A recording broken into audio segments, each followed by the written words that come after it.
Oh, gotcha. Okay. That's how many I can make. As long as it's their original starting five.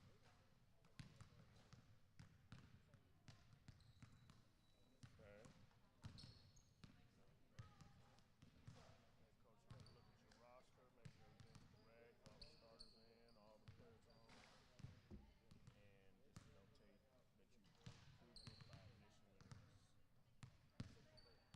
Thank you.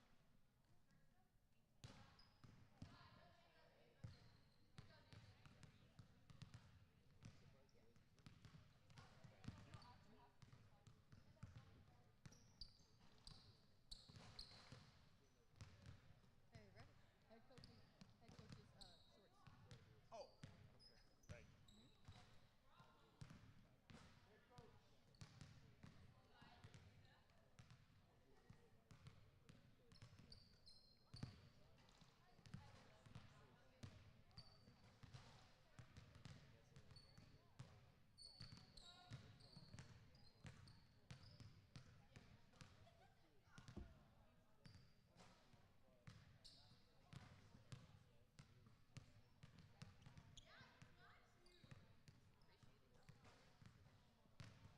Thank you very much.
And we're joining you this morning from the Walther Center here in Lancaster, California. We've got a game between Tabernacle Christian and Lancaster Baptist. Tabernacle leading the scoring 5-3, about halfway through this first quarter. But obviously we've got a close one in the works, at least so far. Slips away from the senior, Gwyn Whitman, but is able to connect with that. Shot going up. That's going to be just a little bit short, and Tabernacle is going to keep possession of this one here.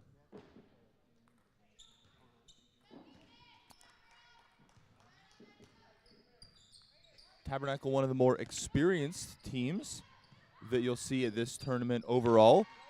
Their entire roster, all juniors and seniors. And that's helped them get out to an early lead here. Caitlin Acosta bringing it up over to Whitman. And now, number 20, Shiloh Connor, going to connect in the post.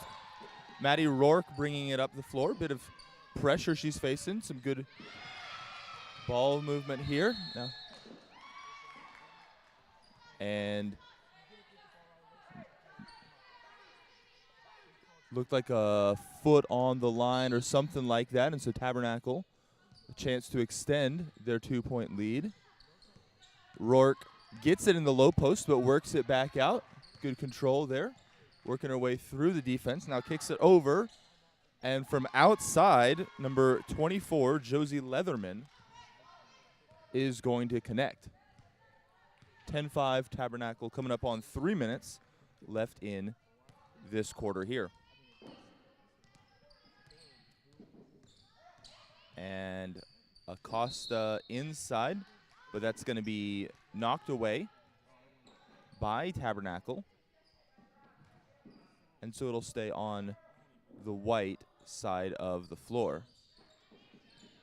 Williams pulls up, and it's going to bank out. We've got a jump ball. Whitman hits the ground hard, but is able to tie it up enough to spend Tabernacle's jump ball here. Hedrick, and the shot by Anna Hodges, just going to miss there. A good cross-court pass by Jaden Hedrick, getting that one to her.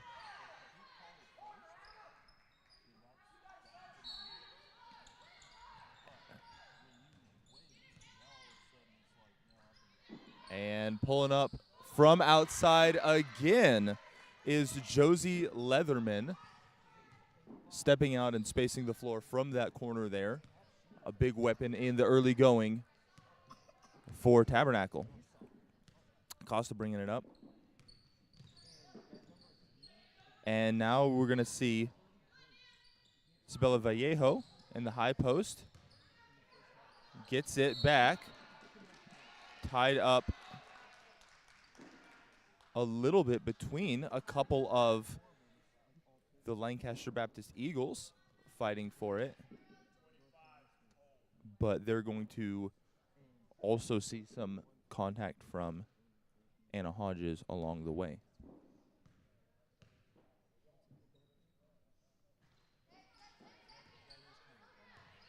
Vallejo a little short on that one. And the sides are calling for a timeout here. Both sides trying to reset a little bit here. Tabernacle talking to the refs. Just kind of getting a little clarity on some of it here in the early going. All 5 foul calls here so far have gone against them. Just making sure he knows what he can coach his team up on. From the Lancaster side of the court, trying to scheme up their way to get back into this one after an early deficit.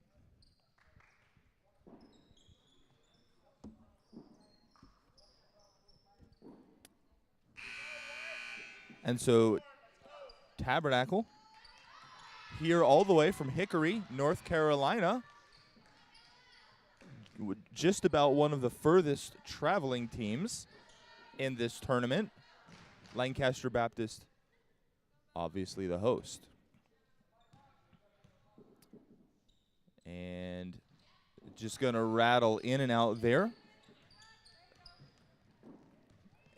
Maddie Rourke comes back, picks it up, and she's the one that Tabernacle trusts here to try to work through any defensive pressure. Leatherman didn't love the opportunity to go up with a shot there, but LBS is going to have to watch out for her. She's already hit a couple, and that one is going to go right into the foot of Nancy Grace Williams, giving a reset here for Tabernacle. Pulls up, puts it up, but Avery Hook's not able to get it to fall. And we've got number 12, Raylan Lale, coming to the scores table. Might be checking in sometime soon here. And that one is going to get deflected off of LBS and head back Tabernacle's direction.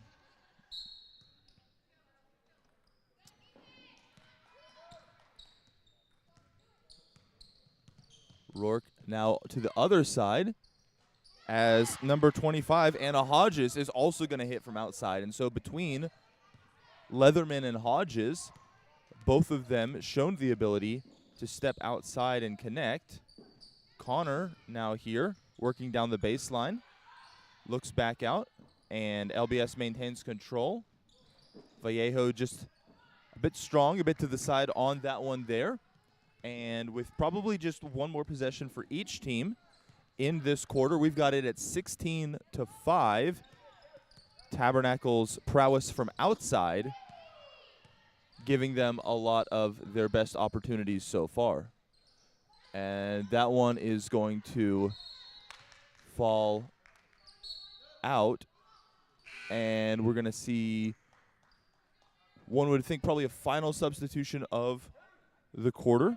Meredith Smithy coming in for Caitlin Acosta. And the shot clock is off at 27-7 as they're going to play this one out other than made buckets. Rourke is going to hit. And so we've got one last chance for LBS. Whitman working back up to the top. 6 seconds left. And Connor is going to need to go up with this one. The shot is not going to come in time. And the Eagles going to go into the quarter break down 18-5.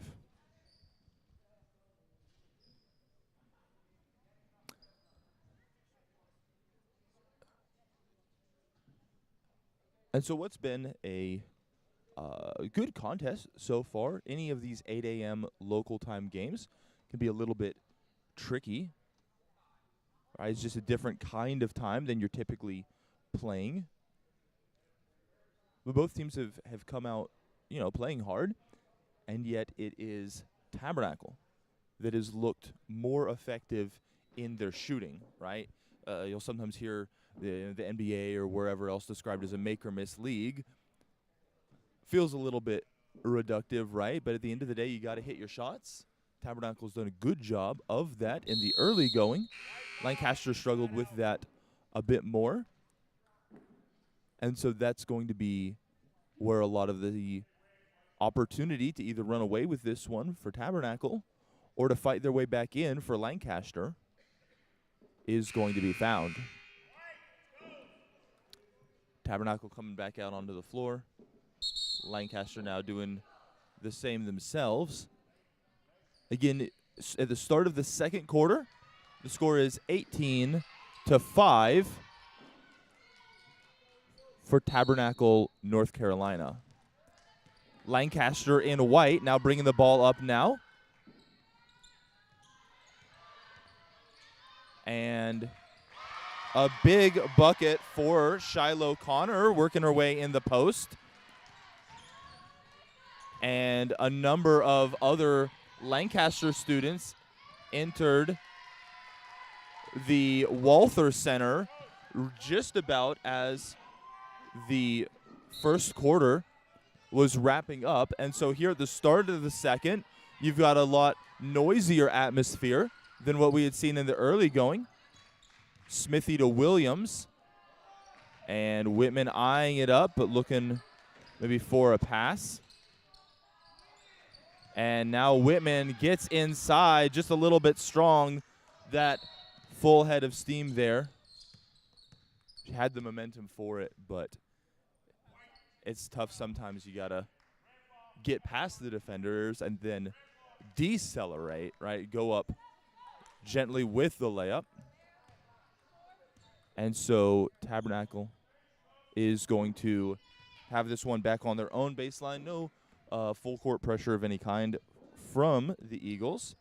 Rourke and Leatherman working it up from the backcourt. And now Smithy picks up closer to half court. And this one is going to come in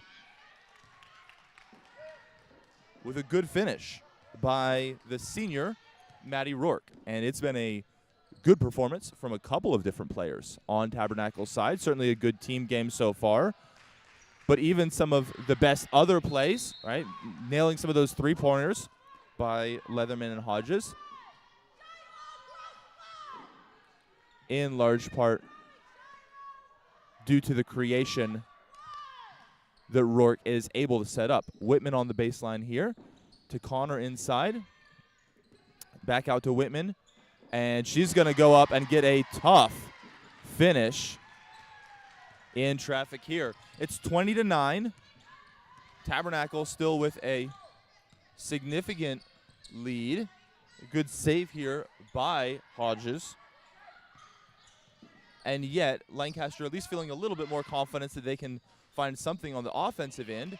It's going to come down to defense. Whitman tips it away. She's in space. Can she finish? And that's going to be a little bit short. Rourke comes down with it, and this is going to be a transition battle both ways.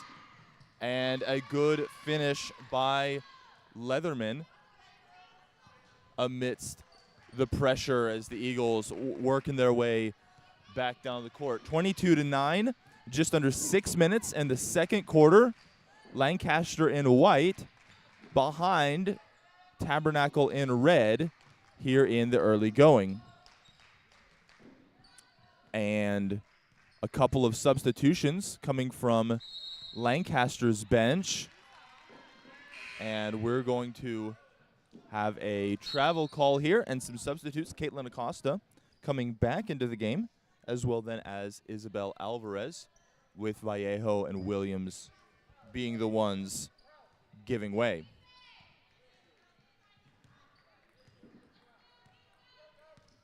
Meredith Smithy creeping up towards half court, and the Eagles of Lancaster so far have shown a willingness to push someone up.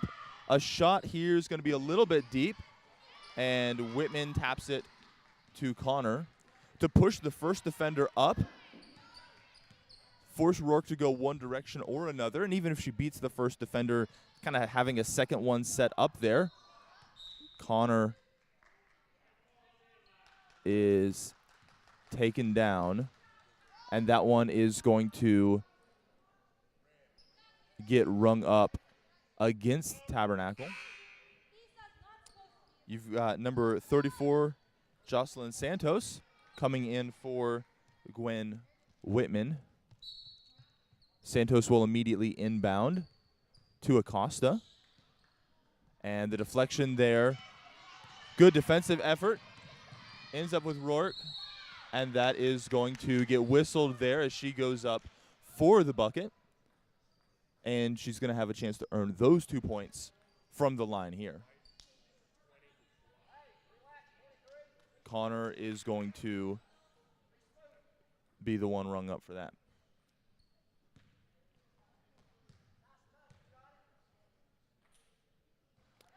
Rourke hits the first.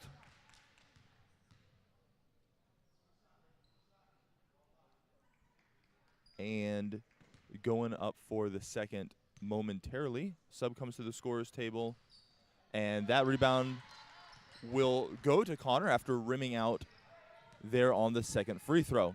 Acosta bringing it up here and looks inside. A good deflection by number 25, Anna Hodges. It'll stay with Lancaster, but good defensive effort there. Santos inbounding from the baseline to Smithy, and now it'll swing around the perimeter to Acosta. Straight, but just a little bit deep. And Isabel Alvarez going to come down with that,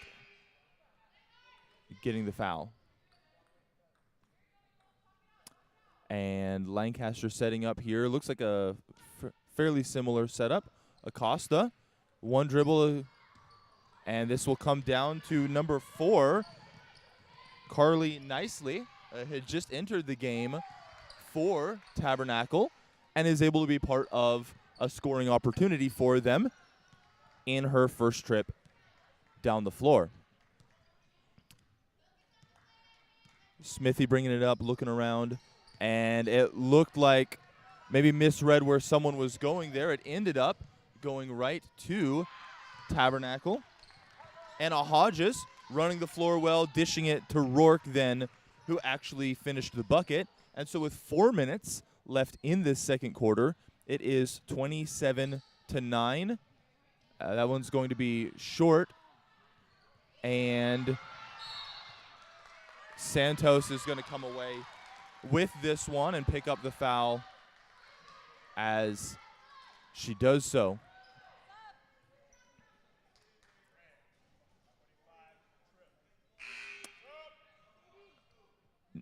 Nancy Grace Williams coming back into the game for Caitlin Acosta. And is going to end up with the ball here immediately. Deflected by Rourke, who's now out in space. Can she finish? Yes, she can. And it's been a great game by the senior here in this early semifinal in the Walther Center. The winner of this game will go right to the girls' final at 6 p.m. Pacific time tonight. Josie Leatherman jumping the passing lane, grabbing that steal, dishes it just a little bit behind Rourke, but she's able to gather and settle it. And so 6 p.m. Pacific time tonight is the final, giving whichever team ends up in that spot the opportunity to rest up throughout the day. Certainly Tabernacle would be the one you'd think more likely to get there right now, as Rourke splashes it as the shot clock ticks down to 0. And Lancaster just been looking for answers on the offensive end after a couple early buckets in this quarter. Tabernacle been composed on offense, been effective all the way throughout this game so far. And so it's 31-9 with 2:38 left in the second quarter. Hosts Lancaster looking for a way back in this one, and they're going to need it fairly soon. It feels like a game can get away from you early when a team has been as effective as Tabernacle's been from the field. Rourke with a lot of ball handling, driving, a lot of players, Leatherman and Hodges among them, with some effective shooting. And we've shouted out a couple different players, right? Carly Nicely comes into the game, first trip down the floor, good pass for Rourke to score. It's a team effort either way. And looking at the scoreboard here, the team of Tabernacle has been more effective in the first half of this game. We'll see if Lancaster is able to turn this one around. Whitman checking into this game, and so we'll have Connor, Williams, Whitman, and then she's just going back to the baseline. It just happened to be right in front of her bench. And those are joined by Smithy and Santos. Looking around. And it's a zone, but they're willing to bring extra people into the area if they think that they can cover up their responsibilities elsewhere. Leads to the turnover. Rourke going inside. She's going to lay that one up and in and steals it there. It looks like maybe Lancaster was looking to their bench for instructions, and that's something that you need to do. You got to pay attention if the coaches are talking to you, but you got to make sure you know where the other players are.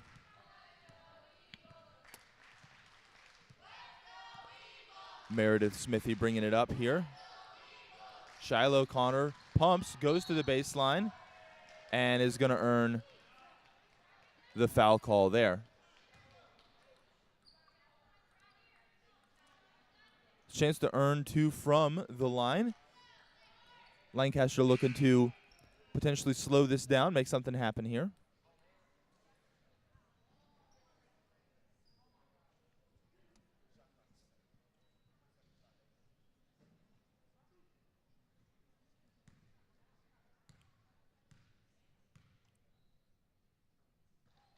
Shiloh's going to hit the first, bringing Lancaster into double digits here.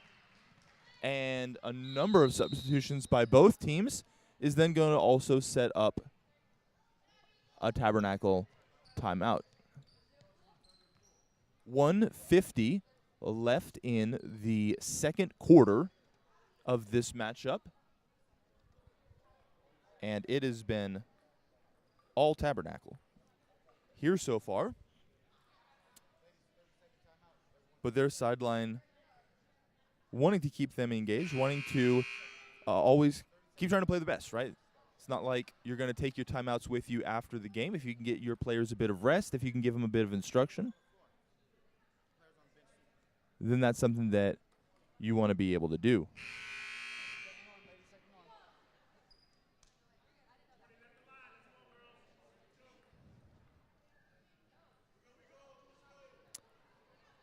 And Connor's going to go back to the line for her chance at a second. It's 33-10. We'll see if that ticks up one more point or not. And that one's going to rattle around the inside, but then fall out.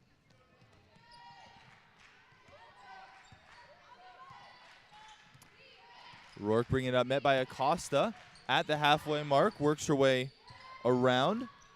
And Acosta jumps that one, gets the steal, and she sees that one dribble just away from her. Tabernacle staying on top here.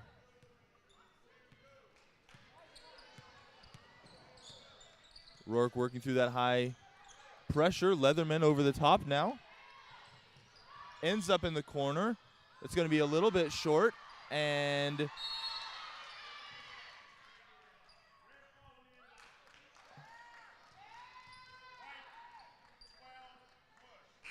they're going to ring up Vallejo for Lancaster on that one. Well, Tabernacle's team name is the Conquerors. I don't know if they always go undefeated or not, but they're certainly off to a start here that lives up to their name. Rourke looking for Leatherman. That's going to get knocked away, though. Defense with 3 on that side of the floor, trying to keep that connection from being able to be completed. Acosta now bringing it up under a minute left here in the second quarter. It's 33-10. Lancaster in white looking for any kind of way back into this one. Whitman eyes it up. Now over to Acosta. And she's going to pull up from this one off the inside of the rim just a little bit too deep. And that's been a bit of the margin so far today. Both teams had the occasional bad shot, but a lot of Lancasters have looked okay. A lot of Tabernacles have gone in. And one of those is worth points. Good contest by number 10, Nancy Grace Williams. It's going to stay on Tabernacle's side of the floor, but great defensive hustle in this one. Back out to Rourke, working with 11 on the shot clock. Leatherman from the baseline gets it to go. Eagles finishing off the half here. 14 seconds as this one comes up. It'll be up to Acosta to find one last shot via pass creation. Now Whitman going in, gets inside. Chance for an and one. And the fans in the stands erupting, thinking that this was going to be an and one opportunity for, no, thinking this was going to be an and one opportunity for the Eagles, and yet it was not that, but rather a travel. Clock got started on the inbounds. It's got to be started on the first touch, and so the Eagles coming back out. Clock was at 2.3 beforehand. Maybe the refs calling for an adjustment here. I believe I heard him say 2.1. If anything, this works out for Tabernacle. The original inbounds pass fairly deep in the backcourt. It would have been tricky for Rourke to have gotten something up. We'll see if she can or not. Throws it up from distance. Good look. Not much you can create with 2 seconds, but a good shot there, and this is going to take it to the half. 35 for the Tabernacle Conquerors of Hickory, North Carolina. 10 for the Lancaster Baptist Eagles from right here in the Antelope Valley. We'll be back on the other side of the halftime break.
And welcome back to the second half here in the Walther Center. Your host, Lancaster Baptist Eagles in white, have not had the advantage so far, as the Tabernacle Conquerors in red have come in from Hickory, North Carolina, playing well in this tournament anyway, and carrying that on today. Heading into the second half, we've got a margin 35-10. Now, this game is not the end of the road for either team. The loser of this game, the odds would tilt one direction more than the other, but whichever team it is, the loser of this game will play again at 11 a.m. Pacific time today. That will then get them into the final, and the winner of this game will face that opponent at 6 p.m. So we've got this game. We've got a elimination game then at 11. The winner of this game will play the winner of that at 6 p.m. Vallejo to Acosta, but it's knocked away, stays down on the Lancaster side of the floor, and Whitman goes to the sideline to inbounds here.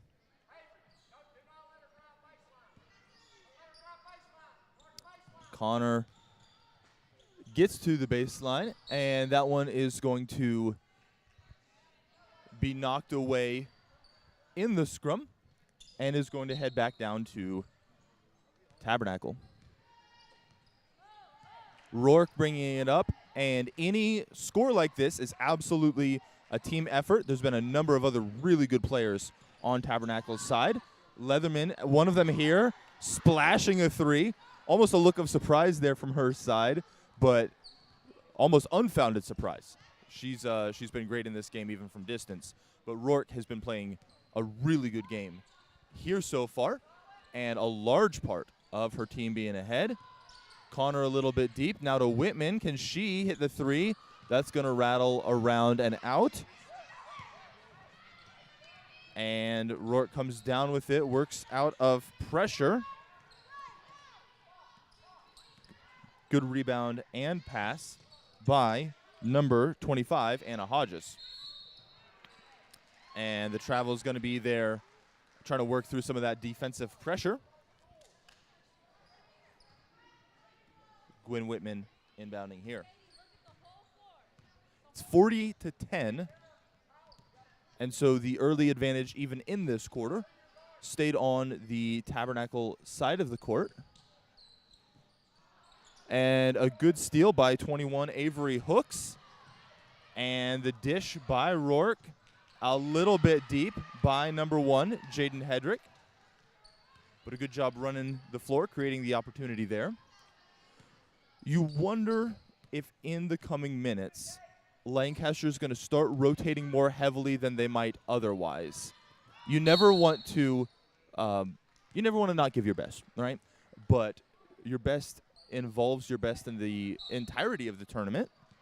And so with another game coming up in just a matter of a couple of hours, unless there can be a Splash Sisters level explosion from Lancaster, you're going to have to get this same team, you're going to have to get these same players ready to go in just about 2 hours.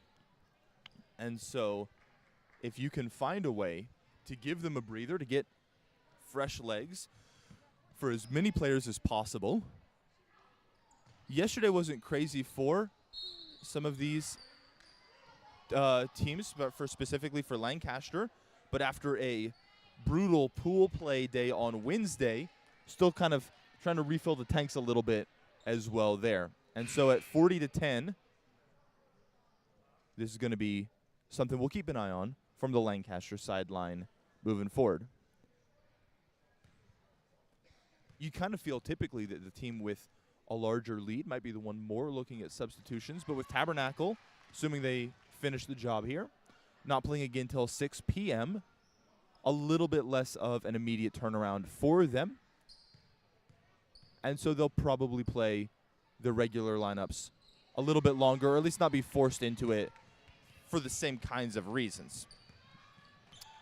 Whitman to Smithy, and Meredith Smithy bringing it up. Now Nancy Grace, Williams, and swinging around the perimeter here. Lancaster's done a pretty good job passing around the perimeter. Good ball control around the perimeter.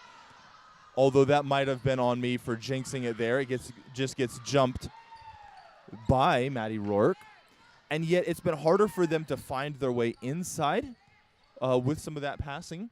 And so that kind of gives you opportunities eventually, right? If you just know it's going to be swinging around the three-point line, you can get to the point where you've got the flexibility to try to jump those. Smithy from the corner, that one's going to hit off the backboard and go out, and that one's going to get rung up for a travel by Vallejo.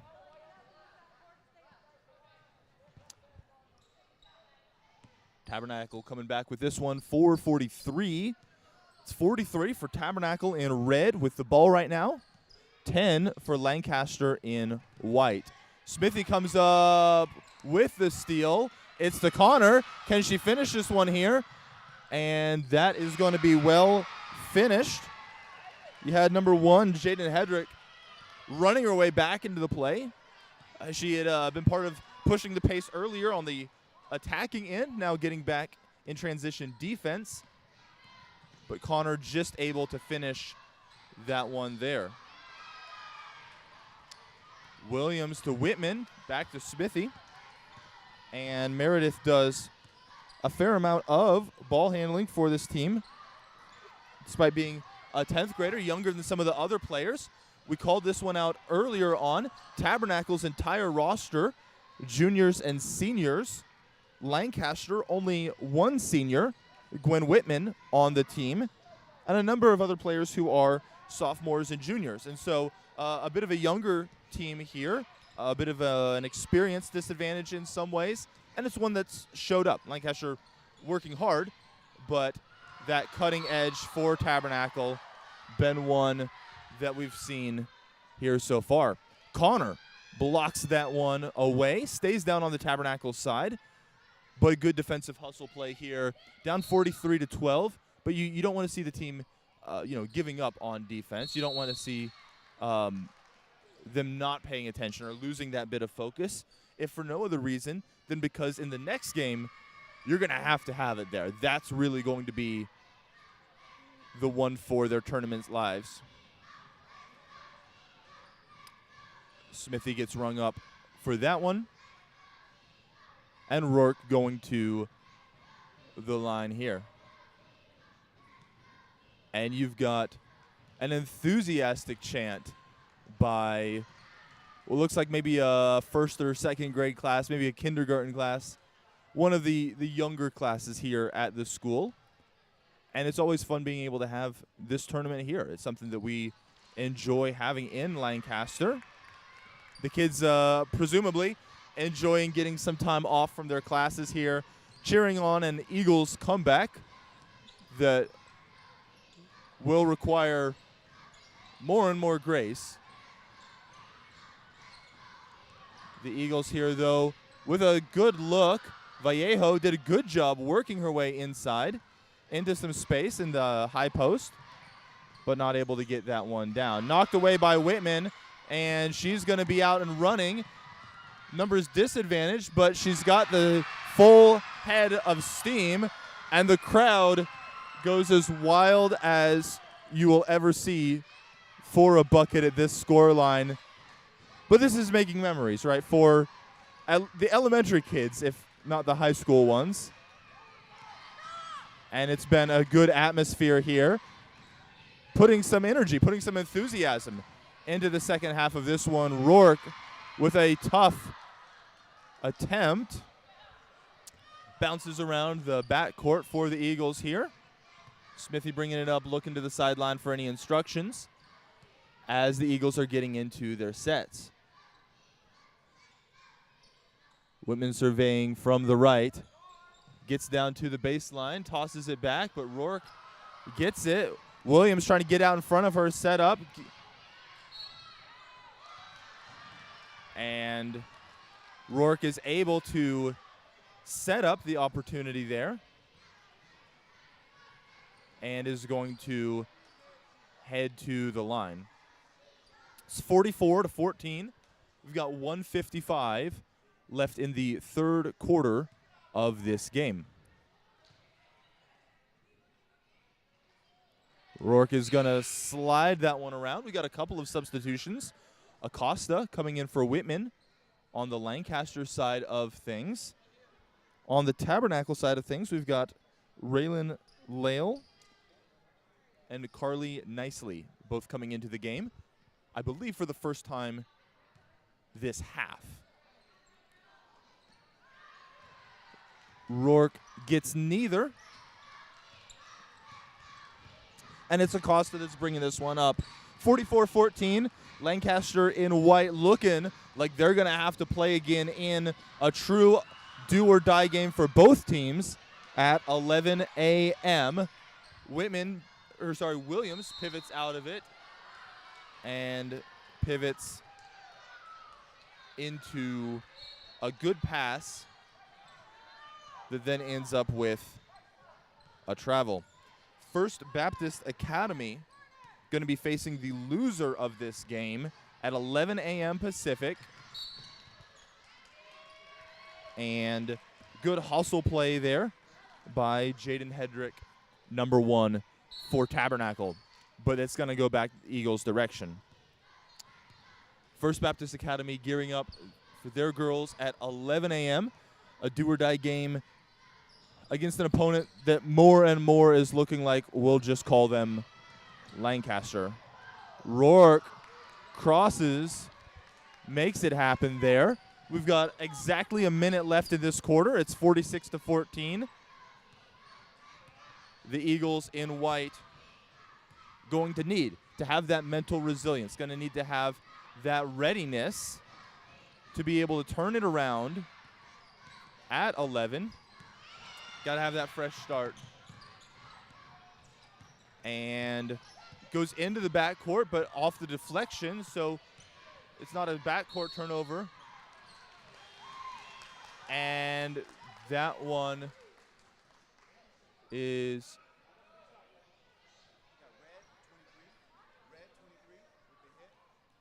and Rourke getting rung up for that one. Looked like was at least real close to a completely clean block.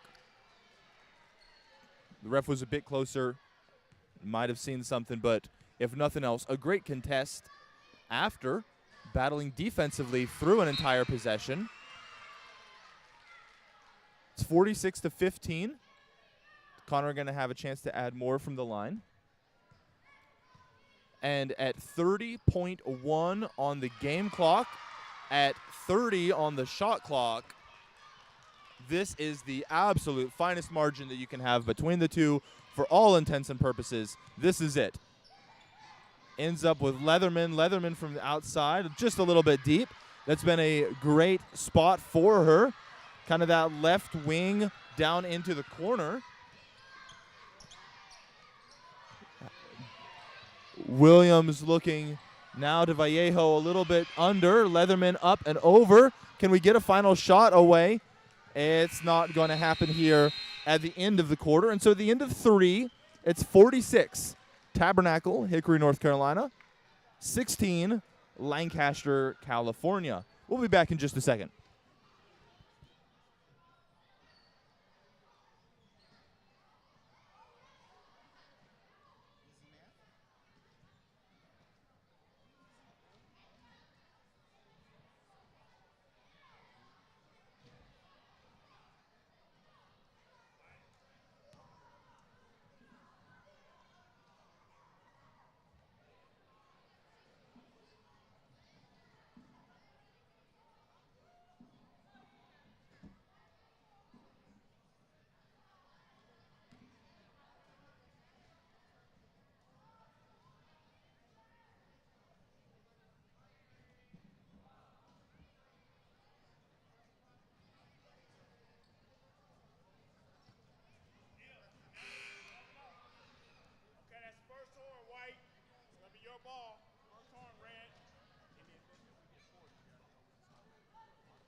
And we're back for the fourth quarter of this game. Loser plays again at 11 a.m. Pacific time as Lancaster is gearing up to take on First Baptist Academy in that window. Tabernacle, Hickory, North Carolina, looking to clinch their spot in the ladies' title game tonight, giving themselves the rest advantage, giving themselves a chance to put 32 good minutes of play on the clock and win the title. Acosta to Smithy, and she's able to hit from about the free throw line.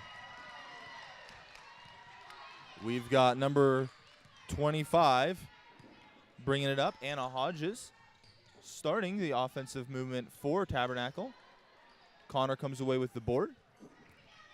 And both sides running down the court, but with all 5 red jerseys of Tabernacle getting down there first, it's essentially a half-court set even off of the miss. Smithy now looking around, surveying the floor. Connor, a bit of a height disadvantage against her defender, but a little further out. 4, 3, Acosta pulls up. That'll be just to the left and didn't hit the rim, and so it's going to stay with Tabernacle. Hodges now bringing it up. Rourke on the bench. She's put together 3 great quarters. We'll see if the sideline feels like she needs to add anything more to that necessarily, or if her, I'd say night, most of the games I'm calling her at night with the college, but her morning is done for the time being.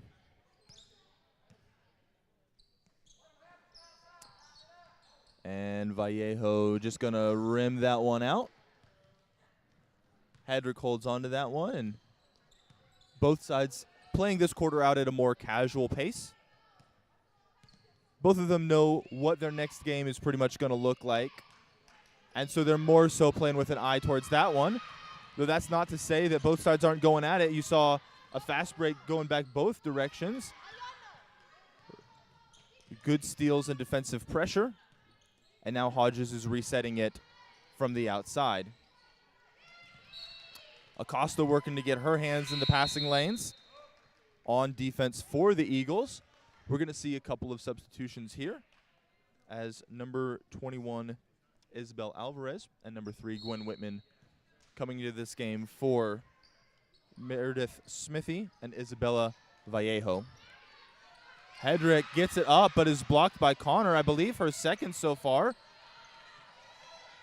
And Shiloh is going to let things clear up before then helping her team get into their offensive sets. Connor eyeing this one up from outside. Tabernacle, you can tell, has made more of an emphasis on interior defense in this quarter. If Lancaster fires away from outside, they're going to pray they don't hit too many of them, but really all in all, that's something that they're willing to live with.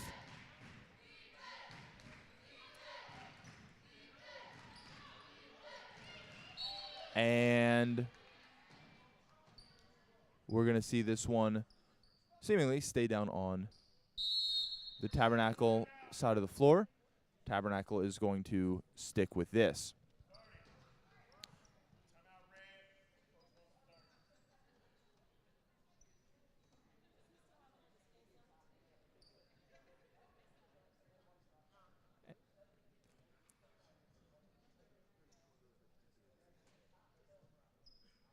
And the energy here in the gym is taking a little bit of a hit after Mrs. Blakely's second grade class has headed back to class.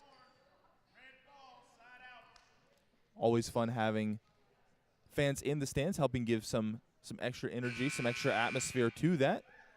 And yet with different high school teams, maybe guys supporting a girls team, but the girls supporting the guys team from their same school. Maybe scouting an opponent coming up in the next game or something like that. You're still going to have a number of spectators checking this one out. Lael with a good shot from down low, not quite able to get that one to go. And Williams thinking about it from the corner. Now Shiloh's going to take a shot on that. but not going to be able to come away with it.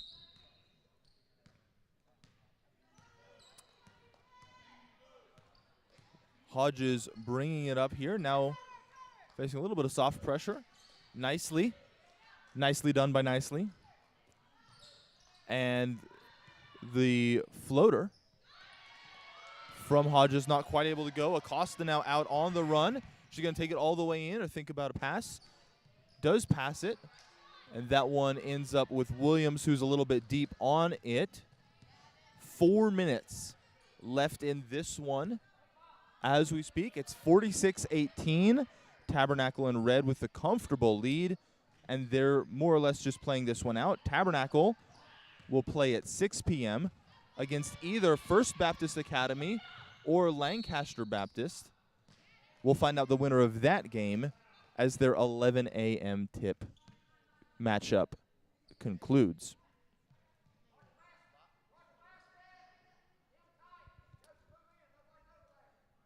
Whitman getting ready on the baseline. Connor right back out to Whitman. Eyes up a three. And that one's going to be a little bit to the right. It's tricky whenever you're shooting from the corner, right? There's not much horizontal room for error. There's never all that much room for error with a three anyway. But you can at least pray for a bank or something like that. Knocked away well.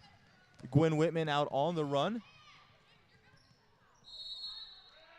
And that one is going to get held up well by the junior Jaden Hedrick. And Tabernacle with the ball here.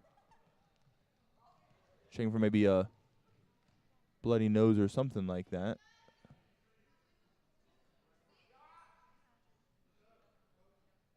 And after a gritty defensive play by Jaden Hedrick, she got pretty banged up here. And so at this point, just making sure that she's good to go. Rourke will come in and see this one out. And Hedrick been an effective role player for this team. And so you certainly hope, first and foremost, that she is okay. And secondly, that she'll be fully ready to go for the title game tonight, as they'll definitely be depending on her as part of the team there.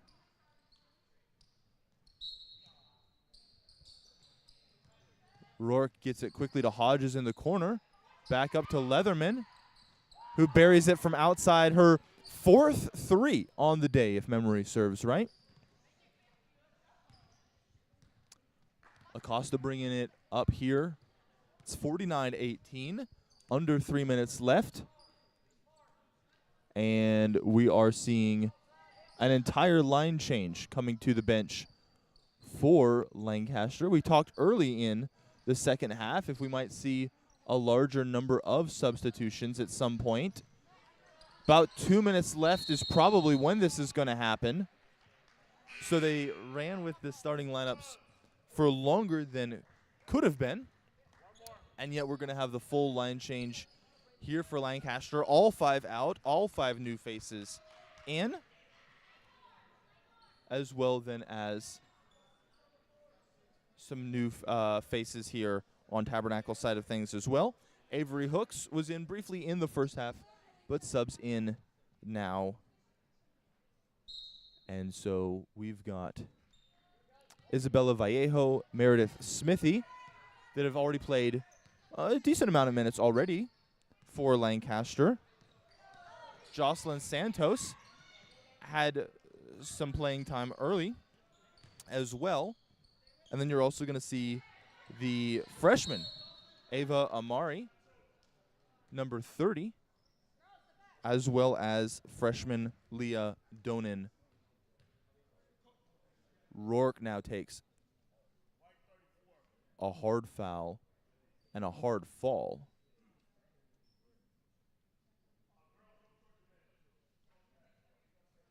And Rourke in a ton of pain. She's played magnificently this morning. And with 2 minutes left, you hate seeing this. You never want any player to get hurt, obviously. But especially with this game essentially wrapped up in score.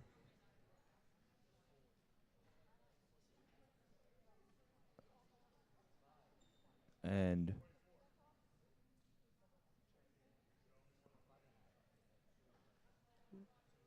Rourke still down now, able to get up and visibly just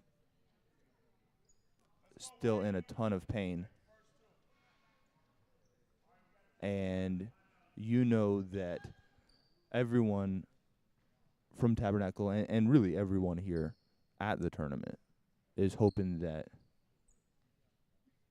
she is maybe suffering a worse from a hard ankle roll or something like that,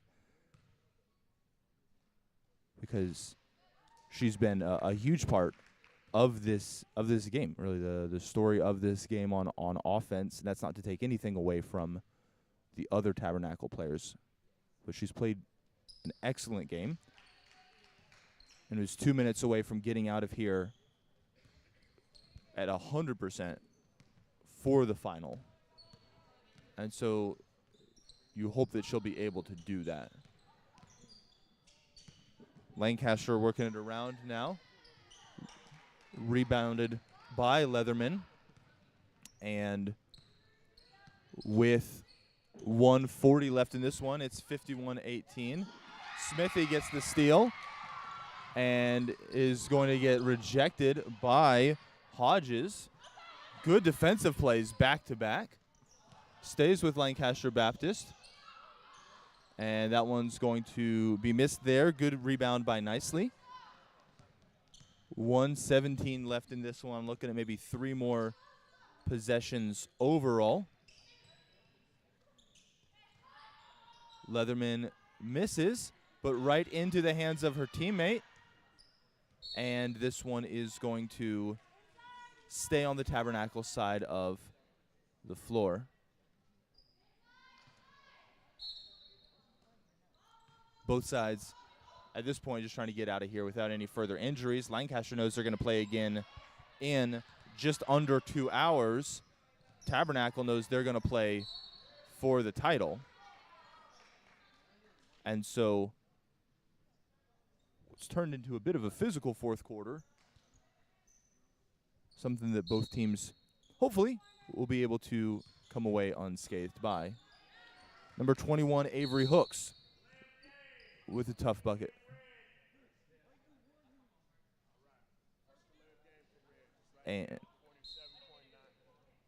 And this is going to be brought up by Smithy. We got 47, and so we're looking at one more possession from both teams unless the Eagles in white sprint into the 2-for-1.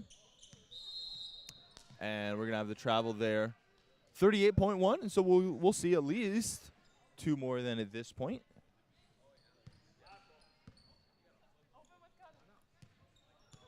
Hodges bringing it up. Smithy's gambling for another. The good shot goes up. And now Smithy with about a 1.5 second differential between the shot clock and the game clock. Bringing it down the court for the Eagles. It's been more of a perimeter-oriented game for the Eagles here in the second half. And that one will slide out of bounds. 5.7 left. 53-18, and you'd anticipate this is going to be the finale, the final score here. Tabernacle from Hickory, North Carolina, has put together a great performance here. As much as we're happy to support our Lancaster teams here, certainly deserved winners by Tabernacle. And now both sides looking to regroup. Lancaster for a game in under 2 hours. Tabernacle for the title game tonight with certainly one of their stars, Maddie Rourke, taking a hard fall with about 2 minutes to go in this one.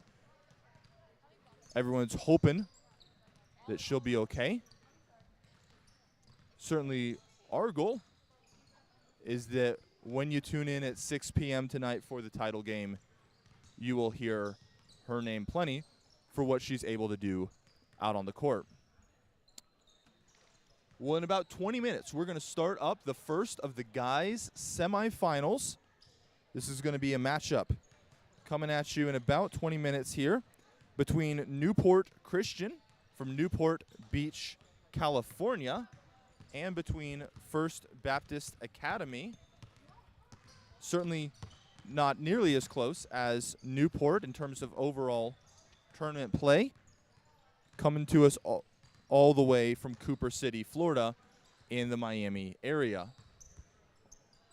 We'll be back with you in about 20 minutes.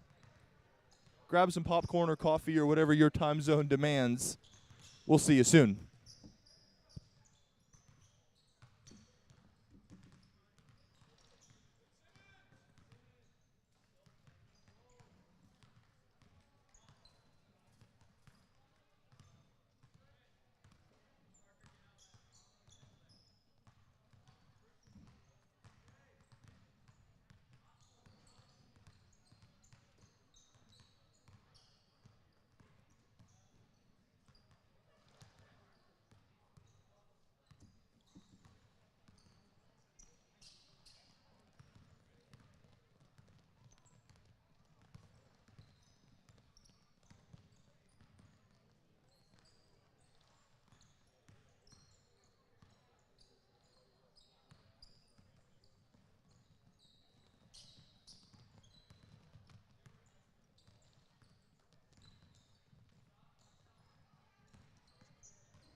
guy I've been looking for. Yes, sir. Got Kenneth Miller coming. Okay. Every time I see this guy, he's bearing gifts. Finally got you in the Walter Center. I know, right? Put you in the dungeon. I said, man, I hadn't seen the inside of that place in so long. I was like, wow. Hey, but the good thing about it, the food smells so good over there. I'm like, Help yourself. Lord. Help yourself, man. I said, man, you gonna make me stop. Hey, my time. Let me go ahead and get one of these chicken biscuits. It's not that good. It's not really? Really? Oh, Oh, man. that sounds It was good. the smell, I think. I said, man, the smell I thought was... you meant the coaches. No. I was talking about Oh, over yeah. there. Oh, no, that's not that impressive. Man, I was looking, I saw the board. I said, ooh, chicken biscuit. That sounds right now.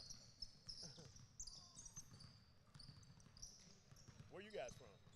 Newport Beach? Newport Beach? Okay. Yes, sir. All right. We're all good. These guys are from Florida. I was like, okay. That's And our what head coach is right here, but I just... Oh, okay. Either way. I signed it. But you didn't get your starters, though. Oh, I'm sorry. That's all right. I signed it. I didn't do my job yet. Well, you did some of it. You didn't do it in complete true. form. What's his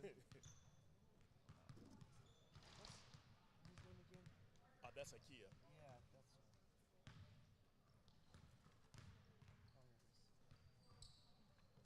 You guys need anything Thank to you, drink? sir. Say again? You need anything to drink? I mean, if you got something, Yeah, we'll get you. I will definitely take you up on it. Appreciate it. Yes, sir. And I'll give him his. Is that one for him? Yes, sir.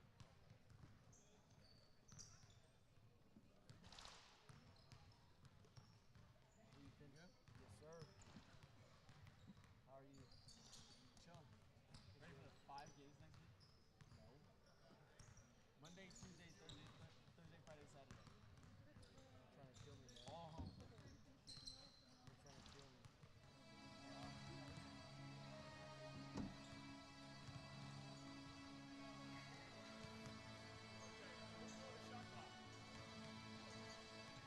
Shot clock? I know this kid. How you doing, man? Good. All right. Let's go ahead and fix it. Make it 35.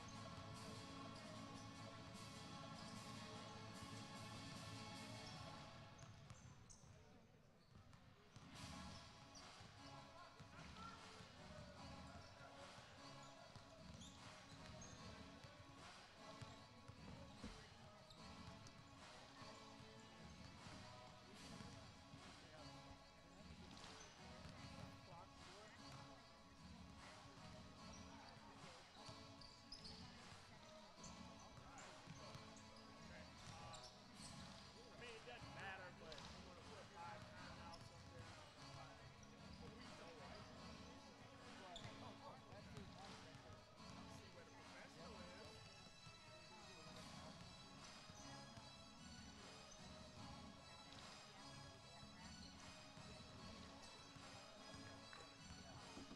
Okay.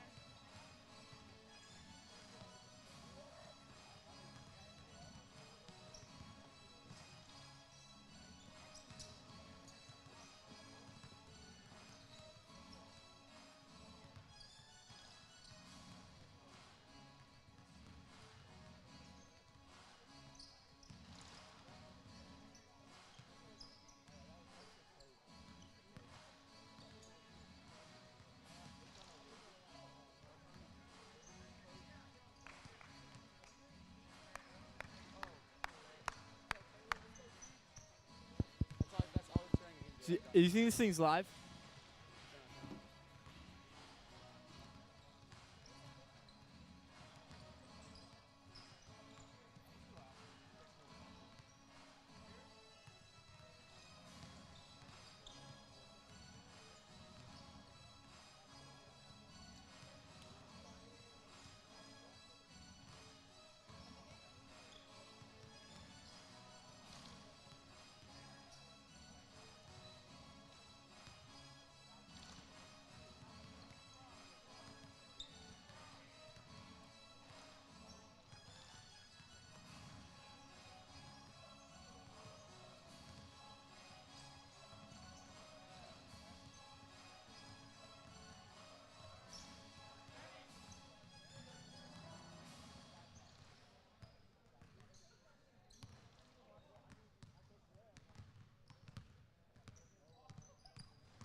Well, we are under a minute until tip here in the Walther Center, and we are excited to be bringing a great one to you. We've got First Baptist Academy from Cooper City, Florida, in blue, taking on Newport Christian from Newport Beach, California, in white. The Lions in blue, the Seahawks in white, and by all indications, this is going to be a great game. It's going to be a great battle.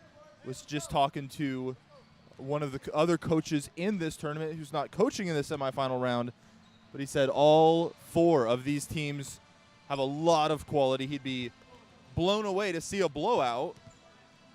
Looking forward to some great competition. The winner of this game goes to the guys' championship match at 7 p.m., all-time Pacific, of course. The loser heads to the third place game at 4:30 for a chance to come away in the Testing 1, 2. medaling. Ladies and positions gentlemen, welcome as to our it first were. Final Four matchup of the tip-off tournament bracket for We've today. got We have Newport Christian School going up against First Baptist and Academy. Newport Tip-off runs coming up next. essentially the same five. Caleb Azucena at point guard. TJ Thompson, Brian McMains, and Kamal Benitez on the wings.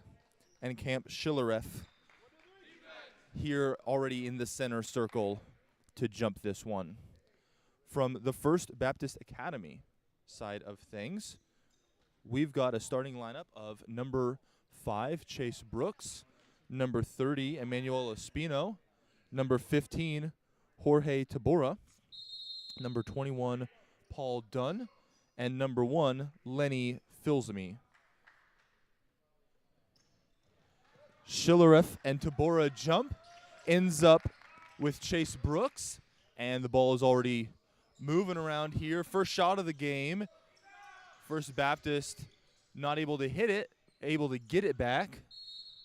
And Thompson gets his hands into the play on defense, and it ends up heading back Newport's direction. Azucena now coming up the floor. And this is going to be a hard-fought one. You can feel the tension already as both teams are working their way through this one. Thompson reaches down, pulls up, but the board goes to Tabora. Lenny Filsamy, the senior, number 1, is bringing it up here. But the ball's moved around pretty consistently. It's not just been one player looking to hold on to it for too long. We've seen 21, Paul Dunn. Schillereth gets it up and over to Azucena, who now pushes the pace. And a tough shot, but he ends up with a chance to finish a second time. Not able to quite get it. And Filsamy working here. Azucena bringing a bit of soft pressure up to the half court. Dunn looking for the incisive pass. Schillereth gets it. Thompson amidst pressure, not able to hold on to it. Emmanuel Espino ending up with it here, getting the shot, puts it up and in. And as soon as that make was there, they called out from the bench. Rattlesnake, it seemed like they wanted to press. Azucena worked his way through calmly and was able to tie it up from Newport. Filsamy now working up here. And that had to have just been by a hair, because right as Filsamy got across is when the whistle hit. McMains. And McMains, who just inbounded there, now on the right side, working with the ball now. Not someone who takes a lot of the shots for this Newport team, but made one of the clutch plays of what was a phenomenal quarterfinals matchup, going and one with about 30 seconds left in order to put his team in the lead that they were ultimately able to finish with. Both of these teams winning their groups. Newport won what in the World Cup we might call the group of death. Group A has 3 of the 4 teams in the semifinals, and it was topped by Newport in the group stage. First Baptist won their group as well. And so we've got what promises to be a great matchup. Hasn't been a super high scoring matchup to this point, but has been competitive and close. Tabora working inside and is able to get that one off of the glass. And we haven't seen a whole lot of pressure in the backcourt in these games so far. But you can tell that First Baptist, they're going to want to pick their spots, but they want to get there. Thompson pulls up from 3. That's a little bit deep there. Tabora, we've said his name a couple of times on the boards. He's been pretty effective here so far. Filsamy bringing it up as Caleb Azucena steps out. It's 4-2 as we're coming up on the halfway point of this quarter. It's not been an offensive explosion, although Paul Dunn is able to get that one in. And First Baptist clearly looking for opportunities like that. Dunn just short, and Newport out and pushing. They don't ever want to get stuck in the backcourt if they can help it. Thompson is able to finally get that one up and in. Good pressure by First Baptist.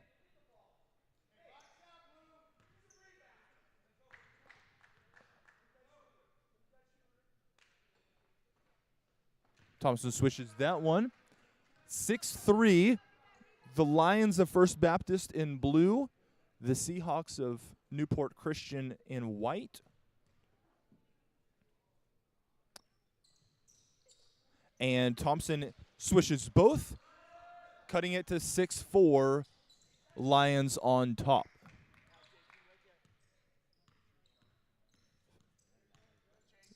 Filsamy looking over for Chase Brooks, who pulls up from 3 and hits it. And after mentioning that we hadn't seen all that much in the way of, and that is a big-time play by McMains and Benitez. Azucena had to launch it out of the press in the backcourt. Just got over the outstretched hands of Chase Brooks, who had just hit the 3. And this has been a good one here so far. Filsamy, Tabora, and that gets picked away from both sides. And launched that one up to McMains. He was able to get a shot up amidst pressure. Benitez cleaned it up with the offensive board and soft putback. But you can tell that First Baptist press is something that's going to be in Newport's minds all game. Even there, they got a bucket, but not the easy way. Schillereff. And good ball moving around. Now Benitez pulls up again a little bit deep. And Filsamy wants to push the pace here. Brooks to the side. Filsamy goes all the way in. Thompson now on the run. Azucena, a tough lefty finish, rolls in. And this is going to be an opportunity for Newport to tie this up if Azucena can hit this and one opportunity. 2:23 left in the first quarter here. 9-8. Lions on top, but the Seahawks at the line. Newport able to tie it up.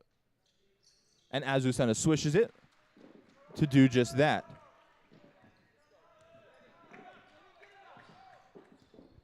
Filsamy over to Paul Dunn. Dunn looks at it, thinks about it for a second.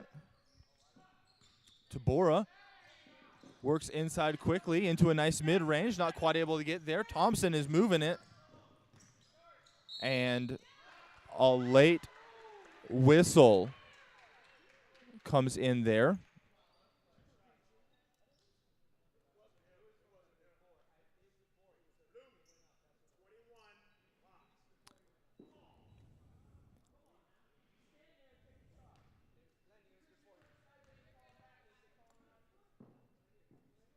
And Thompson is going to be just a little to the right. It'll bounce out on the first free throw.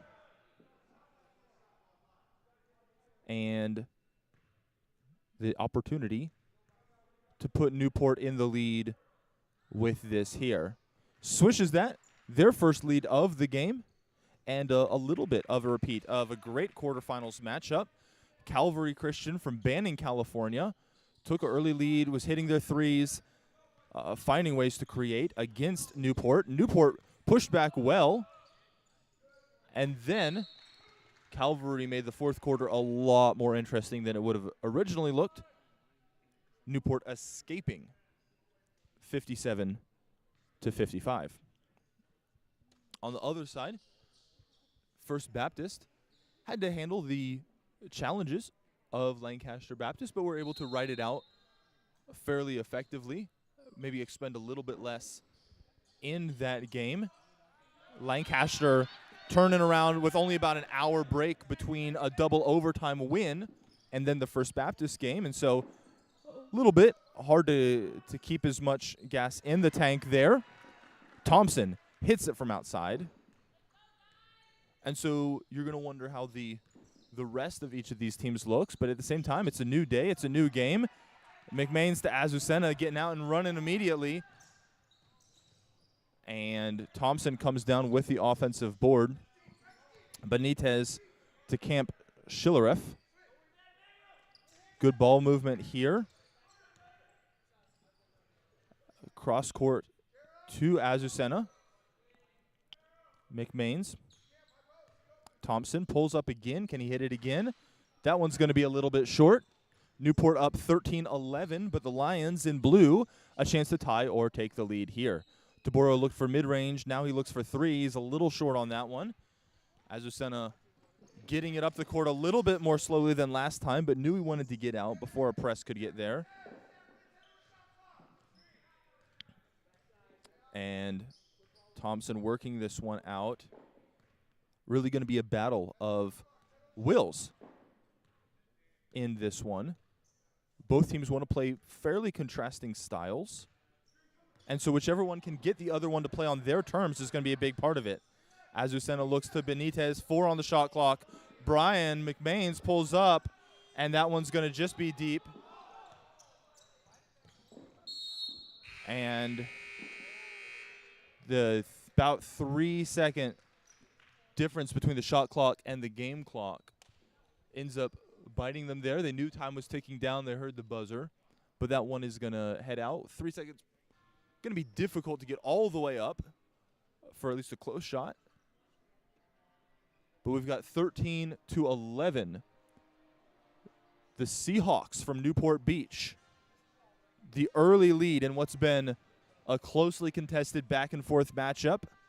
The Lions of First Baptist Academy hanging in there, both sides throwing punches at each other. Thankfully, metaphorically only.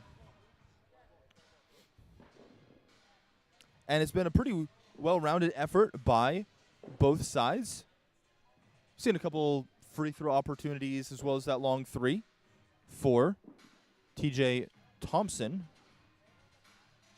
And yet, all in all, both sides have a lot to give up and down these starting lineups, and that's what we've seen here so far. No substitutions in the first quarter. Both coaches feel like their guys have had enough of an opportunity to get enough rest since the 3:30 p.m. games yesterday that they are hoping to be able to play their A team as long as possible.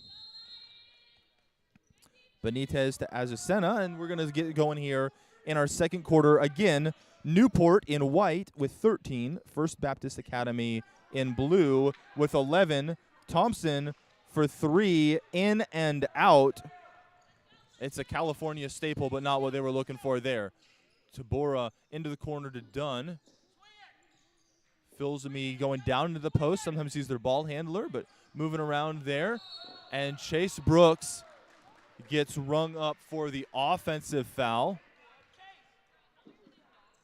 And he was just working on establishing positioning but he looked like he might have been at a place where he didn't have to do that. He had already done that by finding the open space.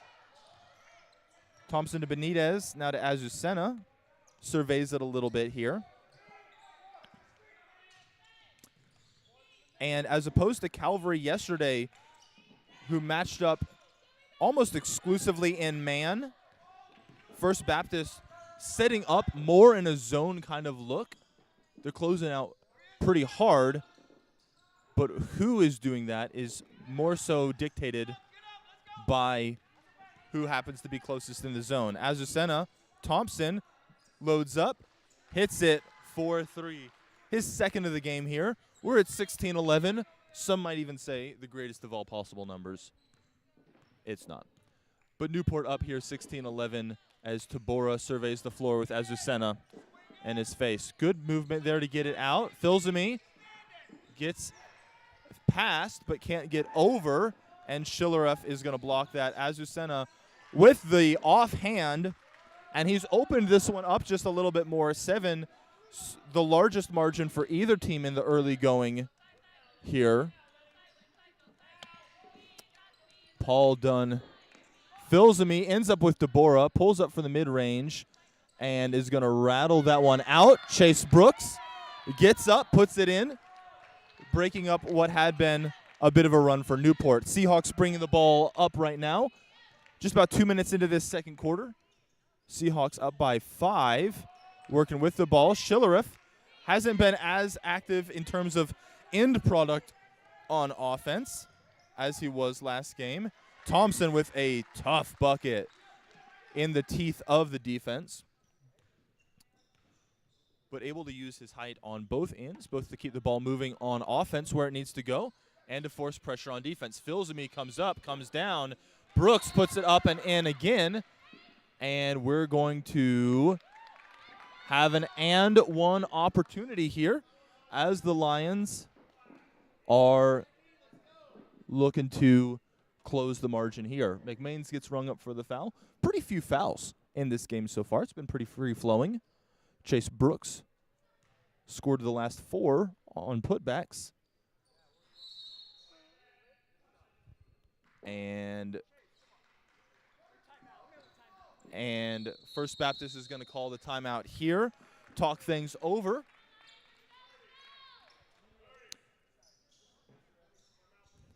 And it is 20 for the Seahawks of Newport, 15 for the Lions from Cooper City, Florida.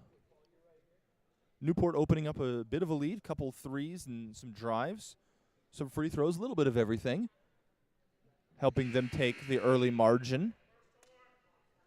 First Baptist hasn't broken out the press as much as it looked like they were hoping to in the early going.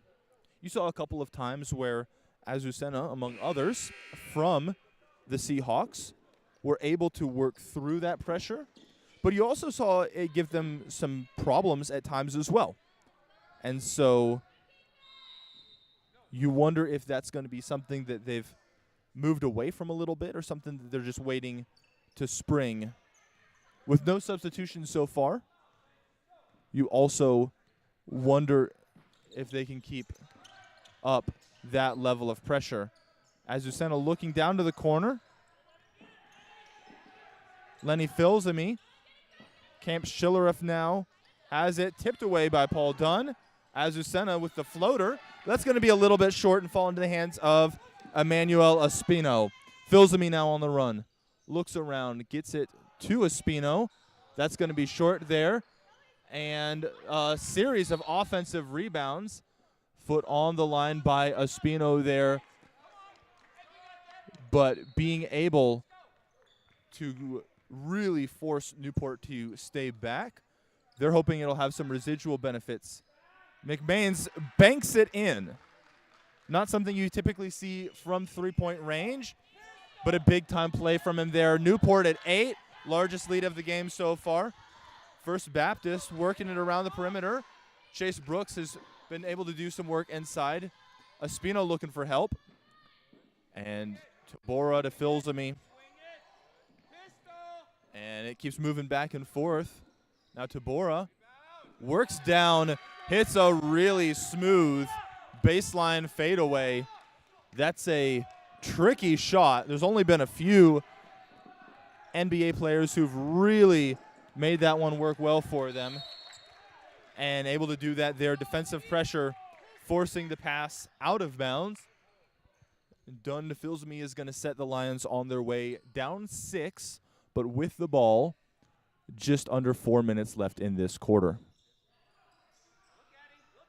And Azucena comes away with the steal there. He's on the move. It's 2-on-3, numbers disadvantage, but he goes straight to the rim. At least one First Baptist defender staying glued to TJ Thompson. Another one kind of trying to survey the situation as a whole. And so it really ended up with only one player that he actually had to beat. And going up aggressively did that. Brooks with the offensive board. He's found some success against Schillerith. Schillerith's had his moments as well. But Brooks helping work his team back into it. A good bucket there by Espino.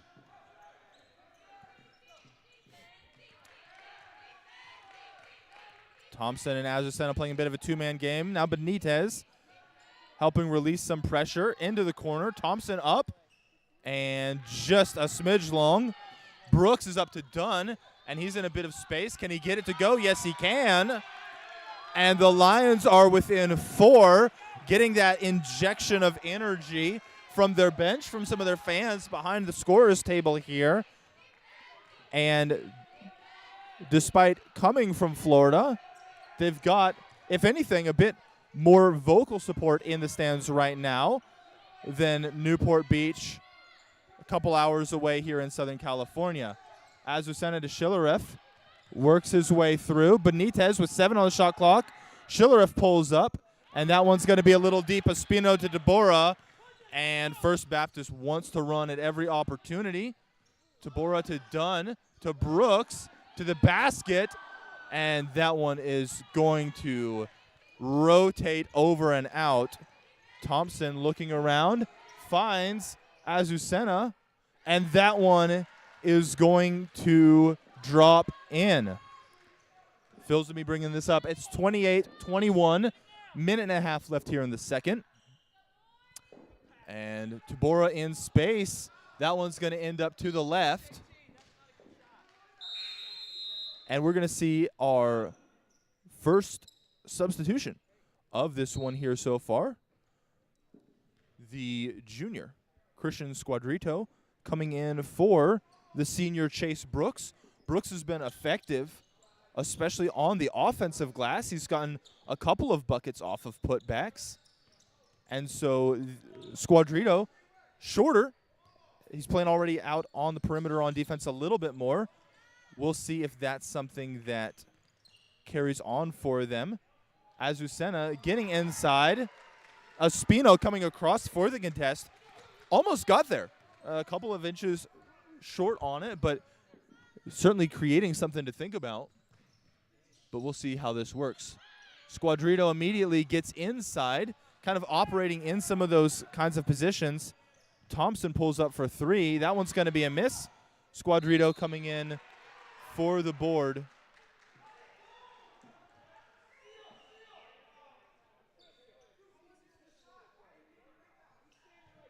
And this is going to stay down. Squadrito's foot on the line. Thompson misses. Dunn is away. Can he get there? Finishes over Benitez. Cuts it to 7 from 9 to the largest margin of the day. Shot clock is off, and so with about 20 seconds right now, Newport is able to hold this one all the way through if they want to, and you anticipate that they will. Azucena holding on to it here. With 12 now, it's over to Benitez. Thompson has been the guy they've worked most of the plays for so far. Will he finish the shot here? He buries it, and that's going to be the first double-digit margin of the game here. Heading into halftime, your score 33, Newport Seahawks, 23, First Baptist Cooper City Lions. We'll be back in a couple of minutes for the second half.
Just seconds until the halftime buzzer sounds and we enter the third quarter.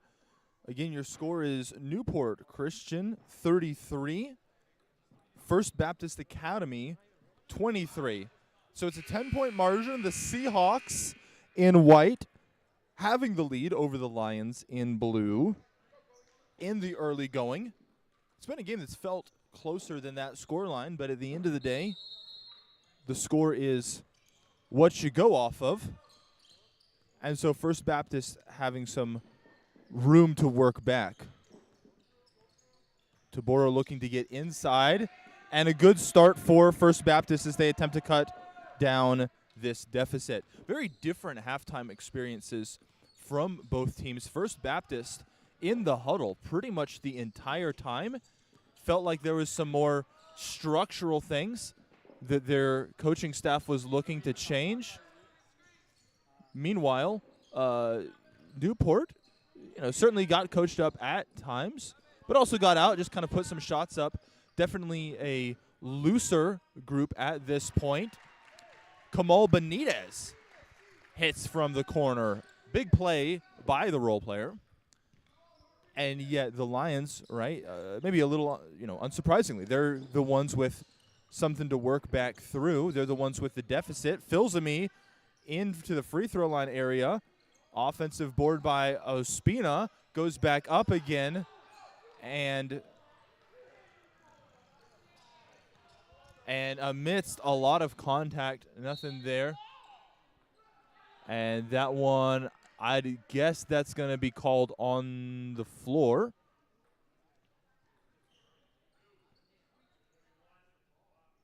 And that one gets called on Paul Dunn. We've got a substitution here. Number 2, Joshua White, the freshman, coming in for the junior Paul Dunn. Schillereff up with it, short with it. And that one's going to stay in Newport's favor.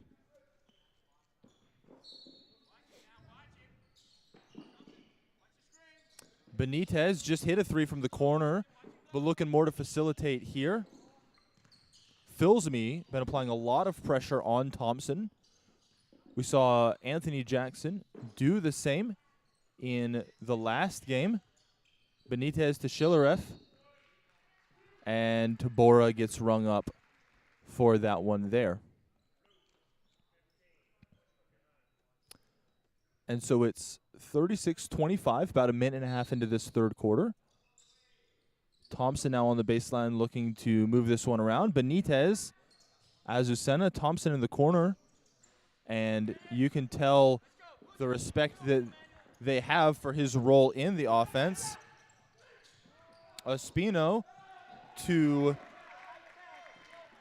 Squadrito. And he is out there. Chase Brooks started this game off. Squadrito certainly gives up a couple of inches, but he's been effective in low post play. And Schillereff gets rung up for the travel right before what would have been the make. 9-point margin, and the Lions getting it back, going to work to try to cut this down. Filsamy bringing the ball up. He's someone that First Baptist is really going to be looking at as he's applying a lot of on-ball pressure and also having to facilitate the offense. Joshua White goes from the other side. Tabora gets rung up for his second in the last couple of trips down the floor. And rather, that is going to be on Josh White. Thompson kind of sandwiched between the two of them. But as he went up for what would have been a tricky shot regardless, defense got a little bit over hasty there. So Filsamy bringing it up against Azucena. Tabora now looking to go inside. Pulls up from mid-range. And this is going to be heading back in Newport's direction. Newport up 12. Can they add more? Benitez to Azucena from the corner. That's going to be short. And Lenny Filsamy in some semi-transition. A nice little banked floater. That's a good heads-up play there by him. They've tried to kind of find these moments of transition and semi-transition. It's a good one there for them. Brian McMain's now working with it. Thought about Schillereff outside. Now it's Schillereff inside, but Tabora comes away with that one, and they're on the run. And that's going to be a blocking. No, that is going to send him to the line.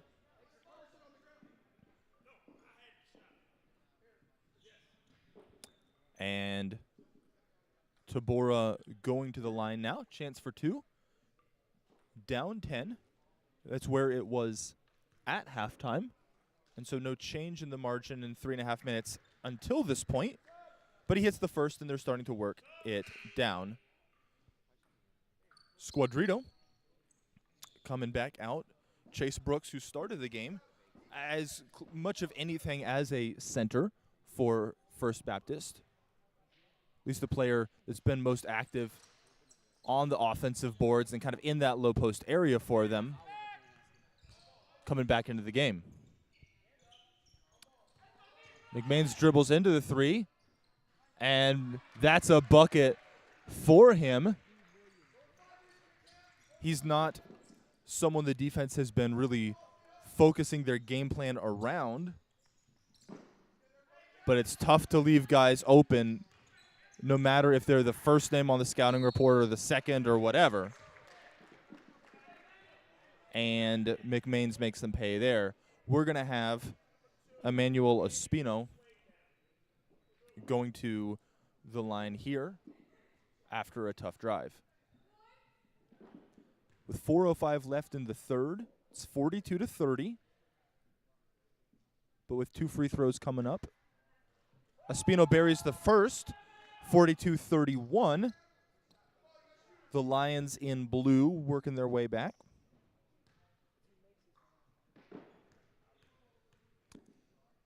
And Espino misses that. Thompson now working his way up. Filsamy bringing the pressure early. Azucena from the right side. Can he get around? Benitez and McMains working on the left. And Brooks is able to come up with a steal. Now Tabora, we've got 4-on-2. Espino with the mid-air catch and finish. One of the trickier ways to convert a 4-on-2, but made it look smooth. Azucena now is running and tries to get that one up and in. Brooks out to Filsamy, and they're off. And Thompson getting rung up there. And First Baptist calling in an out-of-bounds play, Miami. They're from the Miami area. As an Orlando native, I'd like to hope they have a play named after us as well. As a Magic fan, I don't know that it'd be an effective one. Thompson bringing it up. That Filsamy matchup that he's been looking at a lot this game so far. Azucena. And Filsamy saw that one. He thought he might be able to get there. Thompson with a tough finish. And we're going to have a timeout here.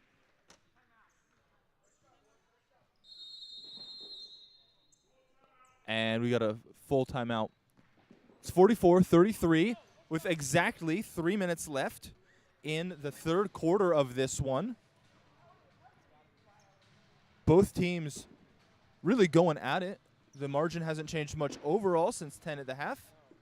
If anything, it's felt like the Lions have had moments of effectiveness in trying to cut down the margin, but they're going to need to see that translate to the scoreboard over the last 11 minutes of game time if they're going to be able to advance to the guys' final at 7 p.m. Pacific time tonight.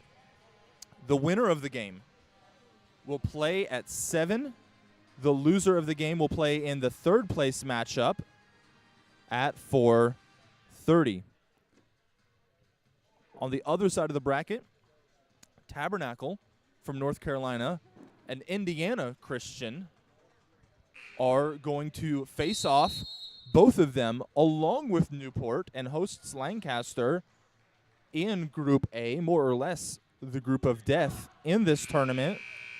So if Newport can hold on to this lead, they're going to have an opportunity to play someone that they already have seen.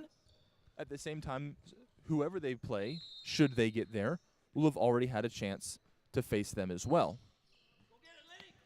Azucena up to McMains, gets knocked away by Filsamy. But this one is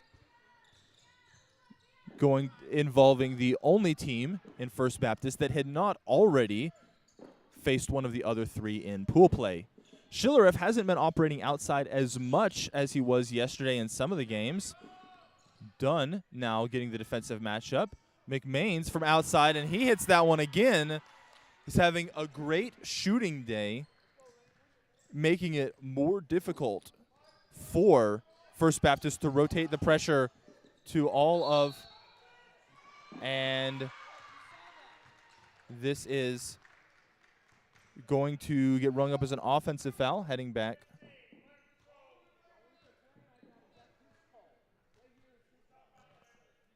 And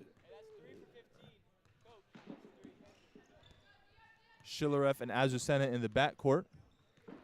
Tabora with his third, late enough in this one that if he can stay clean for a couple more minutes, you can just play this out. McMains pulls up again and misses.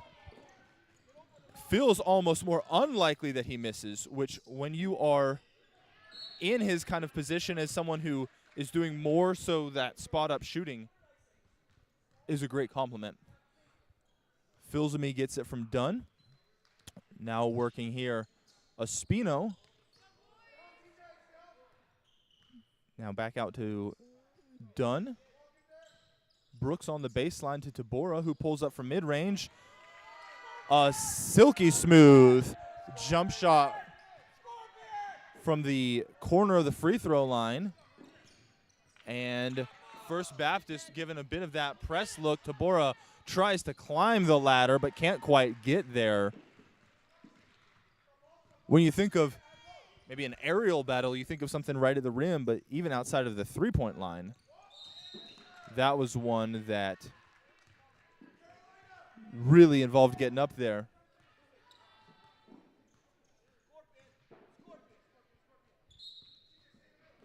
And Seahawks bringing it up against a bit of press. Tabora gets his hands on that one.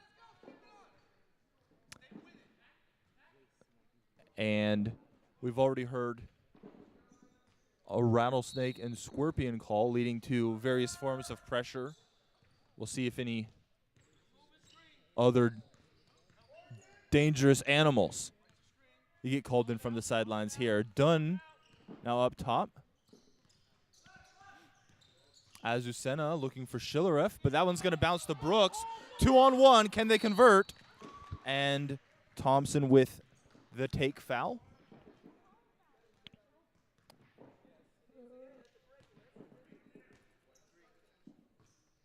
And sorting through what we're looking at here, figuring out the foul status, but it doesn't look like they were deliberating it all that much. Filsamy with a little bit of space to his left, but that might be where Azucena wants him. Tabora is going to get the whistle there and a chance to earn 3 from the line. It's 49-35, under a minute here in this third quarter. It's the third on McMains.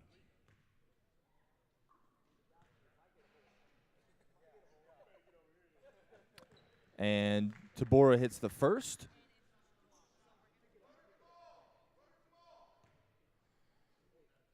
Let's see if he can get the second here. Splashes that one. 49-37. One more to come if First Baptist can convert.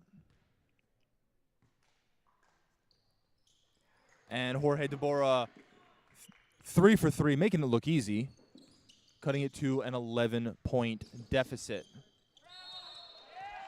And we're going to have the turnover there. His foot slid a bit on it.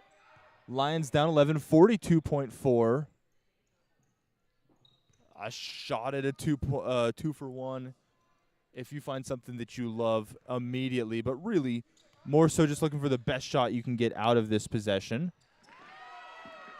That's going to be a bucket there. Shot clock is off, but they're going to try to bring up some press to see if they can get one more possession of their own out of this. Espino knocks it away. It's 3 on none.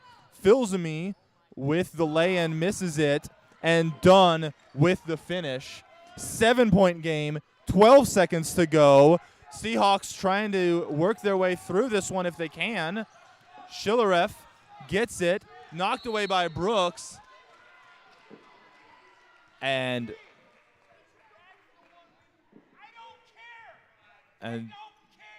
that one's going to be on Brooks. Schillereff going to the line, up 7, 2.8 here to go.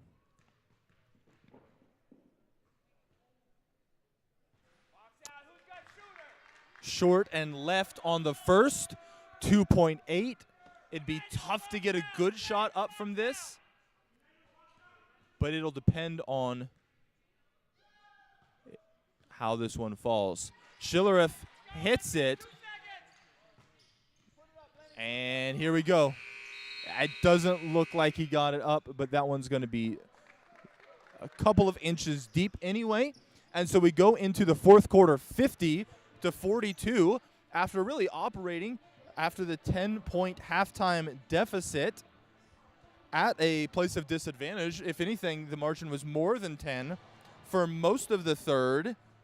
It's down to 8, and so at the very end made some incremental progress on this one.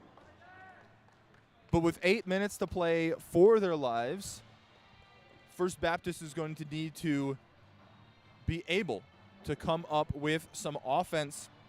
They've had some effectiveness in the press. They've had some effectiveness on the offensive boards, but they haven't been consistently able to find shots either from their go-to scorers or even secondary players quite as consistently as Newport has.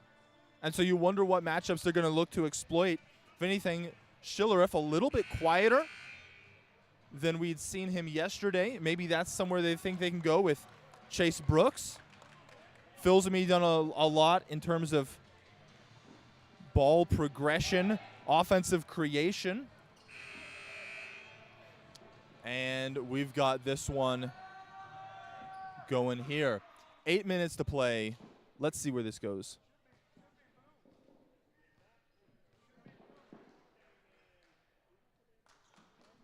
And the refs sorting a couple of things out here at the scorer's table.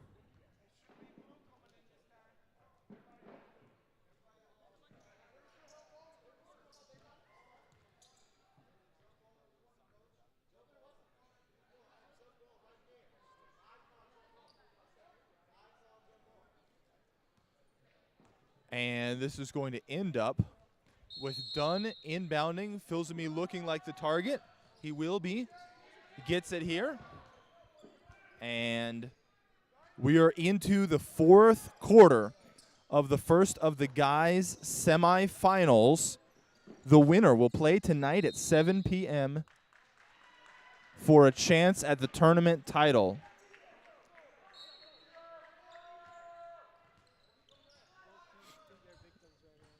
Tabora getting rung up for the travel. Thompson trying to take it inside. And that one's going to be no good. Espino comes down with it. Tabora on the run.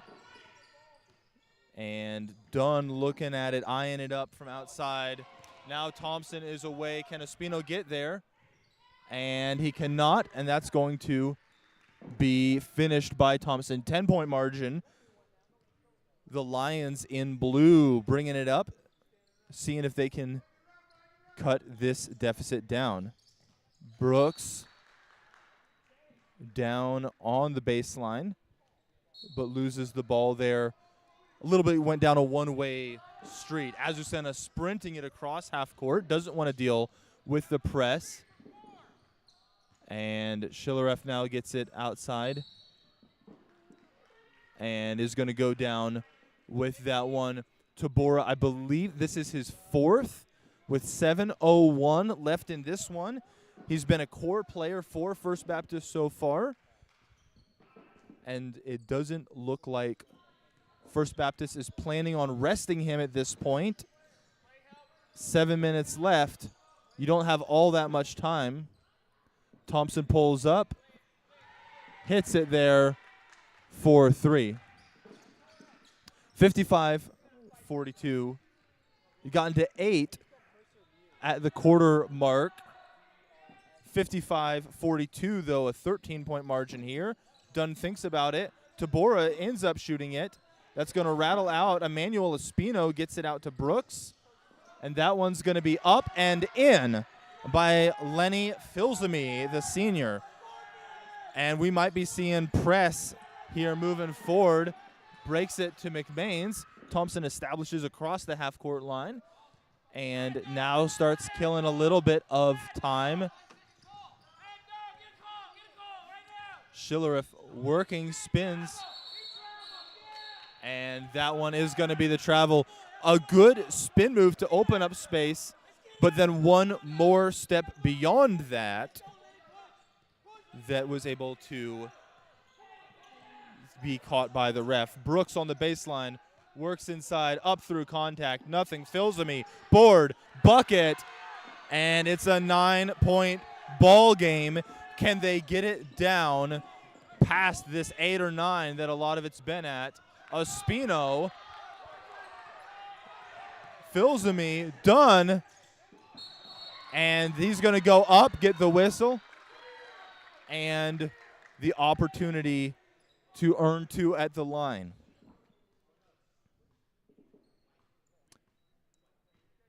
And this is going to be the 3rd foul on Thompson.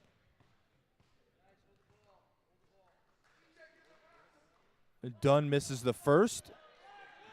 You really need each from this point, and we've gotten another deadly animal to our repertoire, Black Widow, which might mean a press if they can get to it. Espino gets the board, pulls up. McMains boxes out. Brooks, now it's to Thompson, working against Dunn. And it's going to go to Azucena.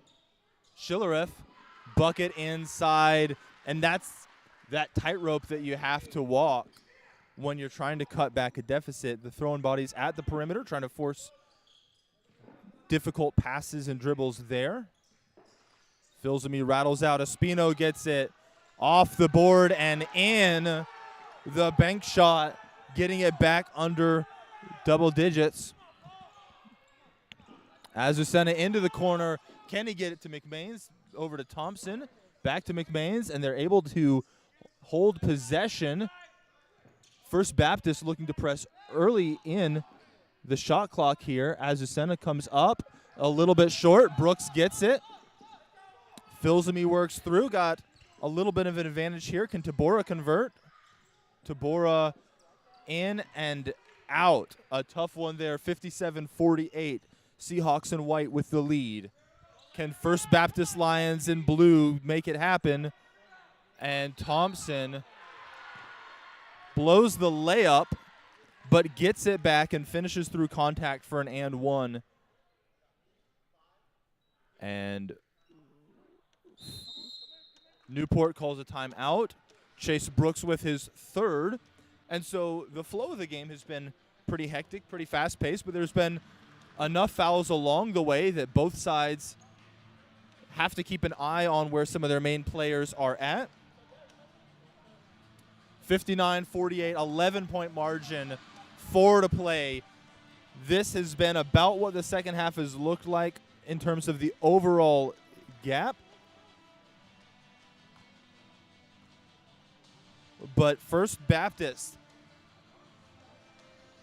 has come all the way from the Miami, Florida area to this tournament.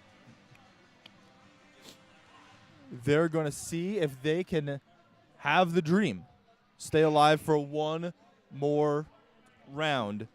59-48. Newport Seahawks in white with the lead. First Baptist in blue with the deficit. Let's see where this one finishes up. Coming up next after this game, you've got First Baptist, the back-to-back between their guys and girls teams, taking on Lancaster Baptist in the girls championship game qualifier. Lancaster took a loss earlier today against Tabernacle. Now seeing if they can turn around and earn themselves a rematch. First Baptist seeing if they can lock up their place in the final. It's 4-12. We've got number 22 coming into the game, Nicholas Garcelle, and he is in for Brian McMains. McMains in a bit of foul trouble. Garcelle bringing a little bit extra height. Espino able to get that one out, and now Dunn on the run. Brooks to Filsamy a little bit behind him, gives the defense a chance to set up a bit. Tabora thinking about it. But pressure gets it to Dunn. Dunn is up with it. Brooks comes down with it, swinging it around. Giving a look at something. And an and one opportunity here. Cuts it to 9. A chance for 8. 3:48 left in this one. The Lions in blue trying to fight their way back.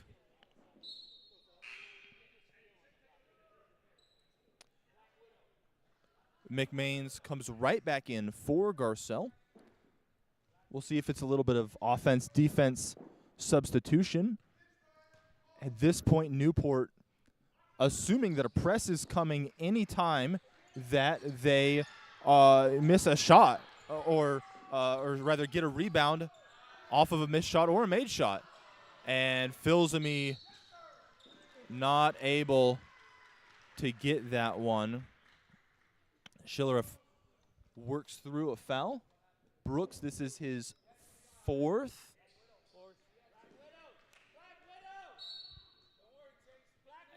And Chase Brooks on 4 fouls.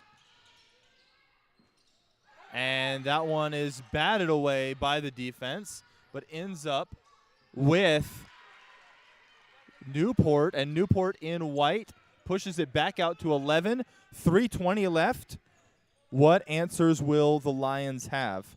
Tabora from 3, short, and that one through some contact gets out to Newport. They're letting them play, though. Thompson for 3, and he's not going to be able to put that one in. And a big offensive rebound by Schilleruff on that last time out. Coach Thompson for Newport specifically talking to him for a while of it. And Brooks with 4 fouls going up strong. And 11, Kamal Benitez gets called there. That's only his first on the game. Paul Dunn, presumably to Filsamy. That will be the case. And back now to Dunn. Ospino looking at it in the corner. Takes it down the baseline, pulls up. But Chase Brooks is right there. And gets a tough bucket going up strong. And we're at another, we've seen this recently, 9 points. Chance for 8 with the free throw. And number 4, Camp Schilleruff, only on his 2nd. 9-point margin, 2.5 left. Can the Lions cut it closer? Chase Brooks splashes that one there. The press is coming. Azucena looking for a way through. Tipped up. Thompson ends up with it. Dunn is right there. And looking for the trap here, Dunn with Thompson immediately, and a little bit of a reset here. Dunn getting up on it. Thompson to Azucena, thinking about it at some distance. Now goes for the drive and cuts through easily enough. 10-point game, 2:04 left. Newport Seahawks able to push it one back out. 10-point margin, 124 seconds. And so this one is really a last chance effort. You gotta be getting points. I mean, essentially every trip down the floor, and you got to be causing some mayhem most every possession as well. First Baptist equipped for that. That's the way that they want to play. They want to go get in the offense's faces. And so they're fairly well positioned for this. And yet we will see what they can do with this here. Filsamy letting it roll as long as possible before picking it up. Bit of pressure by Azucena. That's a good run. That's the kind of thing that they want to see here. Good bucket. Letting it get to about the half-court line before the pressure really comes. Schillereff gets up and through. Brooks to Filsamy. 10 points, 100 seconds. What's the answer? Dunn looks at it. Fakes. Ospino here. And Tabora has made some nice shots earlier. It'll be Filsamy's chance. A little bit short. Schillereff comes down with it. Azucena now letting the pressure run past him. And McMains thinks about it, but lets it play out. And tipped away by Filsamy. We've got a substitution coming in. Joshua White, one of the few players that's been subbed in at any point this game. It's been a best-on-best matchup. And he is going to be the point of attack on defense against the point guard, Azucena. Looking for answers. Thompson gets through, working against Ospino. Rattles it out with 2 on the shot clock. 50 seconds, 10 points. You got to get a 3 up as soon as possible here, it feels like. And Ospino works his way through contact, but it's going to end up with Schillereff. Now Azucena is going to get it up and over. And with 31 seconds here, this looks like it's going to do this. Still plenty of pressure by First Baptist, but if you're not doing much in the way of fouling at this point, this will probably finish off here. And the steal by Ospino.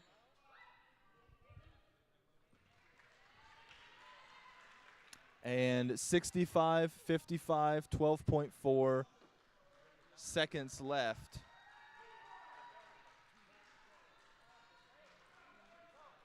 And that's going to be an on the floor. And so Thompson looking to inbound. Azucena up and over to Benitez, but Brooks gets that. And the double dribble. He was thinking about his passing options as guys were heading down the court with him and just got one step ahead of himself there. 6.6 left in this one. Thompson here looking at his options. And Schillereff will hold this one to finish it off. It's been a battle here in the semifinals. But the Seahawks of Newport Beach are going to take down the First Baptist Lions of Cooper City, Florida. Newport moving into the final tonight at 7 p.m. First Baptist in the third place matchup at 4:30 p.m. Again, all times Pacific. And a game that was more closely contested than the scoreline might look like. And yet, Newport able to hold that kind of 7 to 12 point advantage almost continuously in the second half.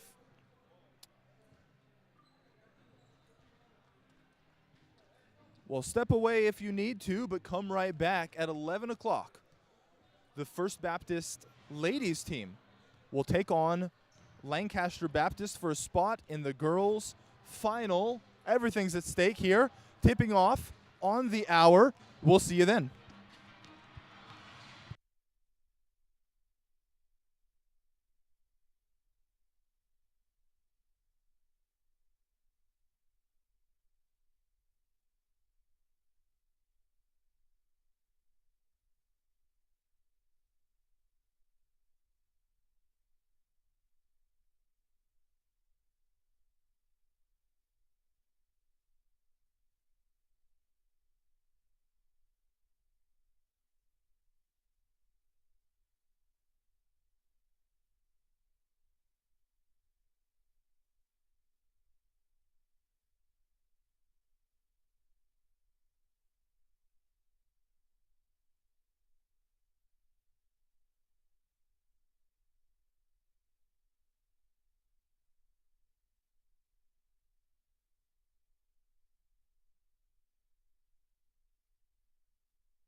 Welcome in, everybody. We have an exciting matchup here this morning in the Walther Center. We have the Lancaster Baptist girls team versus First Baptist. Thank you, everyone, for hopping on in on the stream this morning. We just want to thank for everyone across the country, whoever is here on this live stream. We want to welcome you and thank you for your dedication to listening on, and seeing the excitement we have here this morning.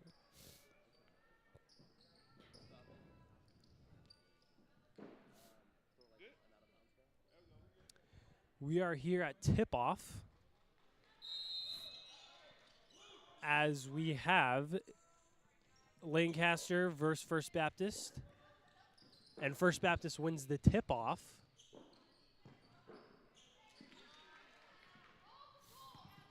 For the First Baptist, seems we have our starters as Valentina Moya, as well as Madeline Odom, as well as Jillian Massey,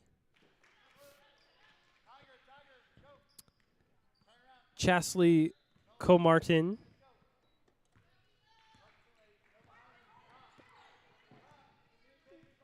and Rosalind Tabora.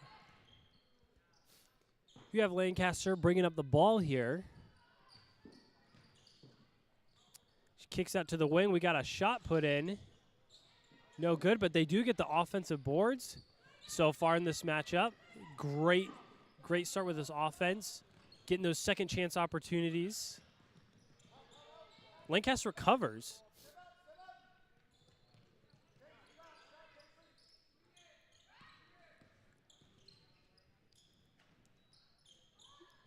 For Lancaster, though, with our starters, we have number 24, Caitlin Acosta. We have number 12, Isabella Vallejo. We have number 10, Nancy Grace Williams. Number 20, we have Shiloh Connor. And as well as number 3, Gwen Whitman. Here we have a foul here, 2 shots. 2 shots for Rosalind Tabor. First one, no good. We have one more coming up here. So far, no scoring yet in this game, but we are early and on. Early in the first quarter. Lancaster gets the rebound. Shiloh Connor brings it up. Trying to run their offense, set something up here. Done so good so far. Good with the offensive rebounding and recovering. Nancy Grace Williams with the ball. Goes out of bounds. Faith First Baptist gets the ball. As Rosalind Tabor brings up the ball. Nearly intercepted there. They're going to try and see if they can get something running. They kick it up to the wing. And we do have a travel.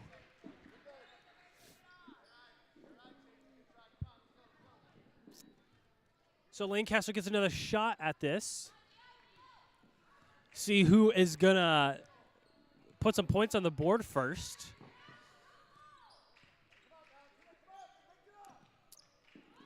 As Caitlin Acosta brings up the ball, and we got some good inside passing. Corner shot, no good. Stays here with Lancaster ball.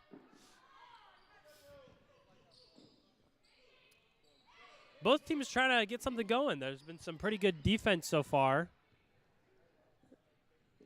As I'm sorry, that's incorrect. It's not Lancaster's ball. First Baptist gets the ball back. Lyons coming up with his hair on fire. That was a great drive there. Unfortunately, does not get the finish. But that's what you want to see with your offense. You want to see that transition ball. Just take it to the cup. A good look there from First Baptist. Eagles get the ball back. as Caitlin Acosta once again brings up the ball. Nothing there. We got some passing, and we have a push now. Stays here. Push on First Baptist on number 21, Chesley Comartin.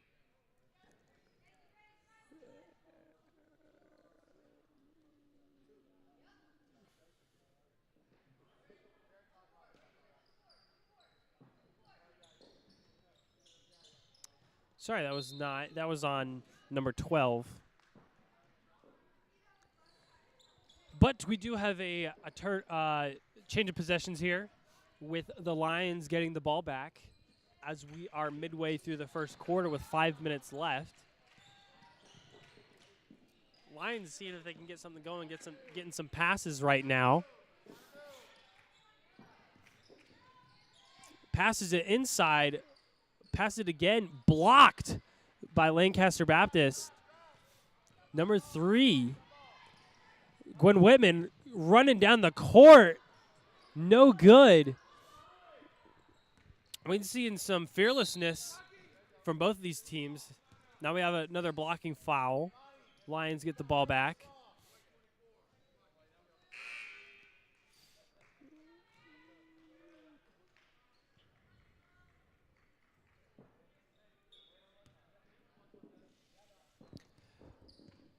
All right, we're getting another offensive possession going. Breezes right through the hands of First Baptist, but they're going to get an opportunity to stop Lancaster here. Very defensive game so far. Been tough to get some points, but that just shows the tenacity we have of these two teams. As First Baptist transition basket goes up, travel no good. Almost had it, but the travel is going to be impeding on that basket. Coach Platt's probably going to be looking at play again, but we have another offensive possession here by Lancaster as Shiloh O'Connor puts it up and swishes it. Of the first score of the game we have here with 3 minutes left in the first quarter. Eagles up 2-0. And we have a wide open shot. Long two. Not quite there. But they do get the offensive rebound. Great hustle there. No good rebound. Shiloh O'Connor.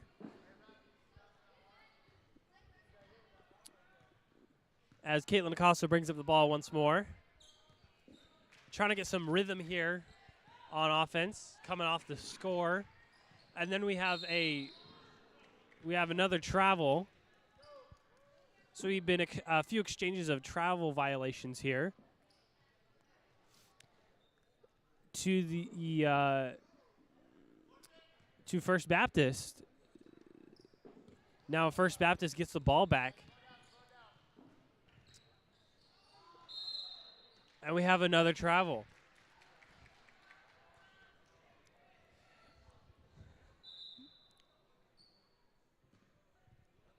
With Eagles up 2-0 against the Lions, 3 minutes left.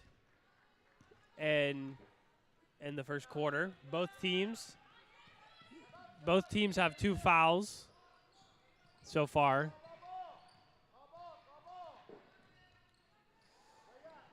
Shiloh O'Connor with the ball. Drives forward.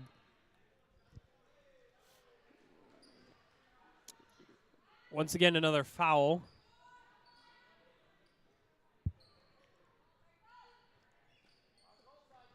And as Gwen Whitman takes an inbound, Caitlin Acosta passes the ball. We got it back to Gwen. And we have a little scuffle here. Player on the ground right now. Hope she's all right.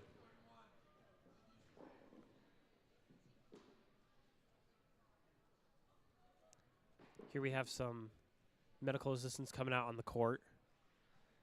She's able to stand up. That's a great sign on her own volition.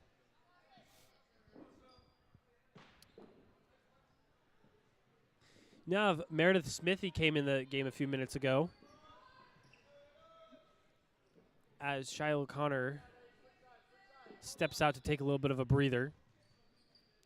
Jocelyn Santos comes in for her. Possession continues. Meredith puts it up. We got another travel.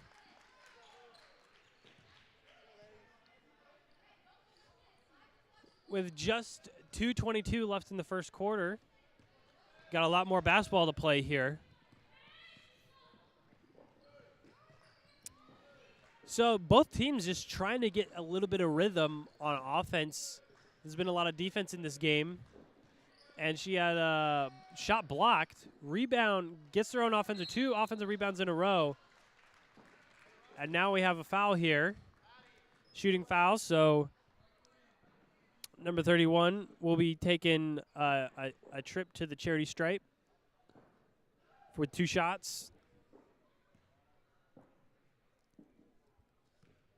Let's see what we got here. Jillian Massey at the line for shot no good.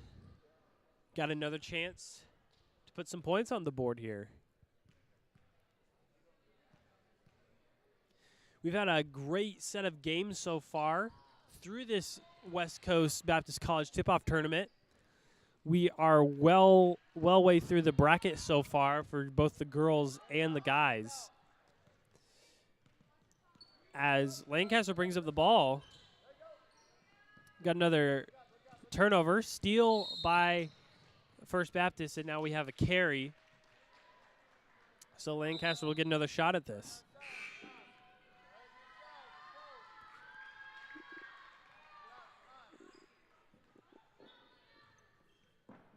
Already as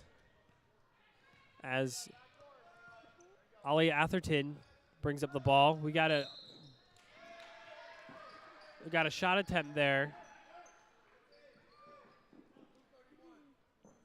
Foul on 31, blue number 31.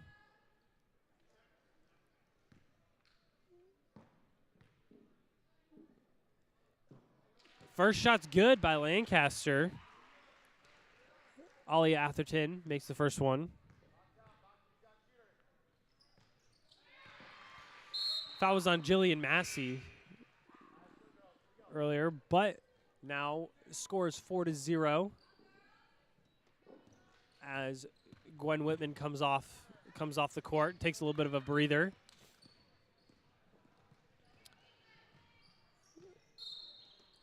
We have another travel.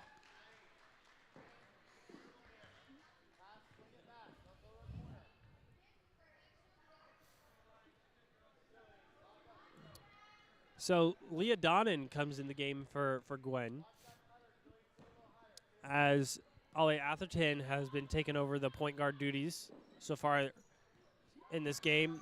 Near turnover, but Williams recovers. We got a wide open shot, nearly makes it, just bounces off the iron. But we have another offensive rebound, puts it up, not quite there. That's 2 good looks there from Lancaster. So you're getting at least the looks you want to see. Now the Lions getting a little bit of scuffle. She had 3 defenders on her trying to get through with a blocking foul there.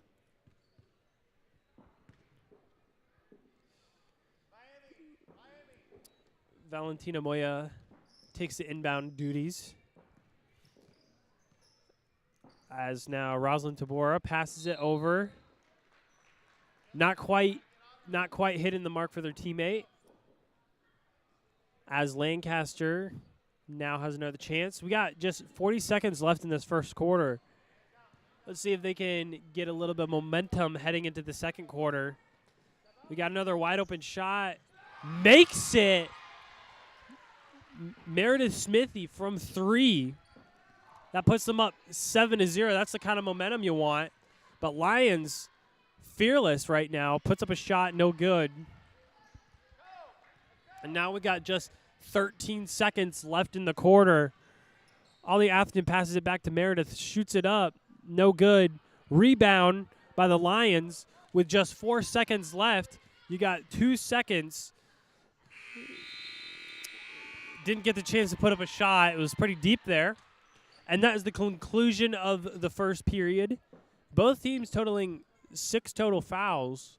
I'm sorry, not 6. We have 4 for the Eagles and 5 for the Lions. Both teams still have their full slate of timeouts as both teams go to take to their huddle, talk over a few things.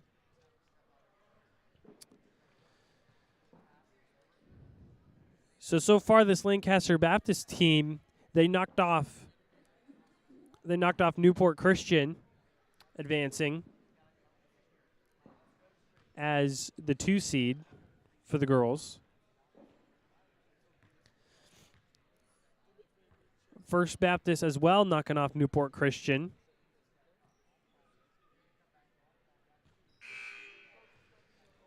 And now, as we are headed back into the game, we have the second quarter underway. Score is 7-0. So far, Meredith Smithy has 3. She had that one 3-pointer that I know of. I believe Shiloh Connor has a pair of free throws. And I believe Ollie Atherton as well has a pair of 3 free throws. So now Lions bringing the ball back up. Passes it inside, puts it up. The bank shot is good. Bank shot good by let's see here, number 5, Madeline Odom. Puts them off of the goose egg now with 2 points on the board. Still just a 5-point game, so this is still within means. Only a 2-possession game. Almost recovered that. But the turnover did present itself, and we have an under the basket lay by Rosalind Tabora. Great look there with the reversal underneath. That's what you want to see. And now look at that. It's only a 3-point game. Alley-oops it up to the middle, but not quite there. Stays Lancaster. Ball goes out of bounds.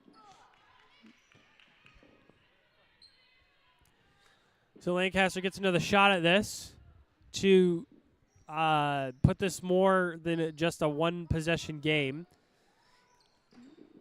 Shiloh Connor passes up to Meredith Smithy. Looking for a look, dribbles up, puts it up. And I'm sorry, Shiloh had that, not a pair of free throws earlier. She had that mid-range jumper near the wing. As Coach Platt takes a timeout here, talks some things over with the Lions. 6:49 in the first quarter, so just a few minutes pass by.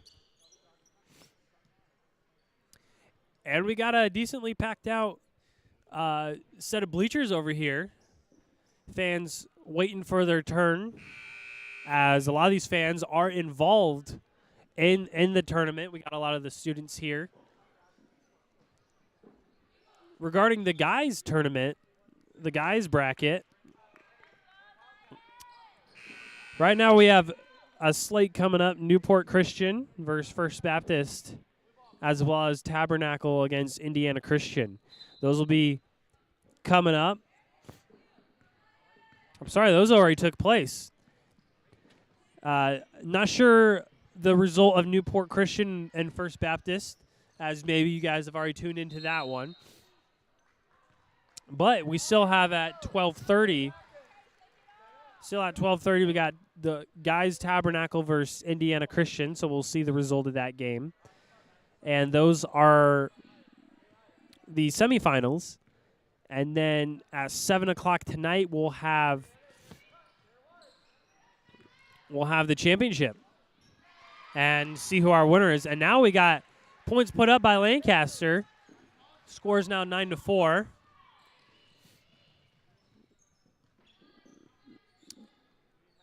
Rosalind Tabora is bringing up the ball. Then it got switched over. Ball's now with Madeline Odom. Puts it up, no good. Rebound. Rebound by Ollie Atherton. Trying to find some room, some space, and we got another three. Puts it up. Goes for the bank, not quite there, but gets her own rebound. Jump ball. Stays with Lancaster.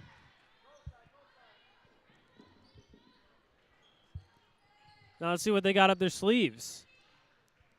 Pass it over, intercepted, but we do have a foul, so it was not clean. Ref saw something there.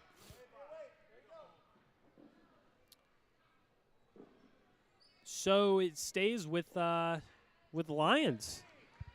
Lions bringing it up, really trying to get something rolling. Coach is calling a play right now off the pick and roll. She's got a wide open shot, but passes up, and now she's even more open. Puts it up, and just rattles out of the rim. Great look there. Just didn't quite pay the rim enough before the game, I guess. Lobs it inside, stolen, recovered just to get thrown out of bounds.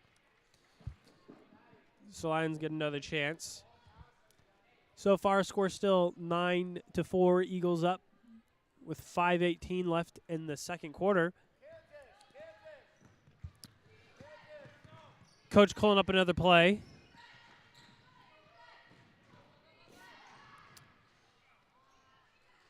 No good. Gets the offensive rebound, but then we got a foul. We got a hand-checking foul here.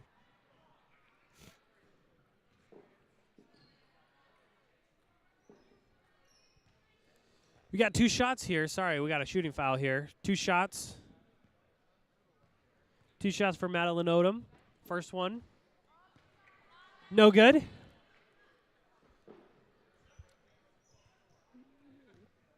See what she's got here at the stripe. Second shot.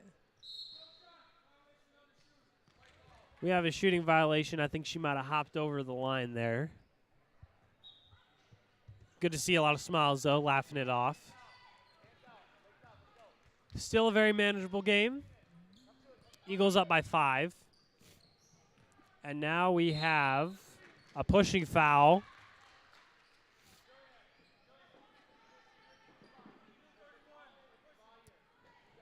We got another pushing foul. We've seen our fair share of fouls in this game. And now Lancaster gets it out to Shiloh, who got back in the game. Puts it up, no good. Almost gets the rebound. Fights for it, but doesn't quite get it. Got another jump ball. Or not a jump ball, sorry. Substitutions coming in.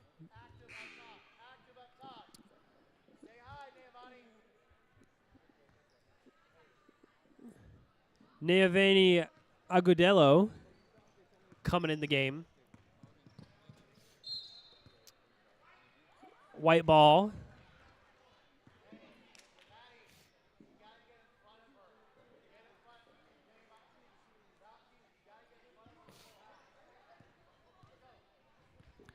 So Alia Atherton bringing up the ball.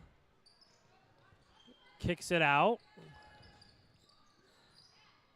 Trying to get some ball movement here. Been passing along the arc, the three-point arch there.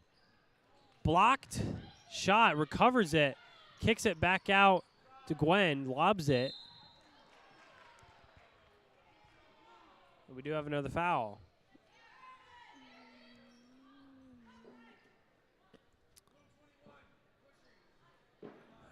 Foul on blue 21 on Chesley Comartin.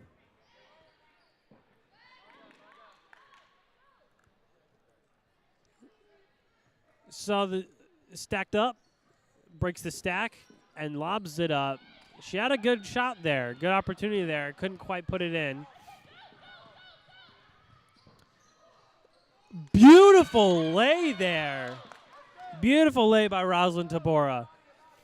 Took it all by herself. Puts it up with the right hand. Makes it 9-6 with 3:44 left in the second. near steal there. Grace Williams. And now they're circling the arc once again. Trying to get a good look. Good defense here by the Lions, by First Baptist. Puts it up. Just hits the corner of the rim there. So now we'll see what the Lions got up their hand. We got a wide open shot. Not a bad look. Fighting for the ball. Great hustle there. Recovers. And Coach Platt calls a timeout just to calm them down a little bit. Great hustle, though. Not giving up on the play. Fighting for every possession they can get. That's what you want to see for the Lions. So Coach calls a good timeout just to get a better handle of things, not risking the turnover or jump ball.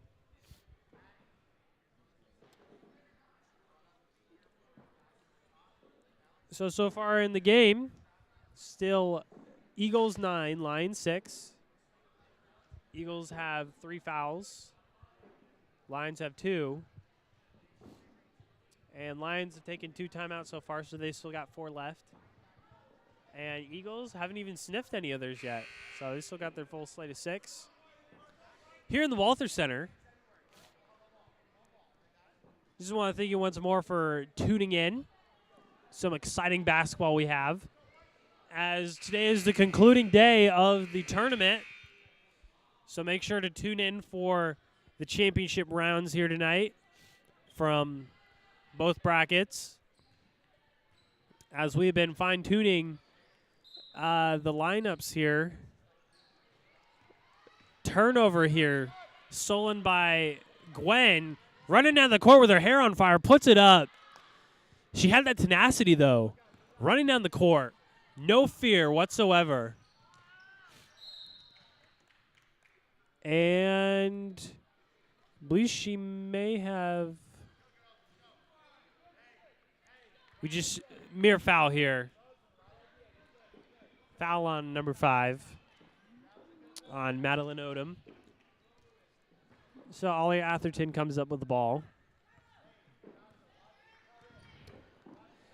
And we'll see what they got here. Pass it up to Shiloh. Didn't like the look there. Lancaster continues to feed in the paint. You'd like to see more success there. We have another foul. Let's see who this is on. It's on white number 5, Meredith Smithy.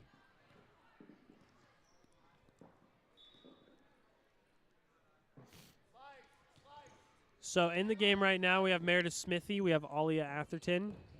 We have Gwen Whitman, Shiloh Connor, and Nancy Grace Williams for Lancaster. And we got the long 2.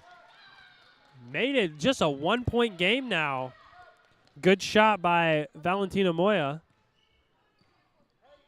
And so line up here for the Lions. We got number 11, Rosalind Tabora.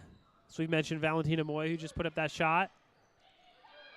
We have Madeline Odom, as well as Neaveni Agadeo.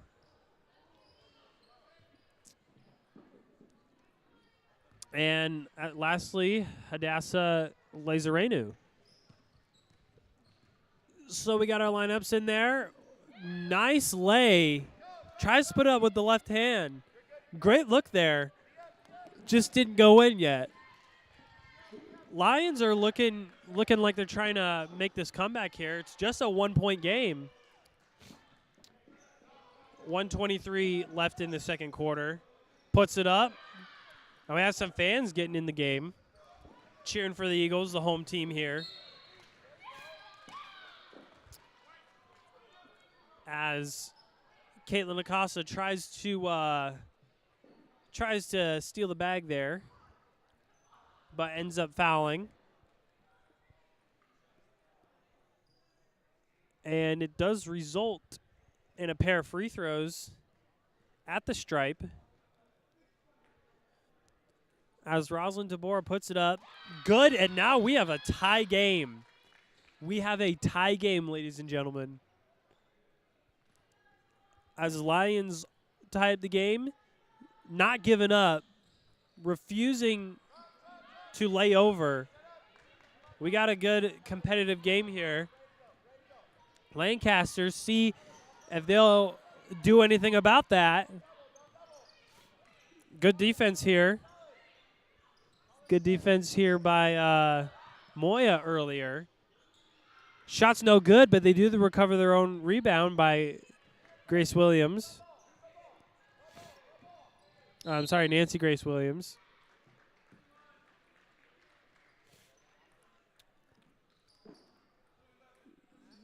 We got a foul on Rosalind Tabora. Just 47 seconds left in the game. We'll be heading to halftime in a few moments. And during halftime, see if coaches can talk about a few things, see which side's going to gain momentum. And now we have an and one. I'm sorry. Yes, an and one by Shiloh Connor. Gets the two. Gets the three-point play. Chance at a third point here to put them up before halftime.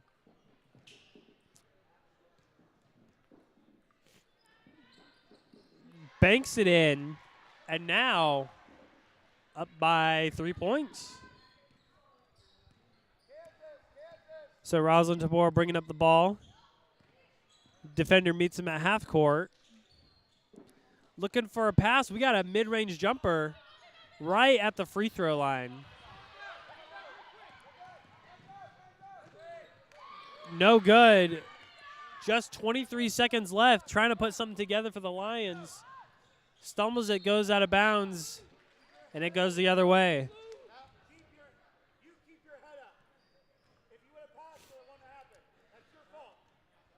Coach Platt trying to give a little bit of advice there on how to better maintain that possession there, control the ball. Wide open shot, no good. And we got a foul here. A little bit of a push there. Caitlin Acosta goes to the charity stripe. And we'll see if they can make this a 5-point game before they head out to halftime.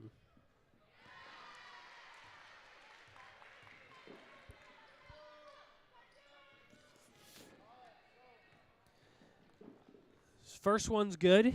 Let's see what they got with the second one. First one not so good. Just 4 seconds. And makes it across the Walmart parking lot. No good. Now we're headed to halftime. Exciting competitive game here we have. Eagles up 13-9. Lions down. Got a lot of basketball left in this game, so anybody's game right now. And we will see you heading into the third quarter. Stay tuned.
All right, welcome back to the third quarter of some West Coast Baptist College Tip-Off Tournament. Eagles headed in with the lead, 13-9 against the Lions, as the Lions will be getting the opening possession of the second half. So just a few things of note over the past half. For the Lions, if I'm the Lions, I'm going to be looking to get a little more comfortable with their offense. They've been able to get to the cup whenever they're on that transition basketball, heading on the court. Whenever they got a little bit of head of steam on them, they're usually pretty decent. So if they can get a little consistency on that end. And with Lancaster, just continue to feed the ball to Shiloh in the paint. And they have had a few open shots, just create more open shots as Lions go for the shot, and we got another jump ball here. So good effort on both teams there. Jump ball goes to Lancaster, so Eagles will be taking up the ball here.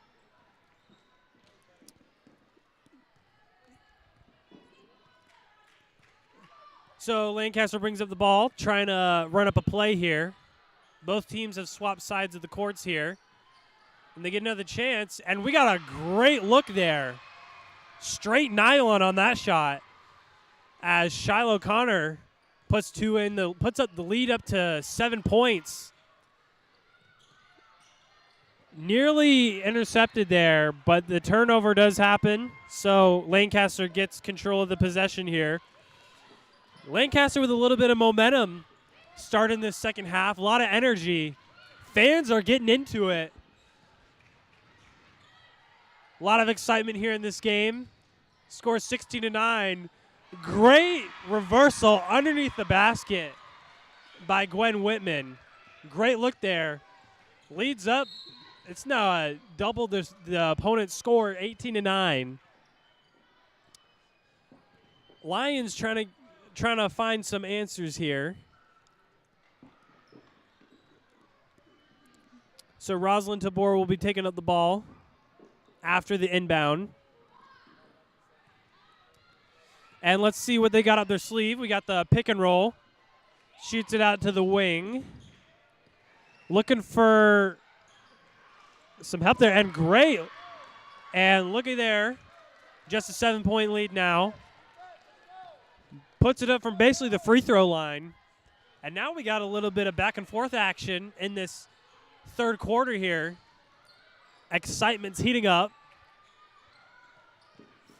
Nancy Grace Williams, top of the key, bounces off a foot and puts it up.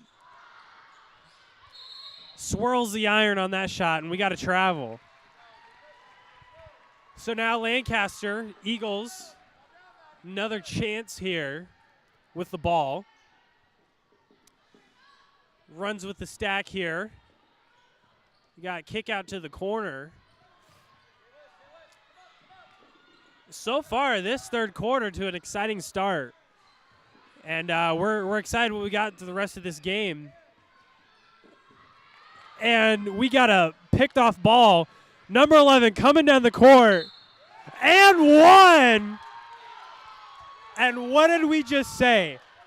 The Lions with great transition basketball.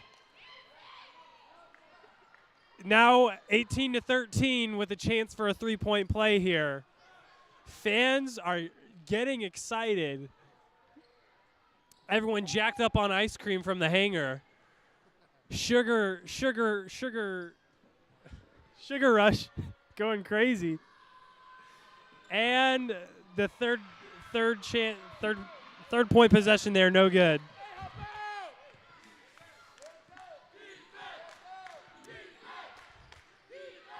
And goes straight out of bounds. Lions excited about that. As inbound coming.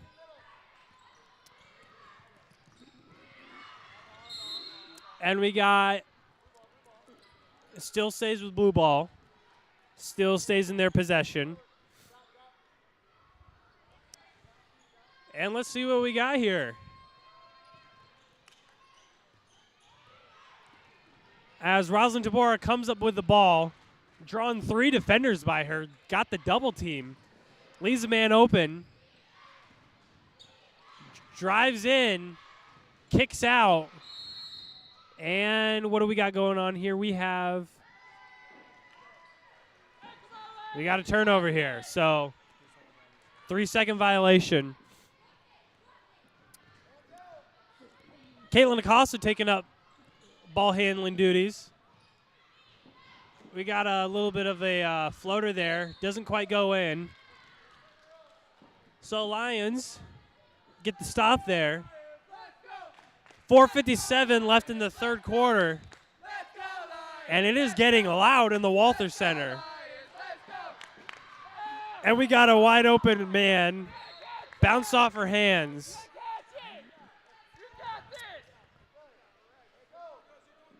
So, Eagles, we got a shoelace on the court.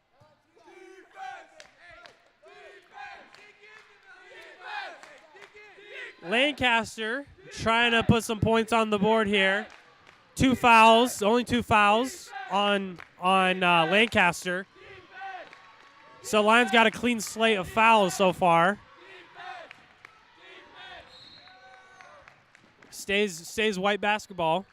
So in the game right now, we got Isabella Vallejo. We got Nancy Grace Williams, as well as Jocelyn Santos. Gwen Whitman. And, of course, Caitlin Acosta. We got a travel here. So Lions running with a lineup of Valentina Moya, Madeline Odom, and we got another basket by Jillian Massey. Puts it up. It is getting exciting. Fans are getting into it. We got just a 3-point game, 1-possession game. Great defense. Substitutions coming in. Shiloh Williams, as well as Ollie Atherton come in the game. And Meredith Smithy comes in the game. 3 substitutions coming in. Coach want to make some adjustments to the lineup with some momentum being given to the Lions right now. Just rims out. And then now we got the Eagles with the possession. Substitution coming in for the Lions with Neaveni Agadeo coming in the game.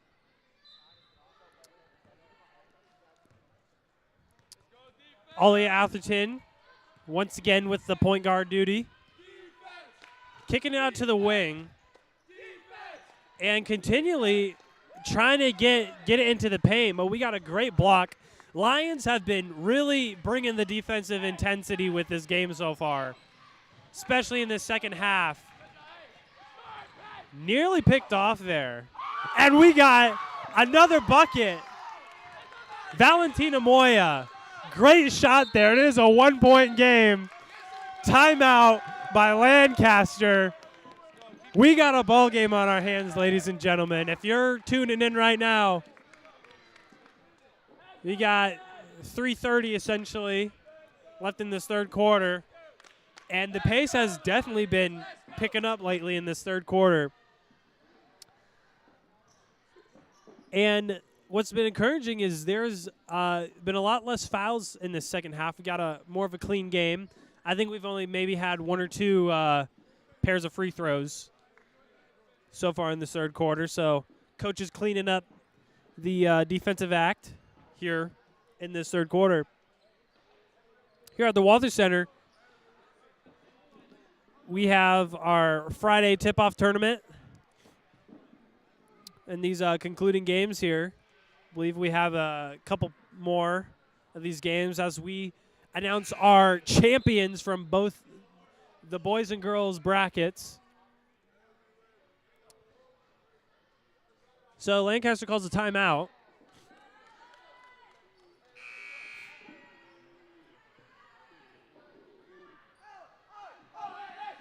There we go. And First Baptist guys here giving some encouragement to the Lady Lions here. So Lancaster with the ball once again. Nancy Grace Williams with the ball, trying to get a little bit of separation in the paint. We got it kicked back out to the top of the key. And we got a push here. Coach Akila talking to them.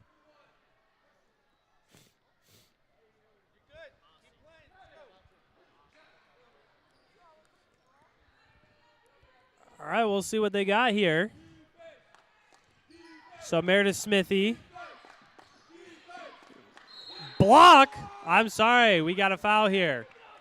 And just after we set a clean defensive game here, we got Shiloh Connor coming up with a pair at the charity stripe.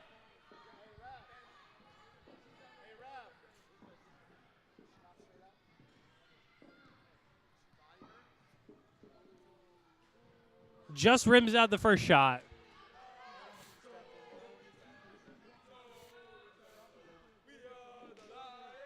Second shot here from Connor. That one's no good as well. Lions recover. Dribbling down the court. What do we have here? We have another timeout. Coach Platt trying to talk over a few things. Get a little bit of their offense back in hyperdrive here. Once again, just a 1-point game. Eagles up 18-17 in the third quarter with 3 minutes left.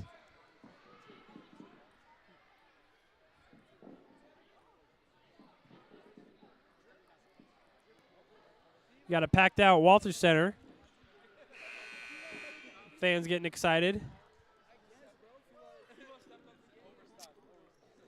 So we're coming out of the timeout here. Blue ball here.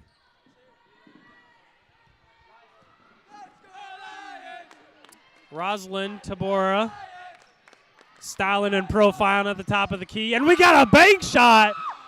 And the Lions with, I believe, their first lead of the game. What a comeback.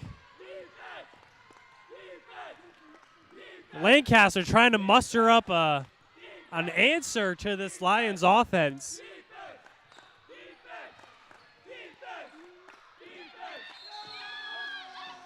We got a jump ball.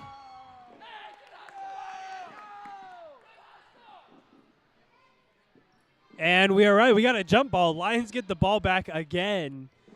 Try and build on this momentum they got going. They're up 19-18. Passes it. And look at that. What a beautiful bucket there by Valentina Moya. They're up 21-18, a 3-point lead. Fighting for a rebound. We got another jump ball, so it should stay with White. Caitlin Acosta coming in the game as Meredith Smithy checks out to take a little bit of a breather.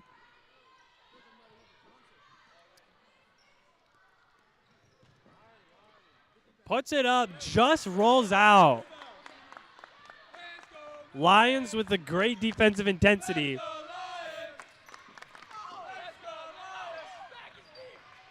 Wide open, another shot! And look at that, Valentina Moya with 2 back-to-back shots. We got a 23-18 game. And if you don't like that, you don't like tip-off basketball, all right? We got another foul here. We got a push here. Ref calls.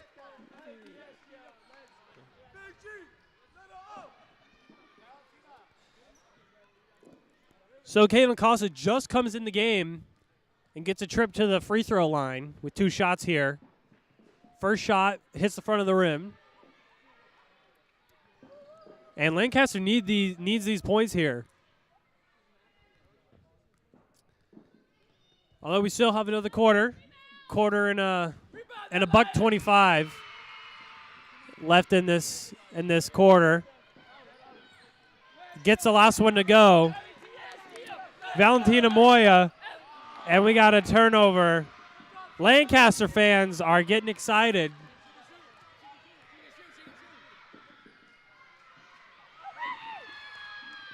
Nancy Grace Williams gives up the ball. We got a jump ball. And it should go the Lions' way.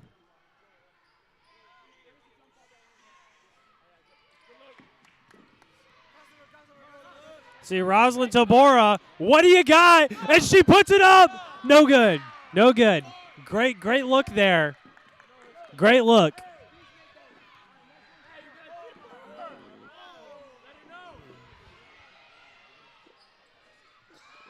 Shot banks off the right, gets her own rebound. Gwen, no good with the shot. Gets a rebound. I will say this: Lancaster has been excellent with the offensive rebounds in this game.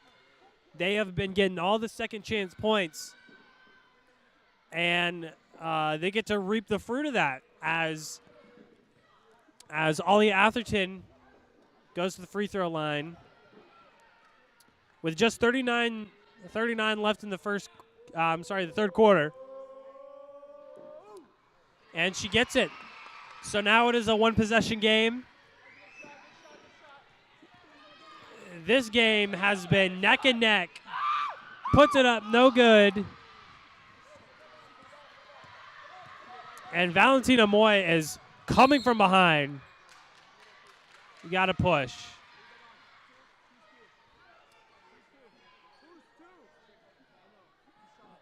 It is on Valentina Moya. With just a quarter, 26 left in the third.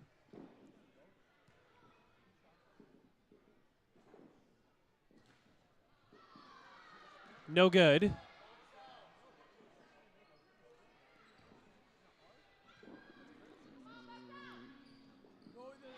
She makes the second one. So now it's just a 2-point game. Lancaster mustering up some oomph in them. Not giving up. And straight going up. She gets the foul. Rosalind Tabora taking a trip to the free throw line. 2 shots on the line. Let's see if she can put some separation between this Lancaster squad as we have 3 nickels left in the third quarter.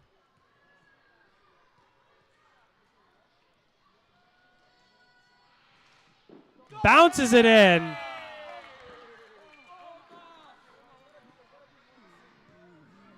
Rosalind Tabor gets the first one to go. 3-point lead.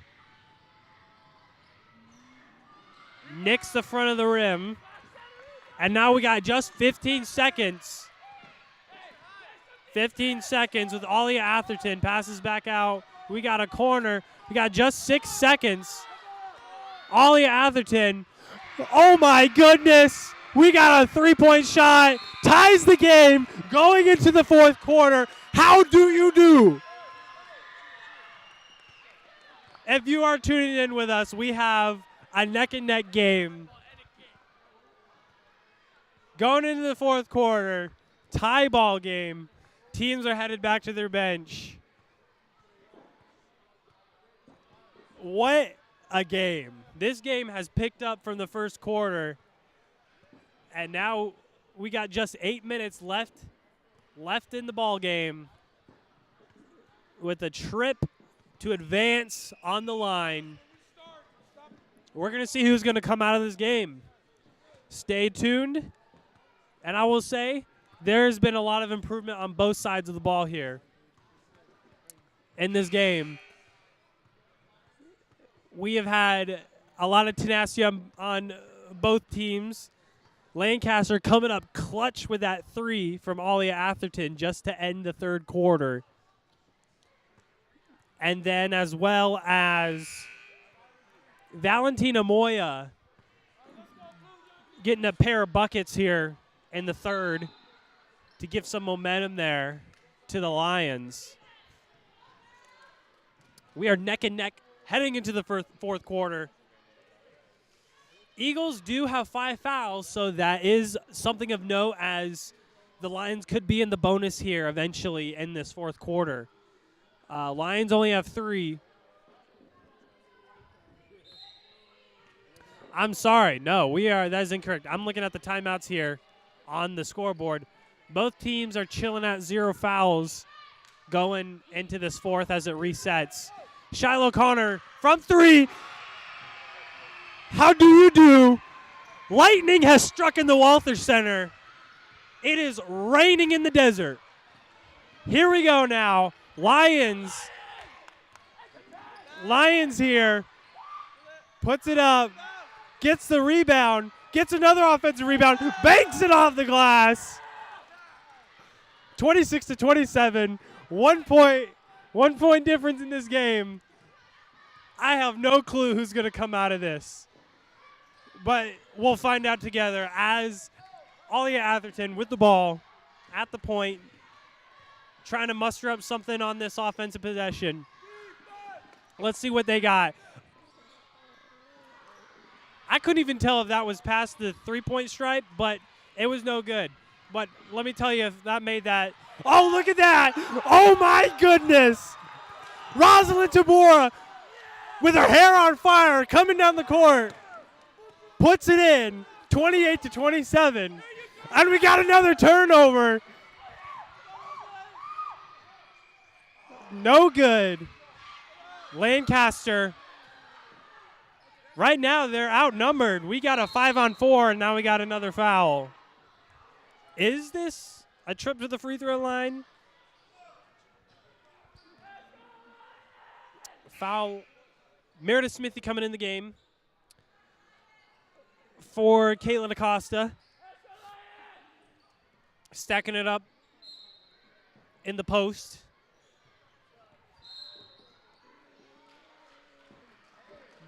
Stays here. White ball.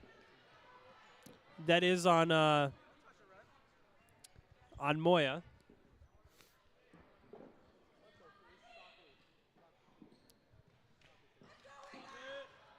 Checks it up.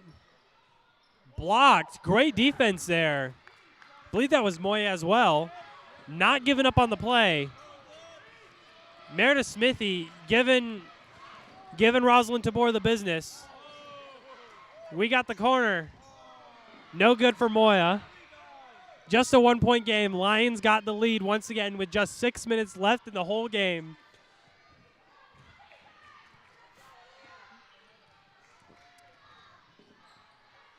Gwen Whitman. And we got to travel. She booked her flight on that play, so Lions get the ball.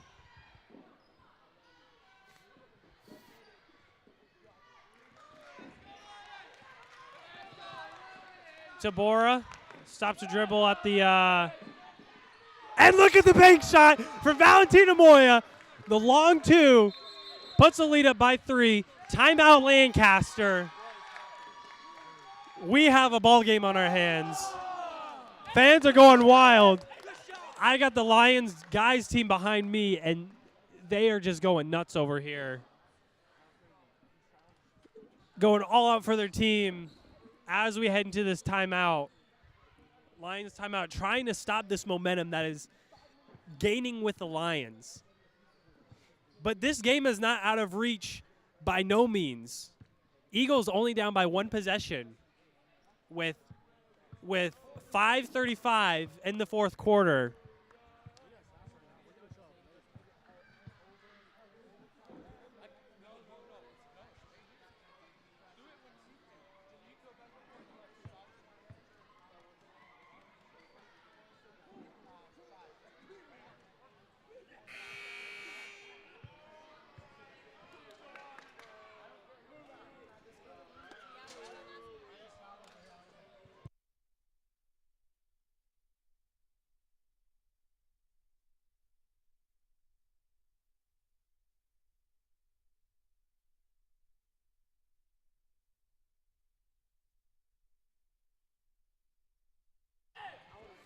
Walther Center is hype right now as we're coming out of a Lancaster timeout.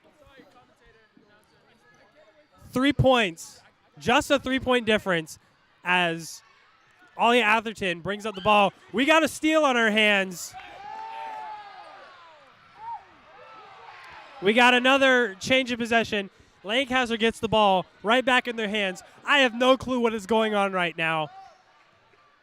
This game is wild.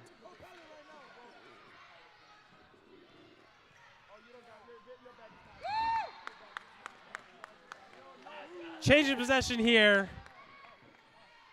Shot is no good.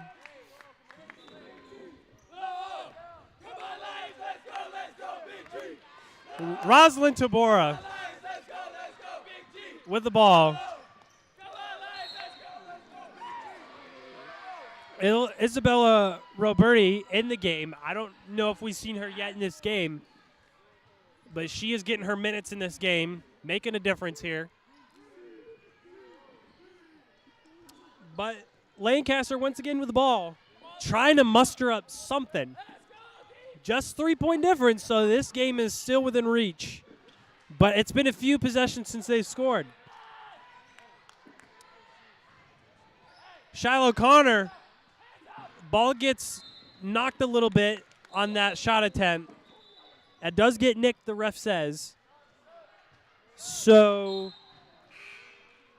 Valentina Moya coming back in the game for Isabella Roberti.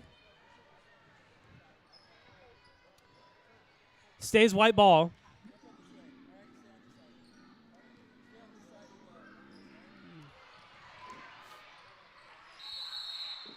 We got a jump ball. It goes to the Lions.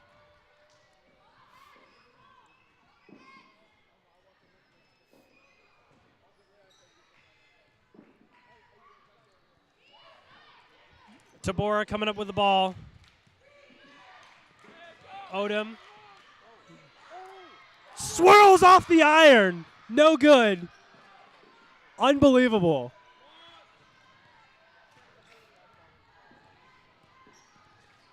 .413 left. Lancaster once again fighting for those offensive rebounds. They've been infamous for those in this game so far. It's been a hot minute since we've seen a score, so there's been a lot of defense within the past minute and a half. Valentina Moya skips it back up to the wing. Heads up.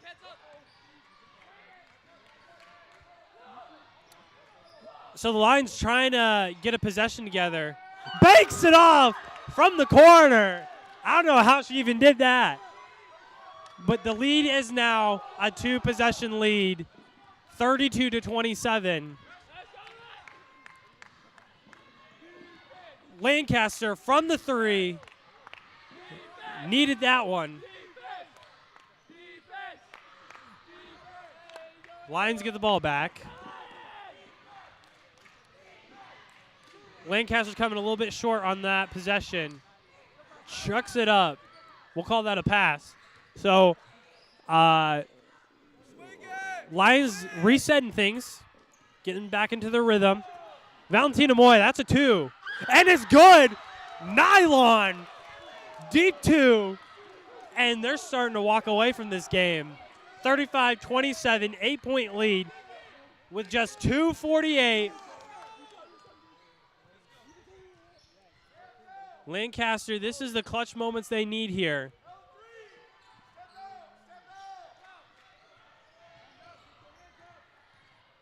That's a 2. Not quite there. And she's out of bounds. Lions get the rebound, but she did have a foot out of bounds. So Lancaster gets another try at this to shorten this lead with just under 2.5.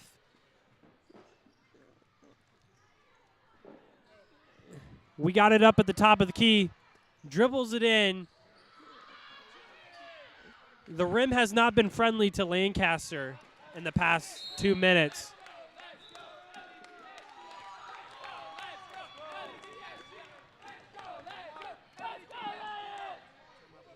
And we do have a timeout. Timeout on blue. Lions take a timeout.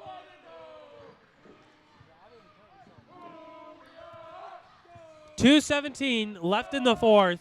Lions have a significant lead up by 8 points. Eagles are going to need a barrage of three-pointers or great defense to get some offensive opportunities here as we're closing out this game. It's been a great one here from the Walther Center. Fans getting into it. Jacked up on snacks from the hangar. So if you've been tuning in with us, we're glad you're here. We're glad you're a part of the experience here at the West Coast Baptist College Tip Off Tournament. We're thankful for all those who have participated from different schools across the country. Everyone putting in the hard work and the travel to get over here to Southern California. Lions with the ball. And look at that. Not quite there. We have an over the back. So it should be Lancaster's ball anyways. That's on blue number 31. That's on Jillian Massey. A few substitutions for Lancaster.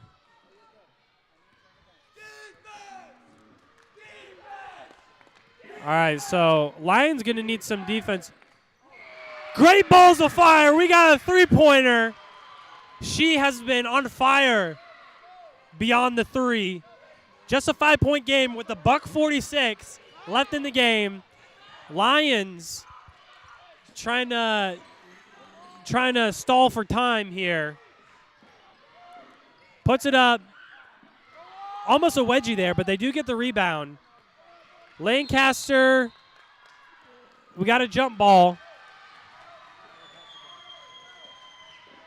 That is Lancaster ball.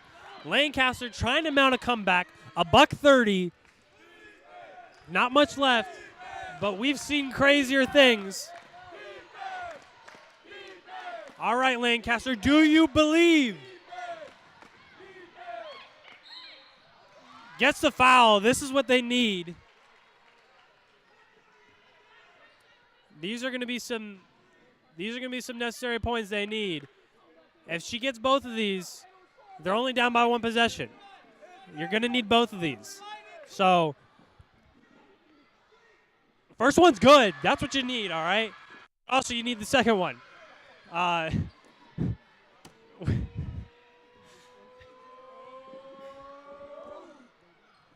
Not quite there. So this is still, oh, she gets the rebound. Puts it back to Shiloh. And not quite there. So Lions get this rebound. They get the possession.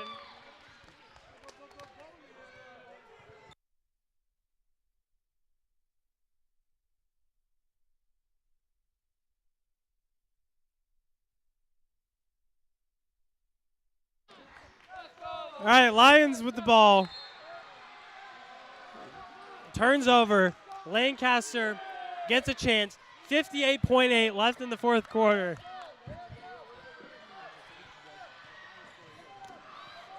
Let's see what they got up their bag. Nancy Grace Williams with the ball. Gives it back up. We got just 47 left.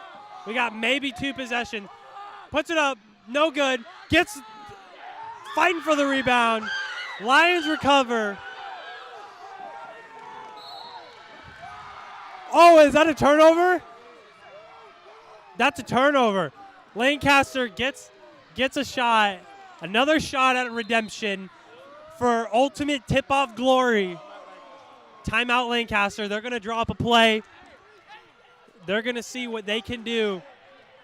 Let me tell you, both of these teams have been phenomenal. Great spirits, great effort. Both of these teams have been fantastic. And it has been a privilege and honor just to be here in the Walther Center. Great job by both sides of the ball on both these teams. Eagles giving a great effort. Lions giving a great effort, especially Lions working on that comeback for most of the game. But it all comes down to this. Eagles, they're going to need points just in general. And they're going to need to stop. So, Captain Obvious reporting here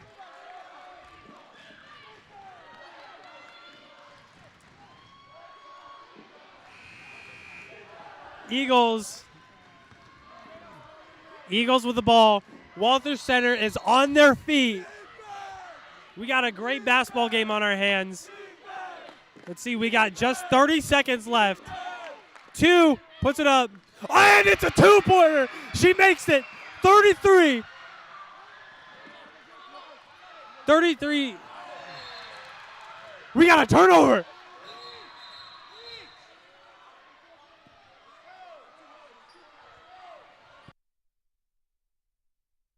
All right, so this is the ball game right here. 17.9.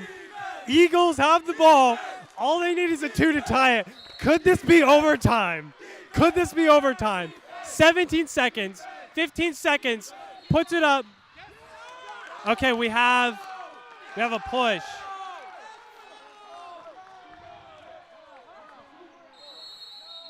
So Lions have the ball. We got a timeout.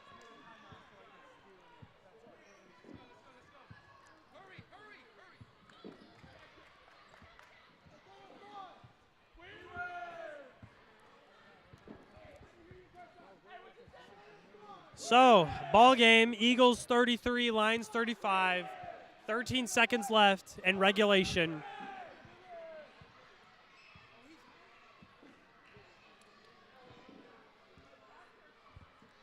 Thank you for everyone tuning in.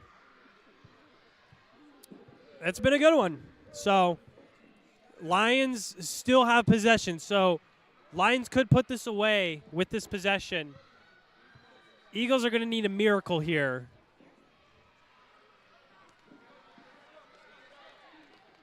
So we're headed back to the court.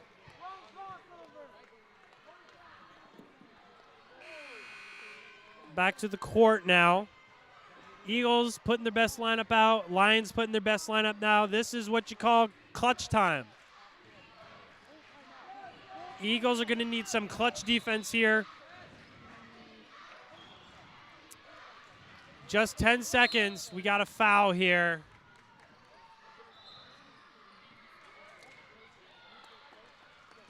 We are not in the bonus. That would have been helpful.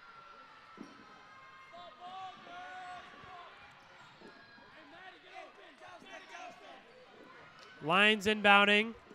Valentina Moya with the ball. Just trying to spare time. As time is expiring, we got 1 second. And there you go. Great effort by both teams. Lancaster put up a fight, but ultimately the Lions come out on top 35-33. They complete the second quarter comeback. Great effort by both these teams. If you're fans of either of these teams, you can be proud of both of them. As the Eagles, with the tenacity, you can say in this game, no one gave up. So thank you for everyone listening to this game. We'll be coming into the next game with some boys basketball.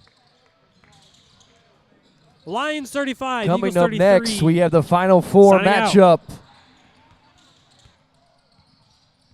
Tabernacle from Hickory going up against Indiana Christian from Indianapolis, Indiana.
What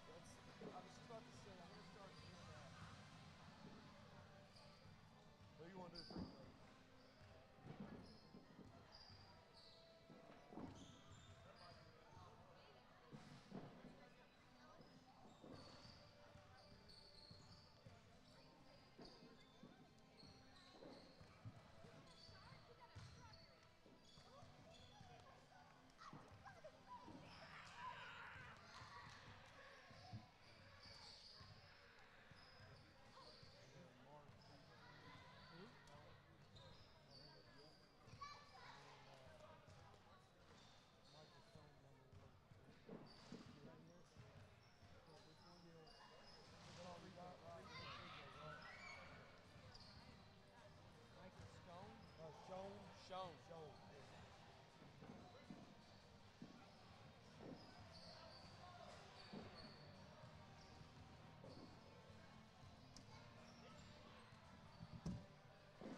Thanks for joining us for the last semifinal of the tip-off tournament so far.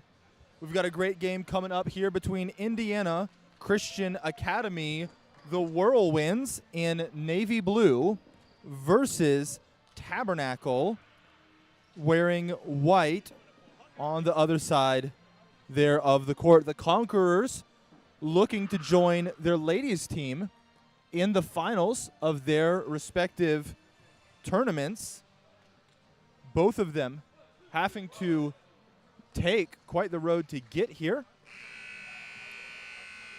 Not just in terms of the difficulty of the games, but also in terms of distance. Indiana Christian Academy coming all the way from Anderson, Indiana. Tabernacle Christian School also joining us from the East Coast, from Hickory, North Carolina. And so we've got a great game that we are looking forward to here between these two teams. We've got the starting lineups out on the court right now. For Indiana Christian Academy, we've got Kyle Stevens, Seth Plew, Ethan Tucker, Sawyer Tipton, and Jake Gilbert. A team without any seniors on it, at least the way that it's listed here. For Tabernacle, we've got number 5 getting ready to tip off here. Deccan Johnson. We've got Mark Hall, number 3. Micah Schoen, number 1. And we'll see the other numbers. We got number 2, Carter Schatz. And getting the ball here to start the game, Zach Swigert. Schoen starting off with it up top. Looks around, number 3.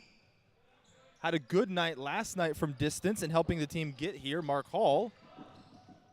And this one is going to get inside. It's going to bounce around a little bit. Hall to the corner for 3. And Carter Schatz opens up the scoring here for Tabernacle in white from North Carolina. Indiana in blue coming on up. Pressure by Hall, but it gets caught with that one early. First foul, just 38 seconds into this one here. And we've got the game on.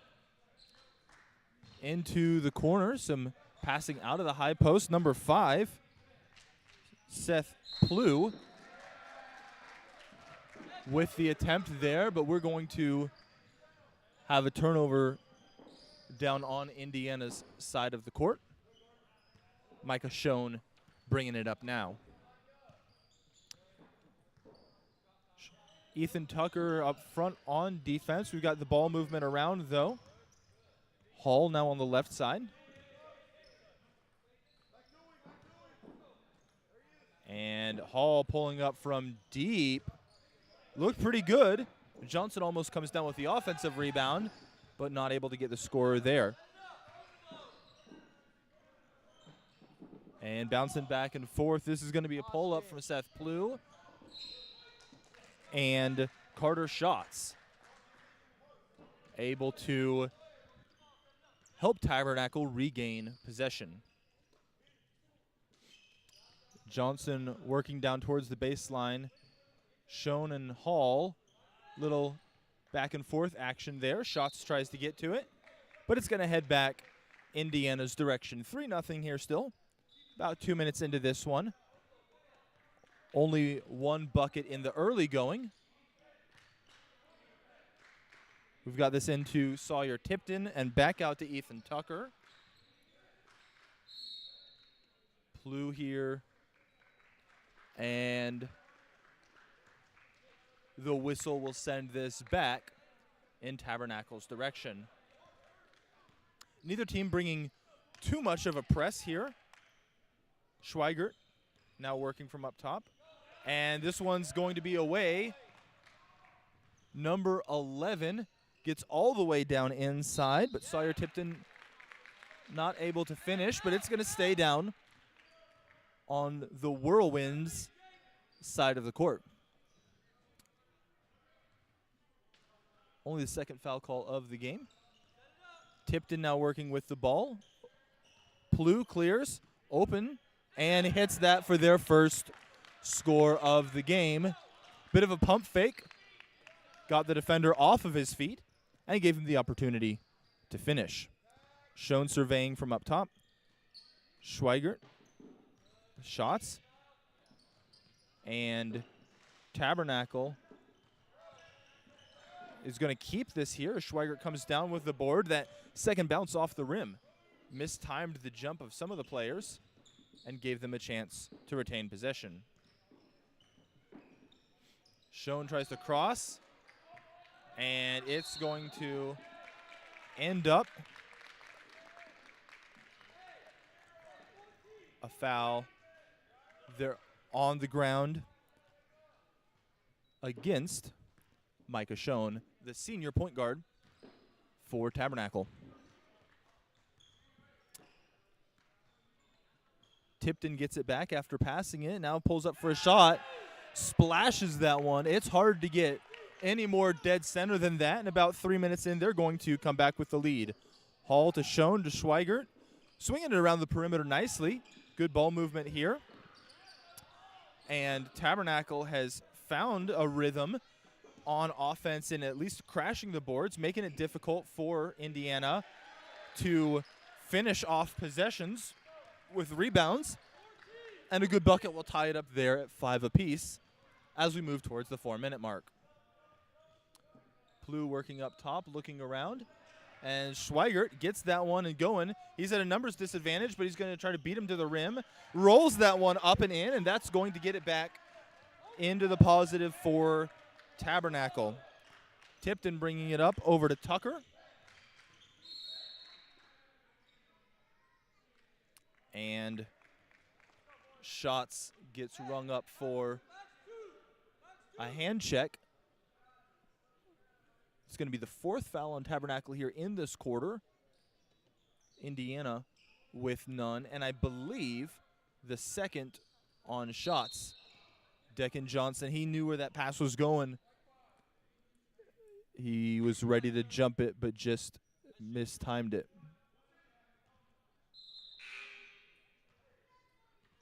And ref sorting some things out here. It's 7-5. Tabernacle, North Carolina, beating Indiana Christian at the moment. Number 5, the junior Seth Plew to the line. And he gets one for the Whirlwinds. Number 0, Ben Fox, coming in for Micah Schoen. First substitution of the game. And Plu didn't look down and check maybe his toes, and so the shooting violation there going to cost them a pretty made free throw. Hall and Schweigert working it around up top. Both defenses setting up, at least starting in a bit more of a zone look. Shots looking around. And that's going to be the first foul call against the Whirlwinds. 7-6, 3:33 in the first, yet to go. Shots finds Hall, who works it back to the original passer in the corner. He's going to bury that, and that's going to be Tabernacle extending their lead to 4. Indiana working it back up, down 10-6. And Hall comes over the top there, his second in the first 5 minutes. And number 21, Jake Gilbert, the freshman, going to the line for 2, chance to have this deficit.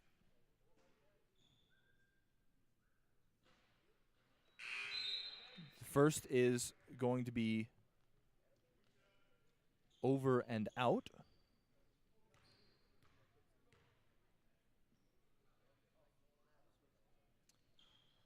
But the second is going to slide home, cutting it to a one-possession game. Tabernacle in white coming back up the court. Hall working from the left side. Now gets it across to Schweigert.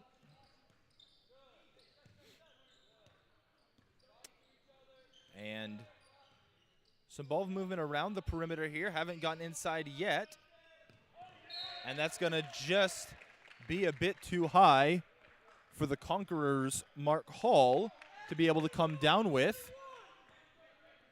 Sawyer Tipton, the junior, working with the ball here before it gets over to Jack Tucker.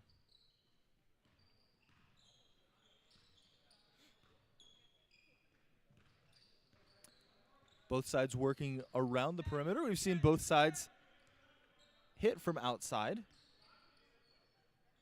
And so as Plu here looks at it with 7 on the shot clock, this is going to probably be the best chance they can get. And 11, Sawyer Tipton, a nice-looking shot, but a little bit too deep. Not able to get it to go. Tabernacle with the lead, with the ball, with the miss by number 0, Ben Fox. Plu working it up here. Now into the high post, back to Plu. And that'll be a little bit to the right. Gilbert not able to come down with it, but his efforts are going to help it bounce to Tucker. And a drive here. And we're going to see, despite it being more of a perimeter game, the whistle for someone camping out in the lane. Hall to shots. Shots to the shot. And you could tell Ben Fox, number 0 for the Conquerors in white, looking to contest. Tried to pull out. You could see him think about it there, but a little bit too late. He'd gotten tied up for long enough. The ref's whistle was already on its way.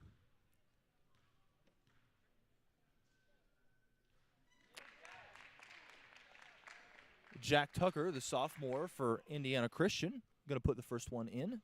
It's 10-8. Make that 10-9 after he rattles the second home. 1 point lead for Tabernacle. They're coming back down the court with the ball. Declan Johnson outside. Shots going inside with it. Is going to be able to retrieve it himself. Hall trying to work through pressure. And there's been good ball movement from both sides so far. Hall eyes it up, pulls it up. Shots is going to get that one there, but looking for help. And tied up by number 10, Ethan Tucker. Looked like, potentially at least, a jump ball, but they're going to have a personal foul.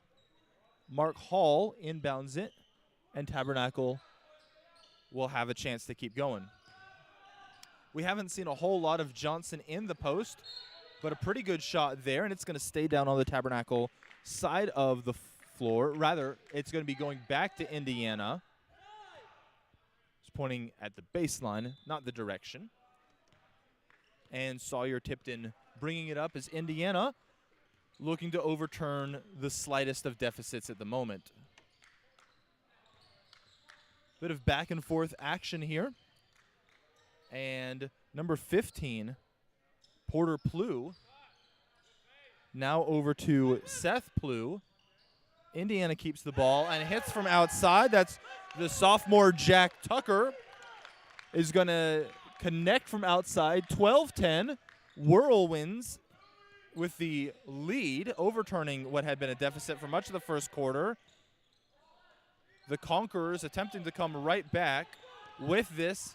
The Whirlwinds, Declan Johnson now to Ben Fox, and a reset here for the Conquerors. In the corner, shots, hits it from outside, and that's going to turn this one back around. The shot is up and away, but not in, and so we're going to end the first quarter.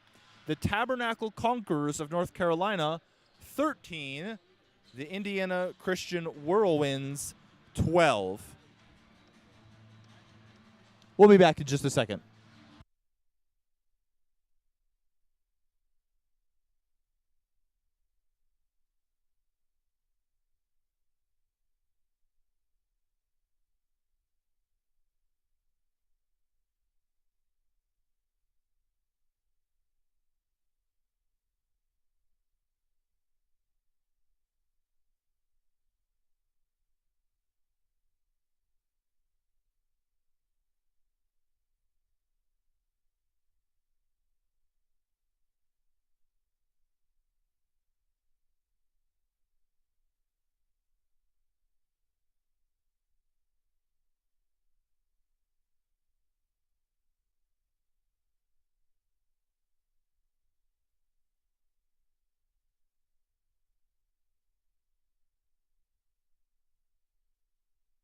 And both sides taking the court here to start the second quarter.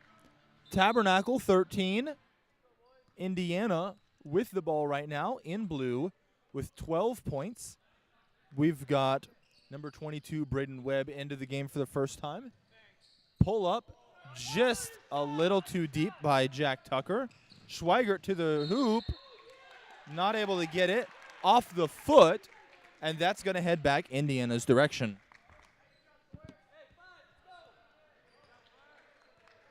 Sawyer-Tipton bringing it up the court now to Tucker.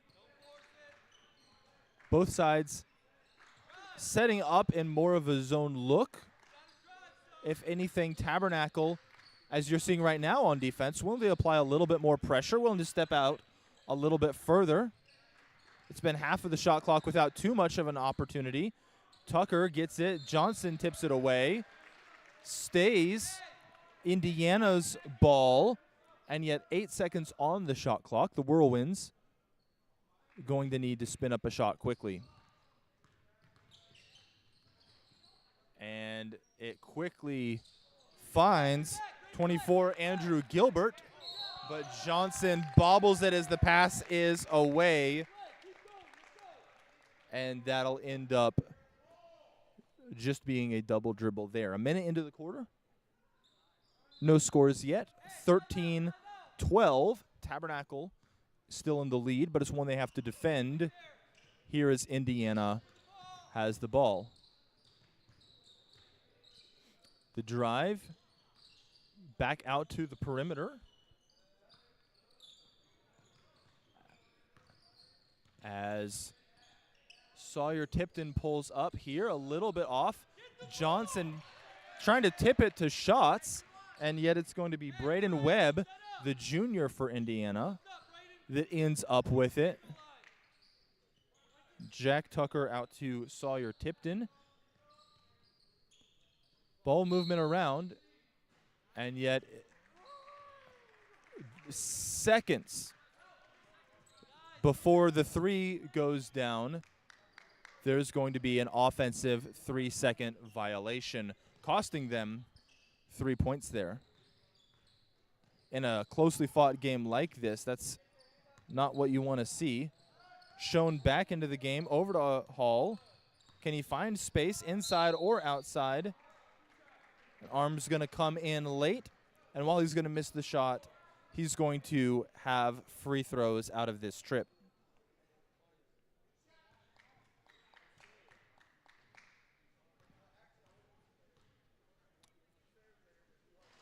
Hall setting up for this one, rattles it in, and that'll put it to 14-12. Tabernacle in the lead by 2 minutes into this quarter.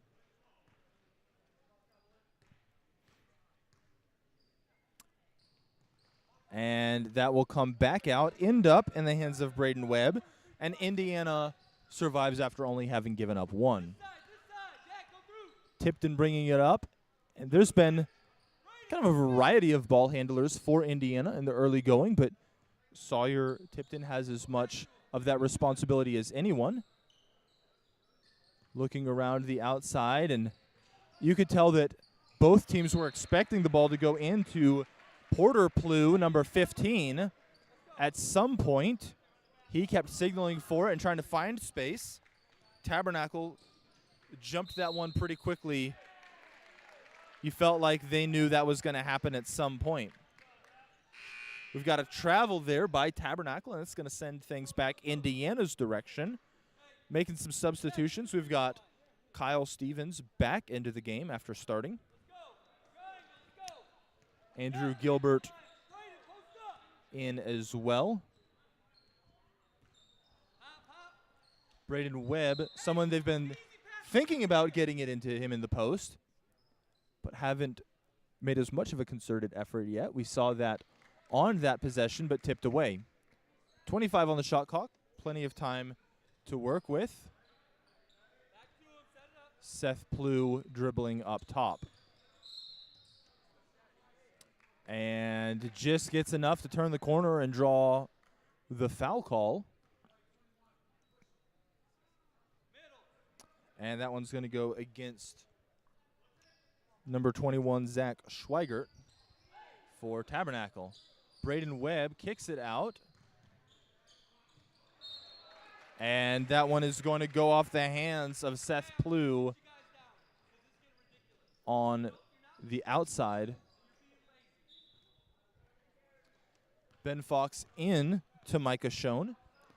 And this has been a bit of a grittier game here so far. Both teams a little bit looking for their offensive rhythm. Haven't quite found it yet. It's 14-12.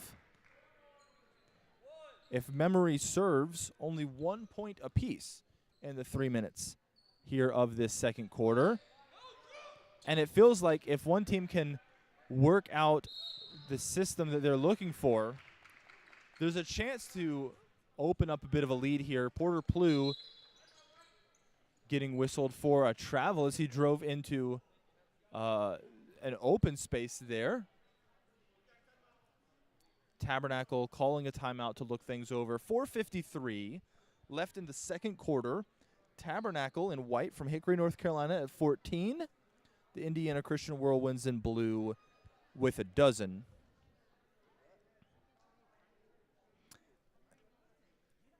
After a good shooting performance last night from Mark Hall, he's been kept a little bit quieter. Carter's shots has hit twice from outside, but been a little quieter. Other than that, on Tabernacle's side of things, the Whirlwind side, it's been pretty evenly spread out. And so really both teams looking to make an impression on this game. Each individual player looking to make an impression on this game. But it certainly remains to be seen who is going to be able to do that. Conquerors coming out with all of their starters except Ben Fox in number 0 for Carter shots. Bit more rotation on Indiana's side of things. And so we'll see who gets the advantage in a bit more of a starters versus bench matchup here.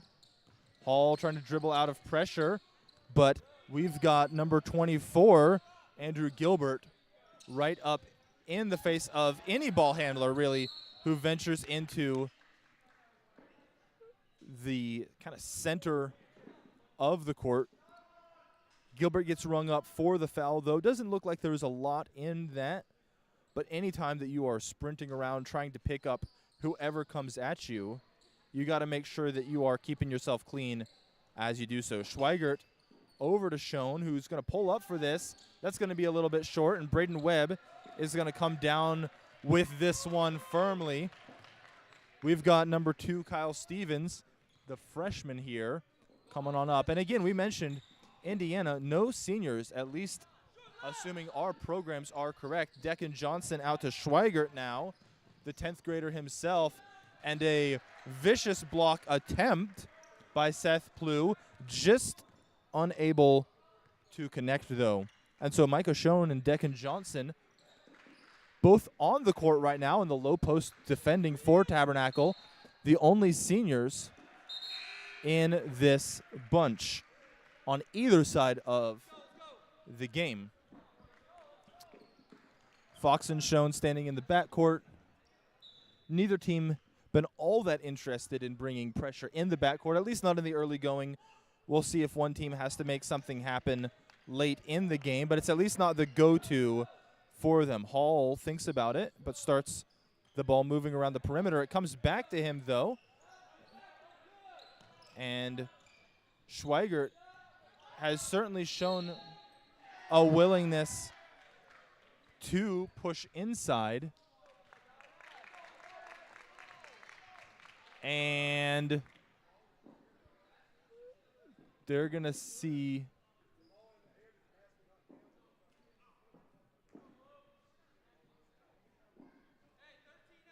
and they're going to say that he opened up space for himself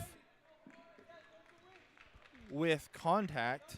And so that 3 from Mark Hall will potentially get him into a rhythm personally, but it won't count for his team on the scoreboard. Good take by Jake Gilbert.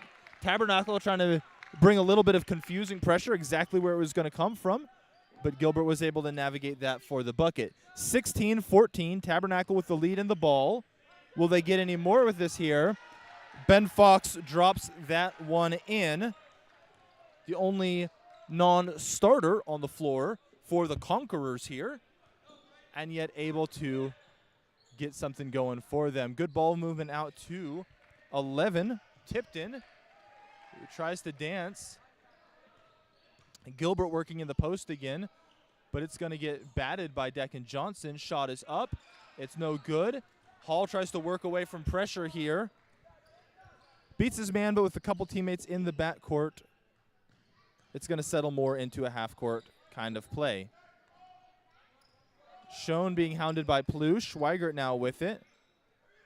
Johnson, and he's shown that willingness to pass quickly out of the high post. And that one's just going to rim in and out. Hall comes back down with it, facing a couple of different players. Johnson to Hall, and this one has been a mad scramble. Schoen pulls up with it here, buries it, and that's going to push the lead to the largest margin of the game so far. The Tabernacle Conquerors leading by 7. Indiana looking to try to cut that deficit down now in this trip down the floor. Schweigert contests, but Gilbert, who's been working more so in the post recently, is going to step out and hit that from outside. Hall looking around, but Seth Plew trying to make life difficult for anyone in that high center of the court. Schweigert drives, dishes it out to Declan Johnson. About halfway through the shot clock. No real opportunities yet. Seth Plew harassing the ball up top. 5 seconds left. Someone's got to come up with a shot. And yet, for all of that, not all that much pressure on Schoen as he actually pulled up with it. Tipton now looks to reset, find someone. And we're going into the post to Gilbert. And not able to get that one there despite a lot of contact. Braden Webb swings it around.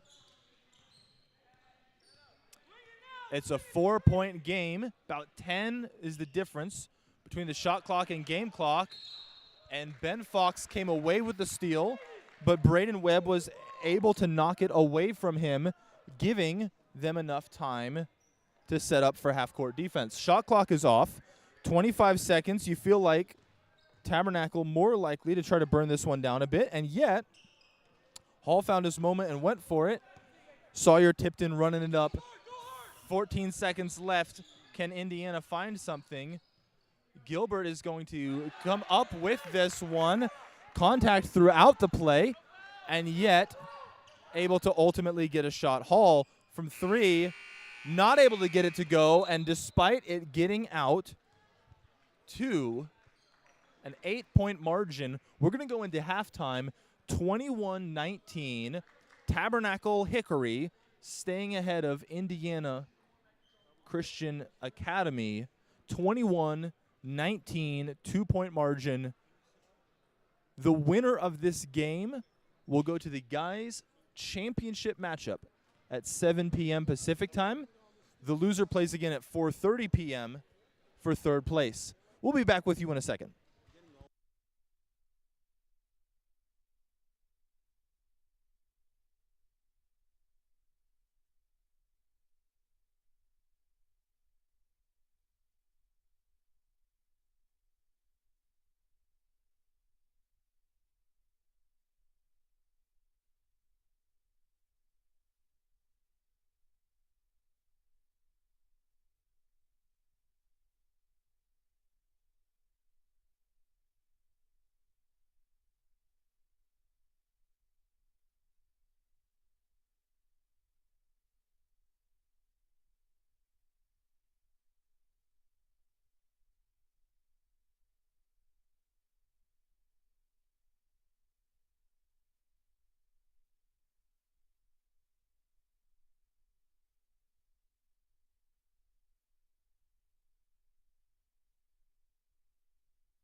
And we're back for the second half. Again, the score right now, 21-19.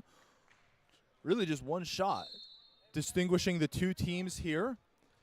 Tabernacle from Hickory, North Carolina in white right now. They're up by 2.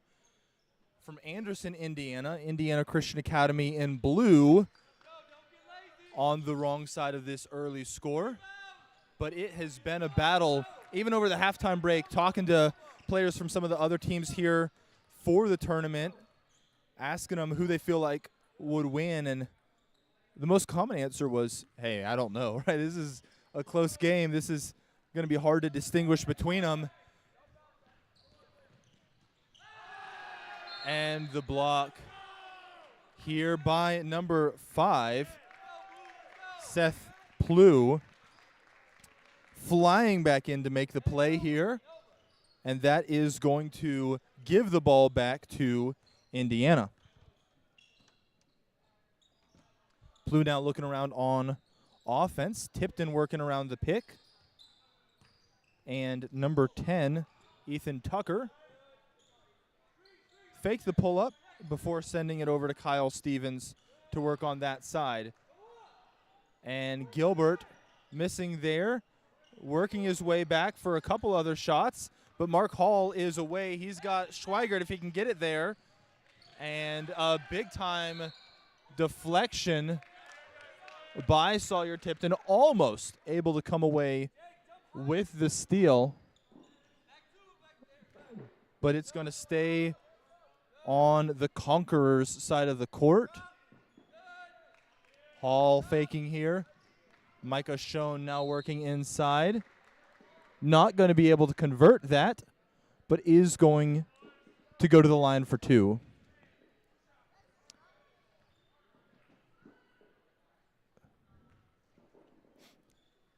And that foul going against Ethan Tucker. Schoen rattles that one off to the side. Not able to extend this margin anymore. But he'll eye up the second here. And Indiana jumped real fast on that one, giving Schoen a third opportunity here from the line. Let's see if he can convert on this one. And he'll short that, leaving it down for Seth Plew to come away with.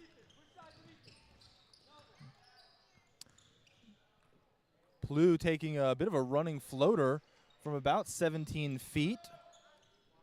The teardrop by Kyle Stevens, not quite able to go. It's now Declan Johnson moving this one forward, and the quick hands by Stevens making life difficult.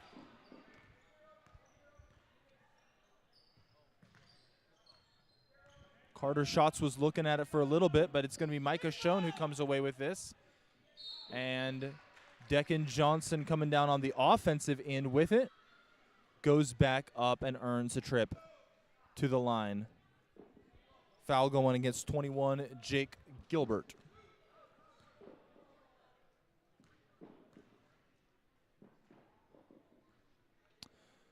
Johnson a little deep on that, and so Tabernacle has had a couple of opportunities from the line, but not able to use those to bring the margin out anymore.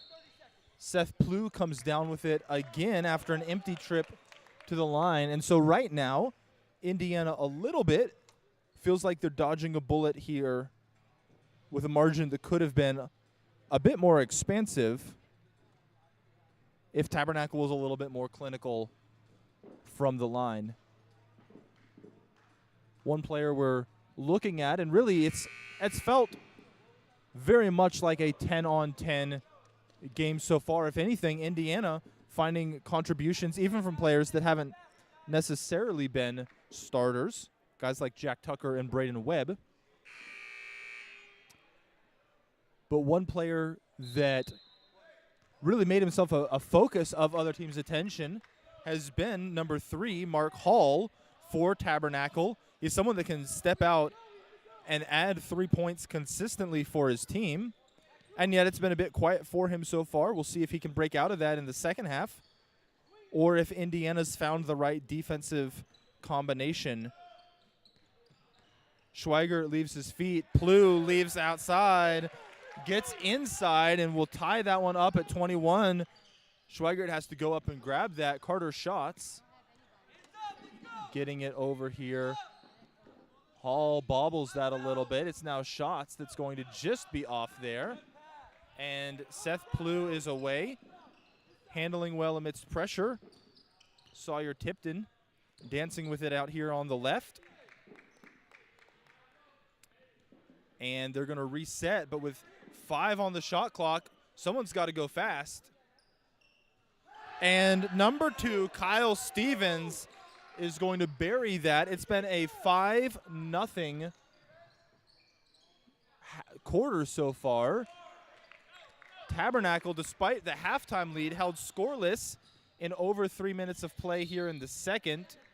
Indiana's going to keep the ball, and they are regretting what so far has been 0 for 5 shooting in the second half from the charity stripe, giving Indiana opportunities to work their way back into this one. Tipton looking. Gilbert, runner, rebound, pass, 3. And Sawyer Tipton hits from outside, and all of a sudden, it's been an 8-0 third quarter so far. Tabernacle with no answers on offense to this point. Schweigert gets wrapped up, and it's going to stay Conqueror's ball, but because of a jump ball situation. Shown shots Schweigert, and a tricky offhanded rebound. Declan Johnson finally breaking the offensive drought more than halfway through this quarter. A bucket and a chance to score. Missed 2 free throws earlier, but if he can get his third now of the half, as he does, that'll make it a 1-possession game. Tipton analyzing from outside. Ethan Tucker working. And that's going to stay on the Indiana side of things. And Tucker setting up on the baseline, looking for Gilbert. Is going to swing it out. Tipton with the shot. Hits it. And now shown to Johnson. Back and forth action here so far. Down 6. Can Tabernacle find the answers here? 3:28 left in the quarter. Whirlwinds up 6, overturning a 2-point halftime deficit. Mark Hall to Zach Schweigert. Schweigert goes. Schweigert shoots. Johnson comes down with it, tipping it over to Schweigert. And Johnson is trying to battle away on the inside. The one thing that's been a bit effective for Tabernacle in this half, Whirlwinds up 4 with the ball in this one here. Seth Plu looking in the high post. Kyle Stevens. Plu, 3, short. Carter Schatz gets this one, but amidst some double team pressure, gets it away. Declan Johnson moving up the court. He's able to just get around that. Plu set up to try to take the charge. Johnson able to avoid that call, and yet not quite able to get it down. Plu then runs the floor. We're going back and forth in this one. Whirlwinds up 6. Conquerors with the ball. Schatz has already hit twice from outside. Makes that a third from the corner as he's gotten it back to a 1-possession game. 32-29. 2:05 left here in the third.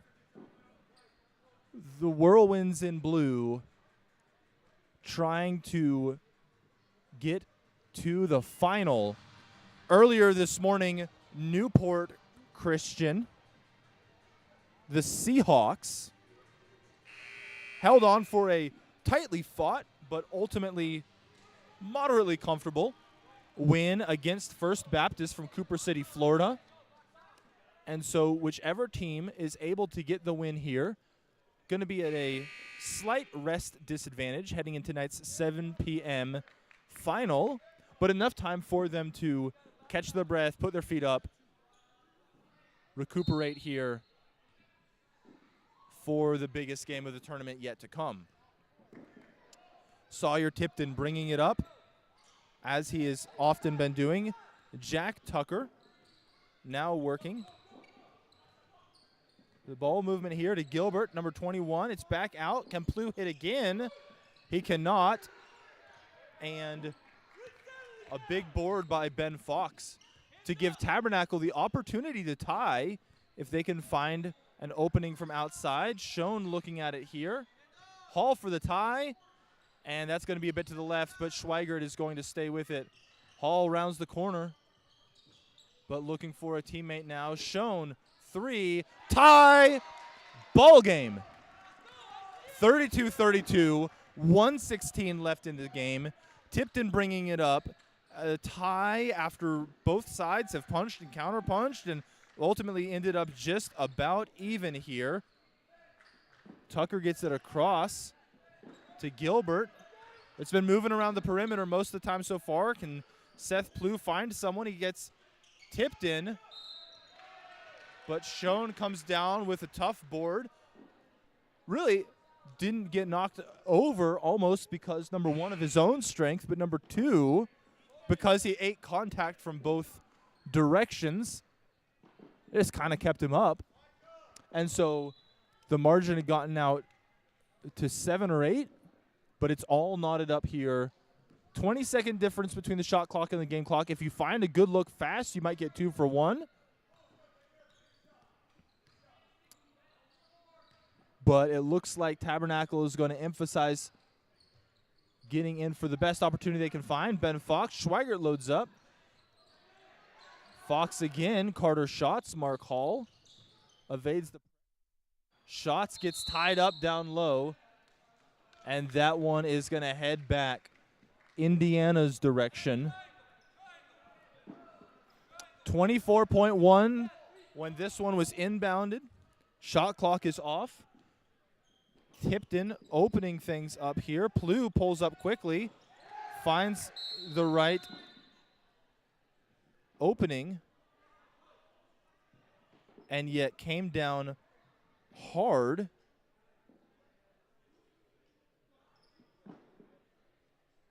Looked like a bit of contact on the way down or something like that. Maybe he rolled his ankle. And his teammates are helping him off. He's not putting anything on the left ankle. And he's been arguably the best player on the floor, at least in this third quarter. And so a big bucket puts the Whirlwinds up by 2. But Plu will be off at least through the end of the quarter. Schoen goes up, and it's going to be away if they can get one up. I think he got the ball up, but good defensive pressure by Tabernacle kept them from advancing it further. Heading into the fourth, 34-32. Anderson, Indiana Christian Academy up by 2 over Tabernacle of Hickory, North Carolina. We'll be back with you in just a second.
And we're back in for the fourth quarter, 34-32. Whirlwinds defending a 2-point lead right now. Schoen almost is able to take the lead there. And Braden Webb bobbles it and then tosses it away out of bounds. Tabernacle in white here, a chance to come back. They were up 2 at halftime, down 2 heading into the fourth.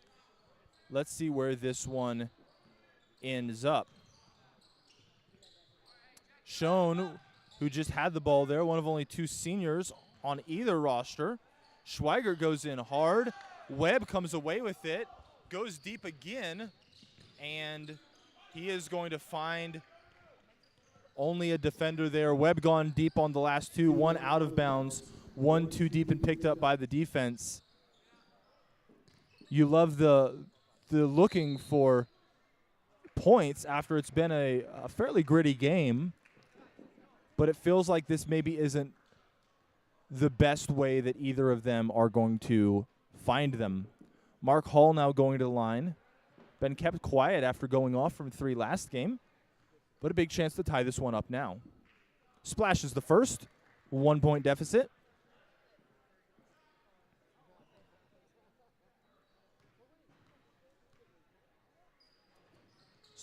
Rattles out the second, lead stays with Indiana. Tipton controlling, he's been the primary initiator for Indiana so far here. Pretty balanced effort all in all, though. Number 24, Andrew Gilbert, not quite able to get it to fall. But this is going to stay here with the Whirlwinds. Declan Johnson gets away with it. Hall and Schweigert both away. Can they score?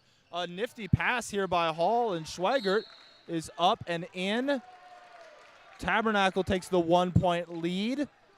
Indiana immediately calls timeout to plan their response. And the composed play by Hall, finding the open Schweigert along with him. But it takes calmness to finish in the moment, and he was able to do so there. 35-34, winner plays tonight at 7 for a shot at the title. The loser will turn around and play at 4:30. They can still come in third, still have an opportunity to medal, essentially, at this tournament. And this one has lived up to every bit of intensity, back and forth scoring that you would anticipate from a semifinal matchup. Tabernacle and Indiana both retaking the floor. Braden Webb, number 22, going to be inbounding here for Indiana.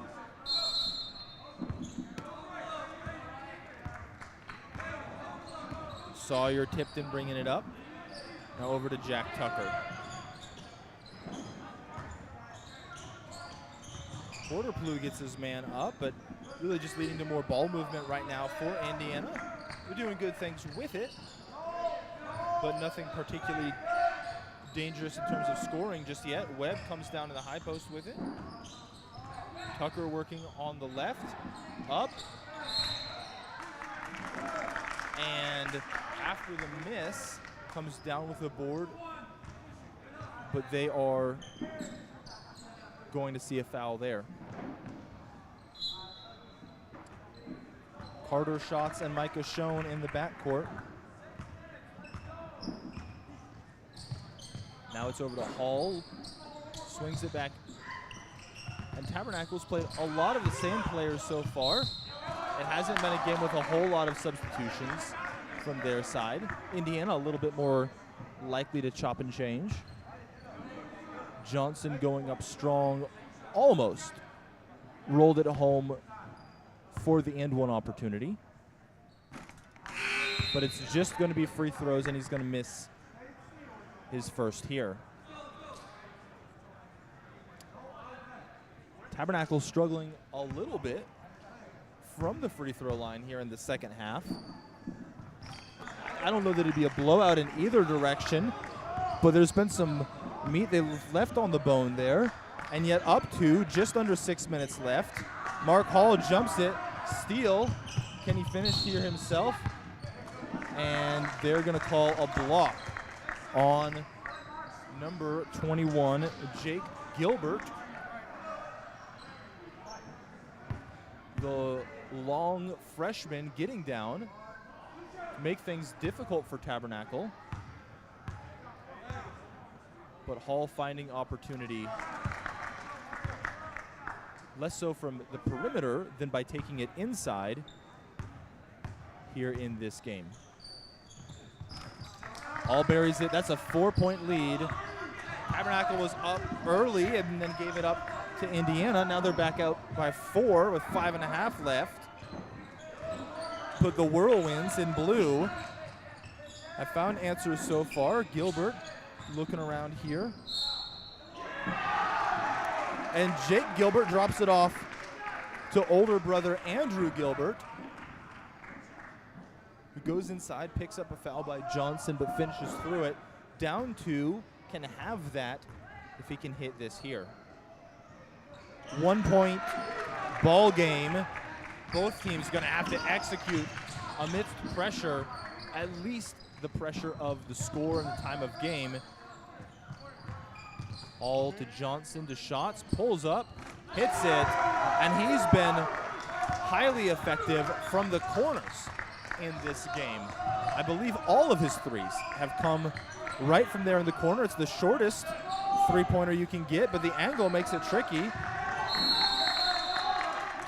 And that one's gonna be whistled a jump ball. That's more what it was looking like, although Hall came away with it maybe half a second afterwards, but I think the play had already been tied up enough to end up as a jump ball at that point. Schoen now working with a 4-point lead as the Tabernacle Conquerors work their way up the court. Schweigert looking to drive. Hall, will he shoot it? Gets Andrew Gilbert on him. Deccan Johnson kicks out to Schoen. And a big time play by Deccan Johnson is going to make this a 6-point margin, as Indiana now looking for some answers. Can they find it in the last 4 minutes of this one? From outside, Johnson comes down with a tough board. Kyle Stevens, a good look, but couldn't get it to go. Shots to Schoen. And now they're going to wait this one out and see what they can make of it. Hall not looking for shots in the corner yet. Johnson, he's got good passing out of the high post. Can he get something to go in the scoring department? And he's starting to wear on an Indiana team that's a bit smaller in terms of the guys that they're throwing at him. Not a ton of height up and down the roster. Guys like Jake Gilbert or Seth Plew have some of that. But after Plew came down hard, looked like he maybe hurt his leg after making a shot late in the third. He hasn't been out there. And Johnson is starting to get his opportunities. Tipton clears his way past the pressure. Now looking for his teammates. Schweigert stepping out, provide a bit of defensive pressure. It's a 7-point game with about 3.5 left. And number 24, Andrew Gilbert, getting bailed out by the call there. The defensive pressure was starting to get to him. But Tabernacle just overextending themselves that little bit. They're late. Tipton up top. And lost that bit of contact there, but it looked like he had lost control before that drive. All working in. Can he get it? Just off the right. And that's going to be a timeout for Indiana. 3:09 7-point game. Indiana heading back to the blue sideline, looking for a way to make up the 7-point deficit over the last 309.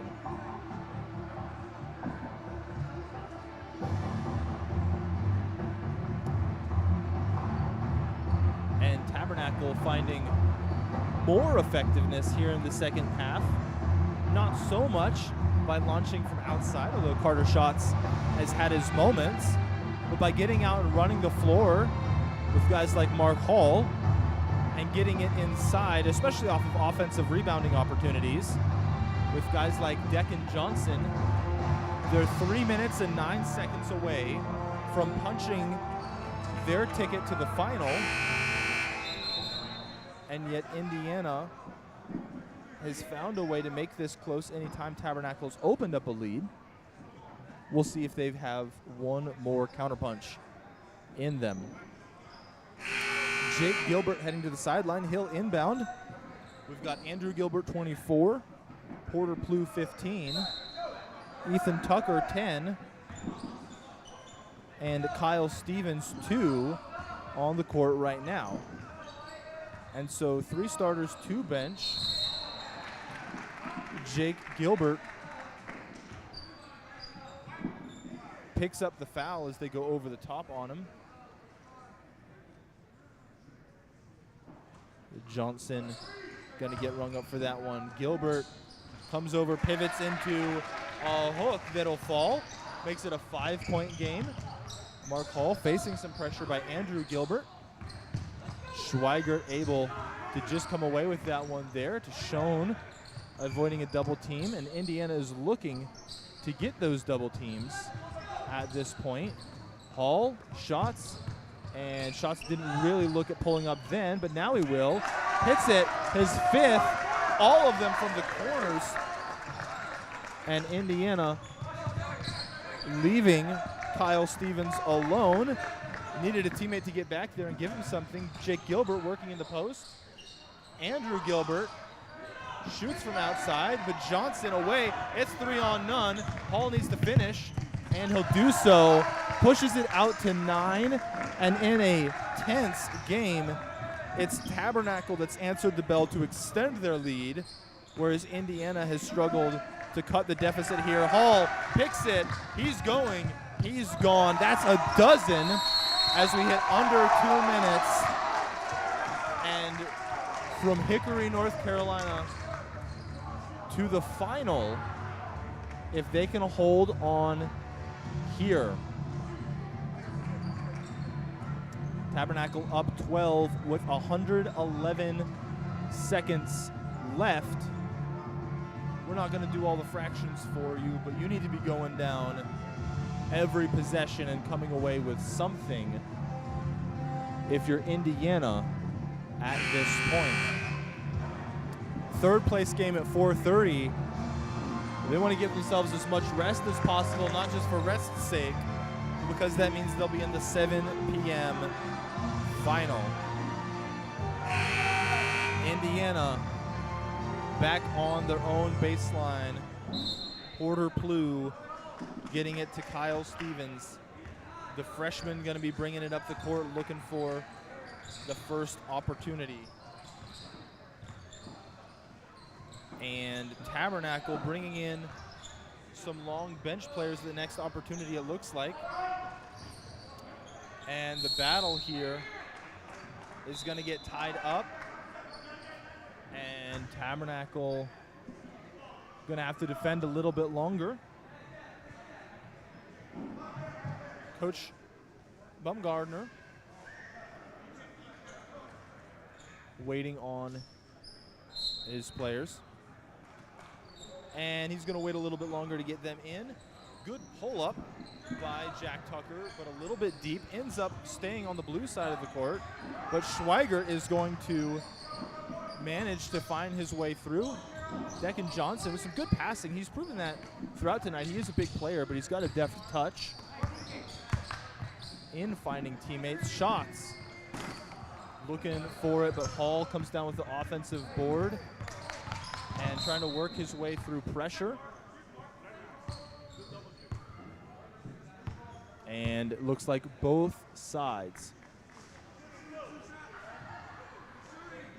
going to get some depth players a chance to hit the floor in this semifinal. Some of them have already featured in this game. Hall's going to shoot his first. Probably have more of the substitutions since then. But even Declan Johnson, Braden Webb, some of those guys fist bumping each other even across team lines here. And it looks like this is the point where both teams know what's coming, know what the outcome is going to be. Hall hits the first to push it to 13. It's the second to put it to 14. Largest lead for either side this game. And Paxton Plew inbounding. This is his first time on the court. Jack Tucker, lead ball handler. We haven't seen that yet so far. Preston Pulley on the far side. Braden Webb going to fight his way up through contact and going to earn a trip to the line. 46.2 left. It's a 14-point game. But Webb is going to add to his personal and team's total if he can convert these shots here. Rattles the first one out.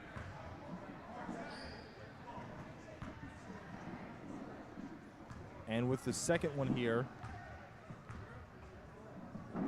Webb will be up and out. And as Ben Fox comes down with the board, Mark Hall, only 13 seconds difference. This one is just going to be about effective passing to open guys. Fox pulls up from three. He was looking for that. I don't think he's got the green light to do that in most game situations, at least not the way he was acting. And number 10 is going to finish this one off. Evan shots.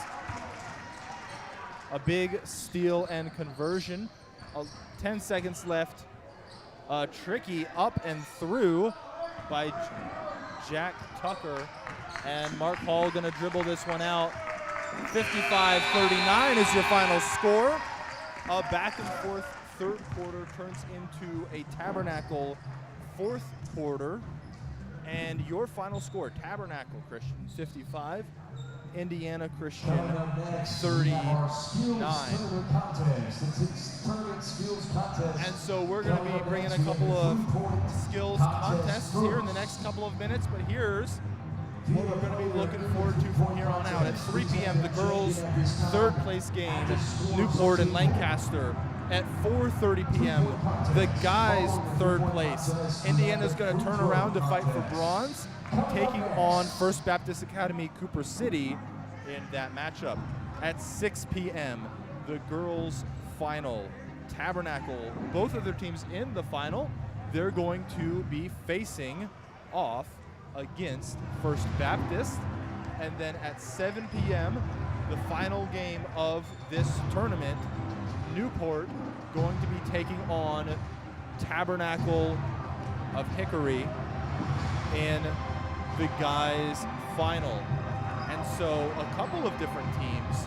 Newport with their girls in third and guys in the title game. Tabernacle with both in the title game. First Baptist, girls in the title, guys in third.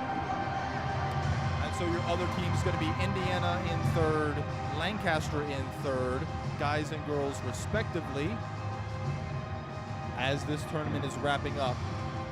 Well, I've enjoyed getting to be with you most of the way through the semifinals here today. I'm not going to be on any of the remaining calls, but it's been a great tournament. We'll be coming at you with at least the 4:30 game onward. Certainly both finals. We're going to have one of our commentators on the mic. Again, congratulations, Tabernacle of Hickory, North Carolina, with a strong fourth quarter, pulling away to win 55-39 and lock up their place in the final.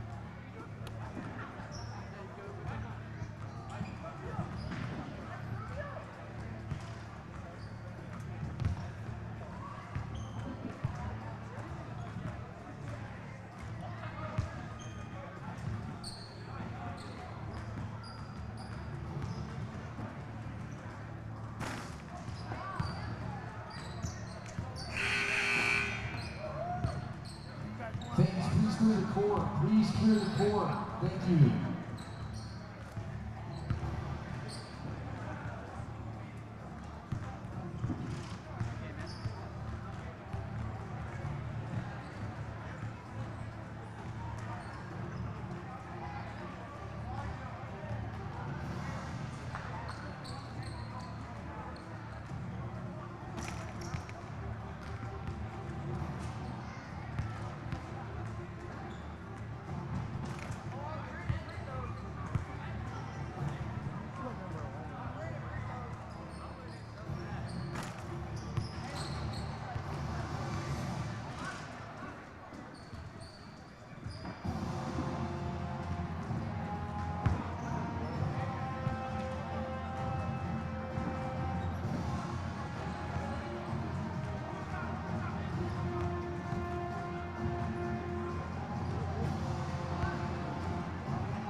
Good.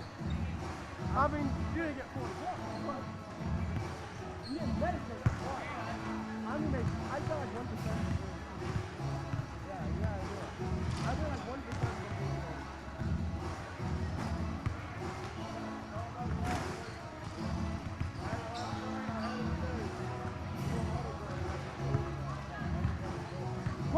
That was the best game I ever seen you play.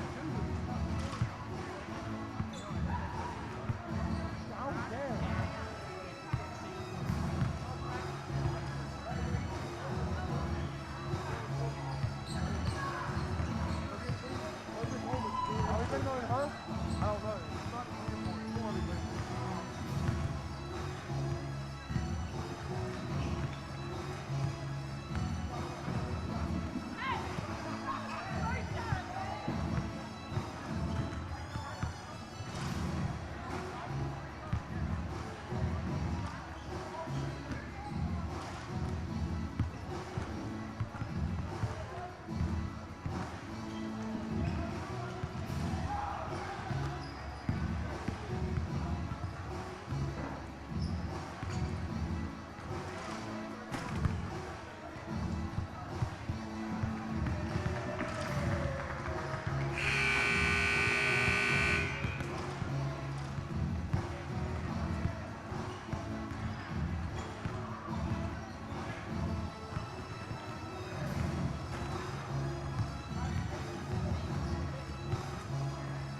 Ladies and gentlemen, welcome to the 2024 Tip Off Tournament Skills Challenge.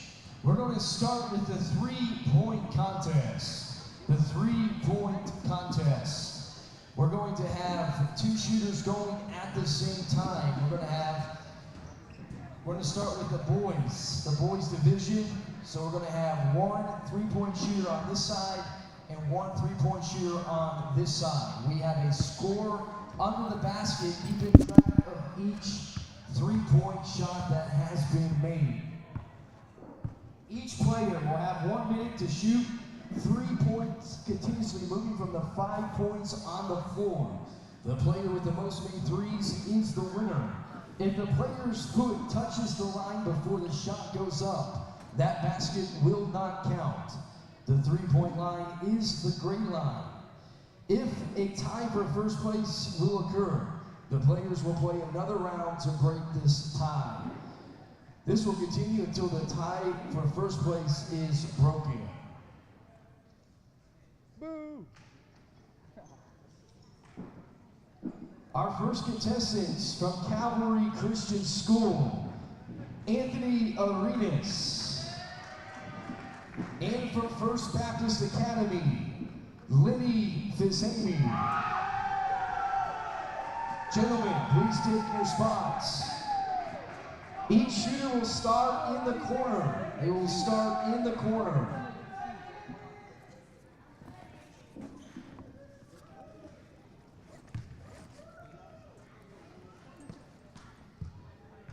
Hey, is Maddie on that bitch? I'm trying to tell her to give me a drink. You know that's big.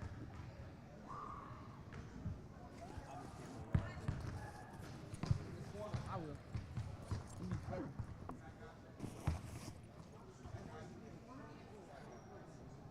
What you mean what are the rules? You shoot. I'm going to give a countdown from 5 seconds, and then the clock will start. Shooters, are you ready? Clock will start in 5, 4, 3, 2, 1.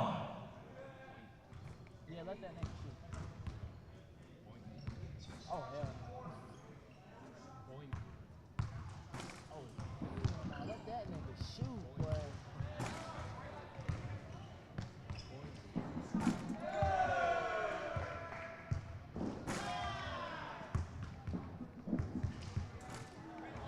Watch Evan actually do good. I should have did this, bro. This is like 2 ball. This is longer 2 ball defense. Yeah, I should have did this. Oh. I know you were doing one. Nah, Mark did one too. I was gonna really do that motherfucker too. I could have beat these niggas. Oh my God, I'm ready to see Evan.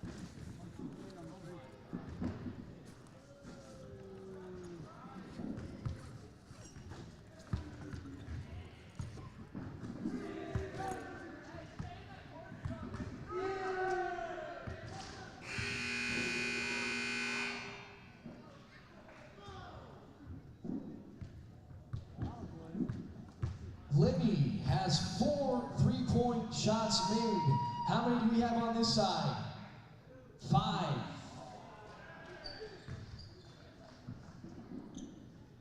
Anthony takes the lead with 5 three-pointers made. Our next contestants from First Baptist School, Jesse Delaney. And from High Street Christian Academy, Logan McGraw.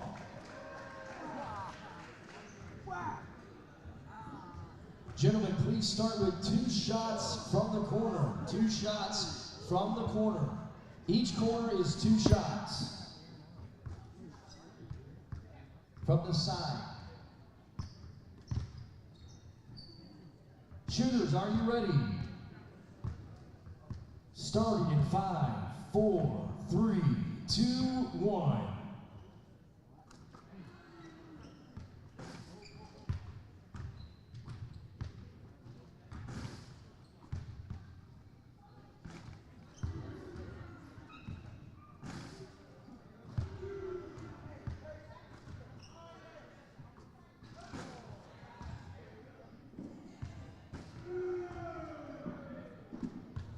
Kidrich.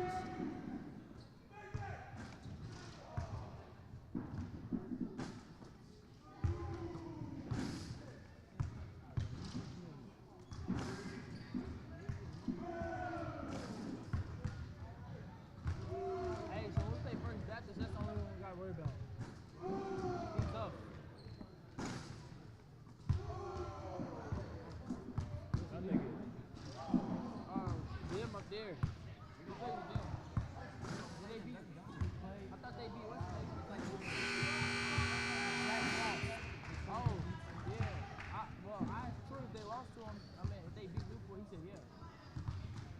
Logan McGraw takes first place with 11 three-point shots made. Goodness, bro. This is like 2 ball. Jesse Delaney with 5. Our next contestant from Indiana Christian Academy, Kyle Stevens. And from Lancaster Baptist School, varsity, Michael Averbeck.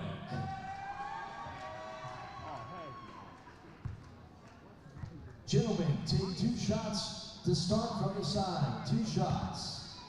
Shooters, are you ready? Starting in 5, 4, 3, 2, 1.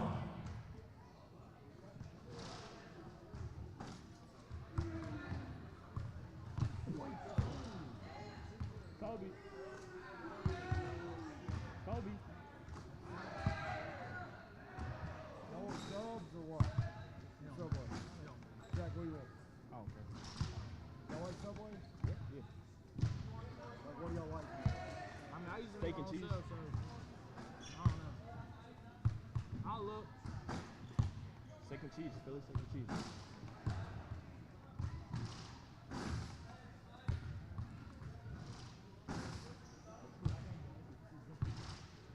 Nah, you just get a sub that's already. You can't make.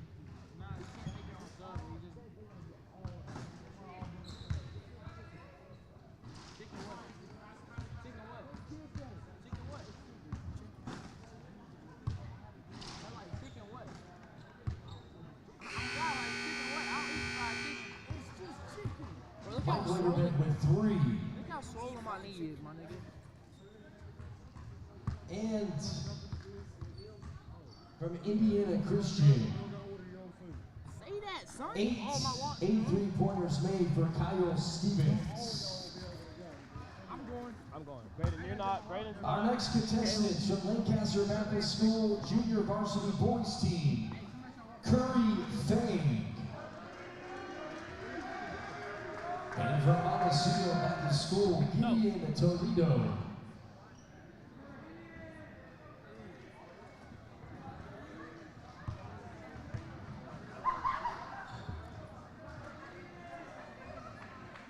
Shooters, are you ready? Starting in 5, 4, 3, 2, 1.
Gideon with 4 3-pointers made. Curry with 3 3-pointers made.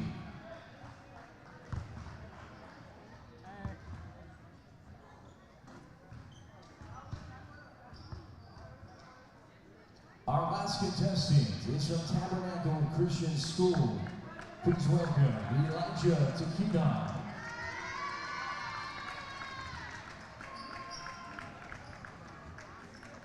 The score to beat is 11. If Elijah doesn't score 11 or better, our champion is from High Street Christian Academy, Logan McGraw. Shooter, are you ready? Starting in 5, 4, 3, 2, 1.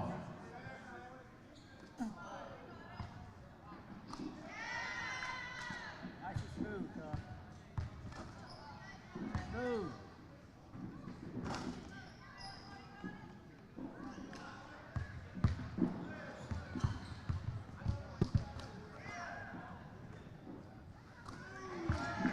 Jeremy Lynn.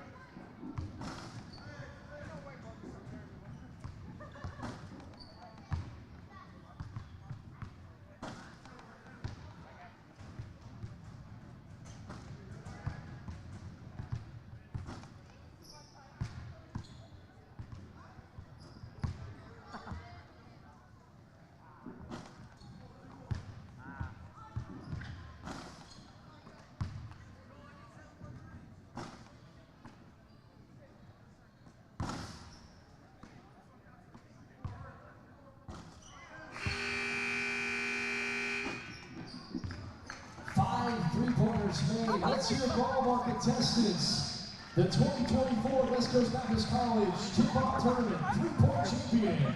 Let's hear it from High Street Christian Academy, Logan McGraw.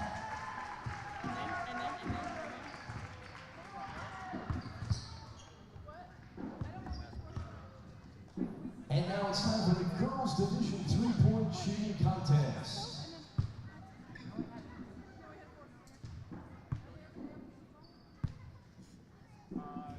From First Baptist School of Long Beach, California, Elizabeth Rice.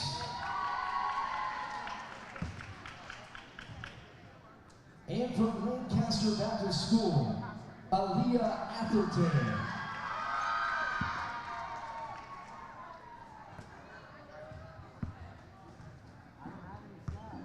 Shooters start with 2 shots from the side three-point shot. 2 shots. Shooters, are you ready? Starting in 5, 4, 3, 2, 1.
Aaliyah Atherton with 1 three-pointer. And Elizabeth Rice with 5 three-point shots made.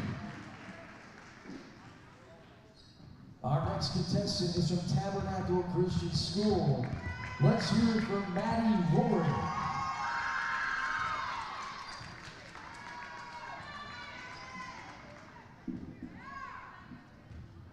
Shooter, start with 2 shots from the side.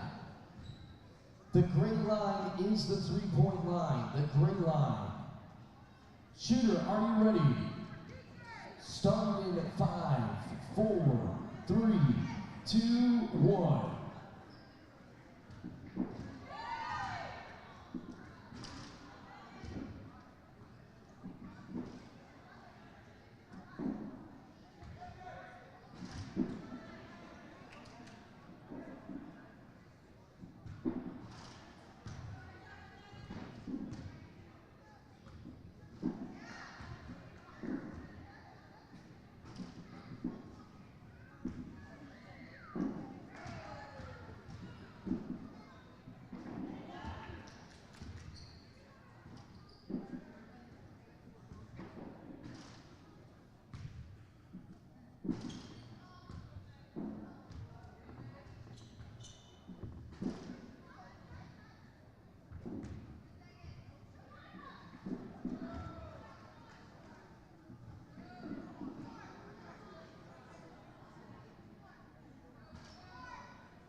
a tie at 5. A tie at 5.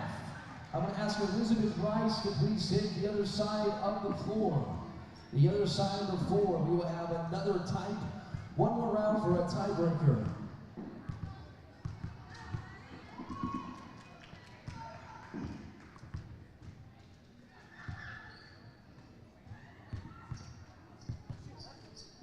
Shooters, are you ready? Starting in 5, 4, 3, 2, 1.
Elizabeth Rice shot 4 3-pointers, and Maddie Rorick with 7. Our 3-point contest girls division champion. Let's hear it for Maddie Rorick.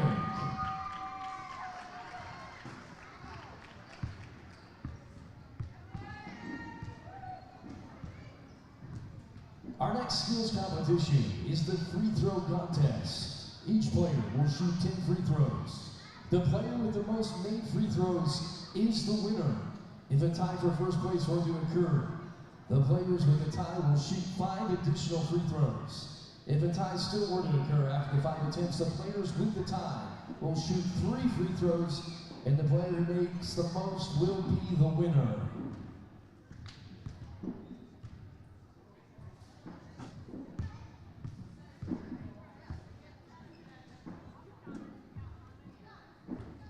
We're going to start with the girls division first. The girls division.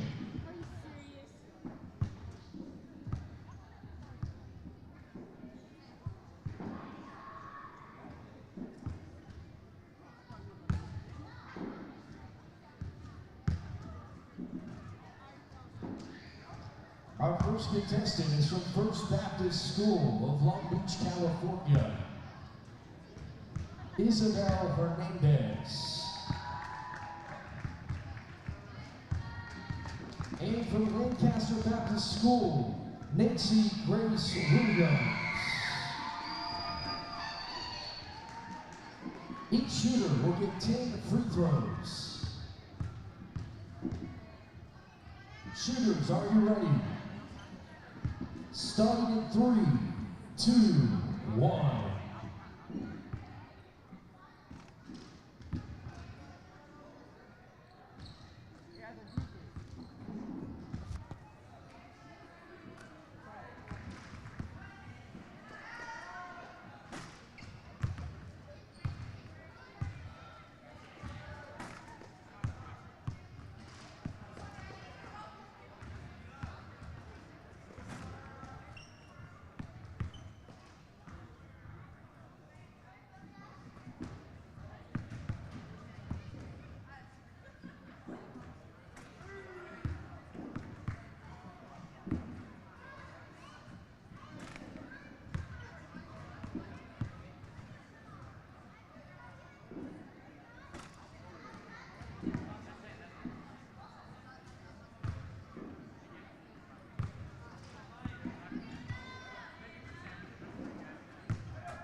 Each contestant scored 5 free throws.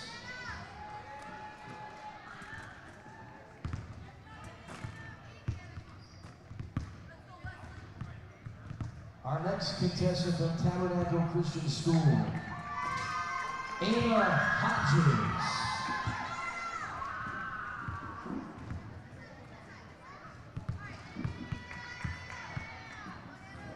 Shooter, are you ready? She can win with 6 free throws. Starting in 3, 2, 1.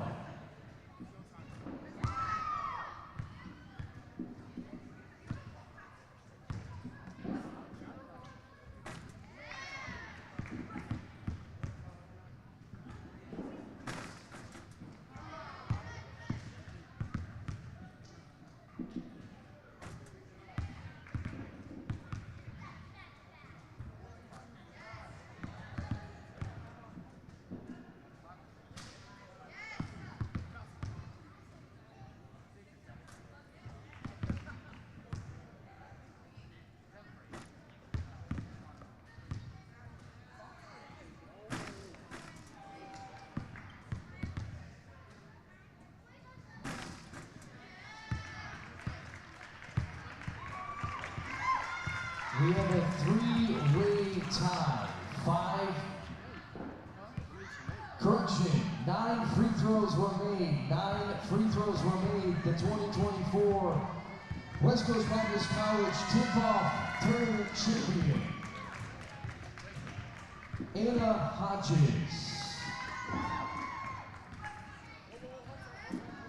We'll move on to the boys division for free throws.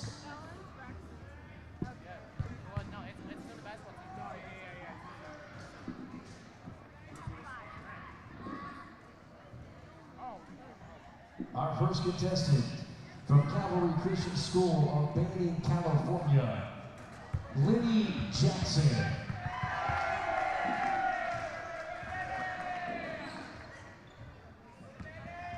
From First Baptist Academy, Fort Cooper, Florida, George Tabora III.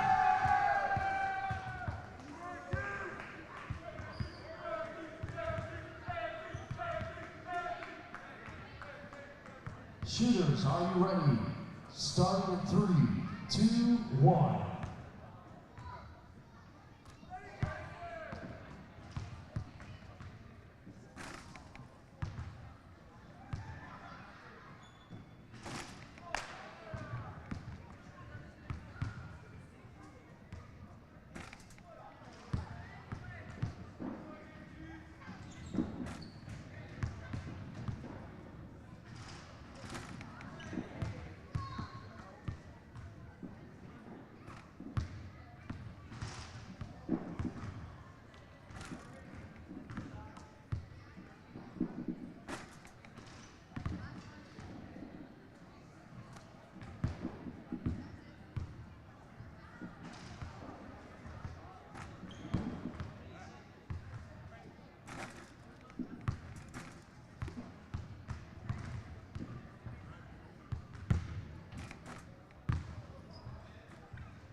Lenny Jackson with 5 free throws made, and George Tabora the third with 6 free throws. 6 free throws made.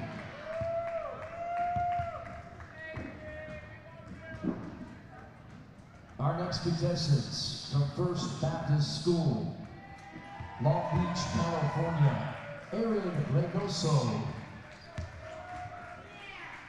And from High Street Christian Academy, Columbus, Ohio, Logan Farley.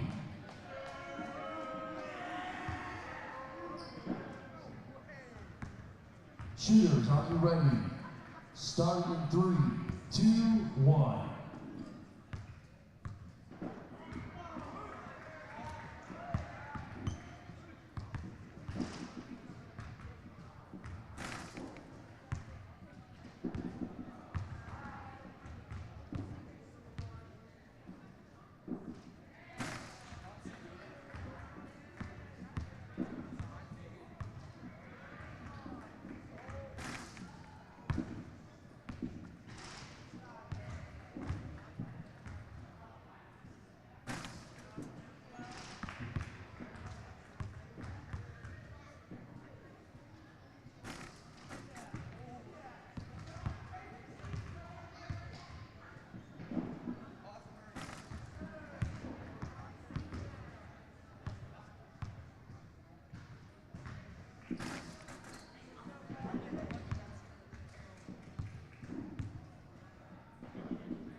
Indiana first place with 7 free throws made, Aaron Reynoso.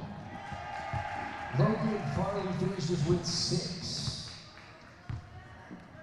Our next contestant from Indiana Christian Academy, Indianapolis, Indiana, Andrew Gilbert. And from Lancaster Baptist School varsity, Hudson Hartanto.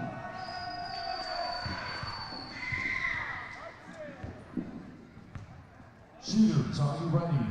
Starting in 3, 2, 1.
Hudson Hartanto with 7 free throws. And from Indiana Christian, Andrew Gilbert with 6 free throws made. Our next contestant from Montecito Baptist School, Anthony Cole. And from Lancaster Baptist School Junior Varsity, Jude Atherton.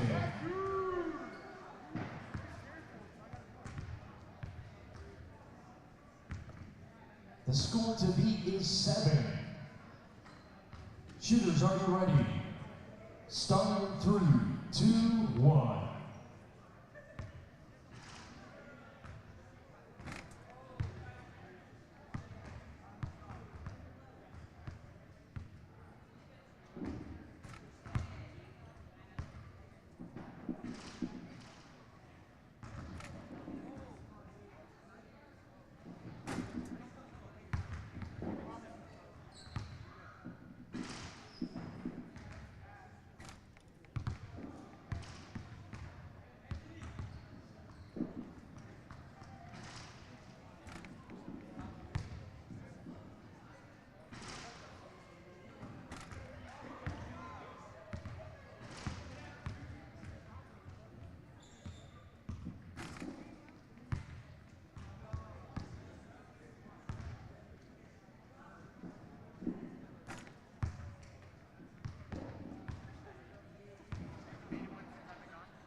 Anthony Cole from Montecito Baptist School finished with 6 free throws.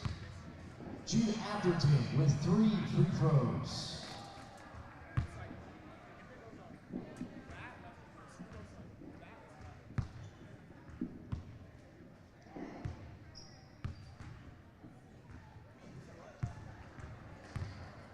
Our last contestant from Tabernacle Christian School, Hickory, North Carolina, Evan Schatz.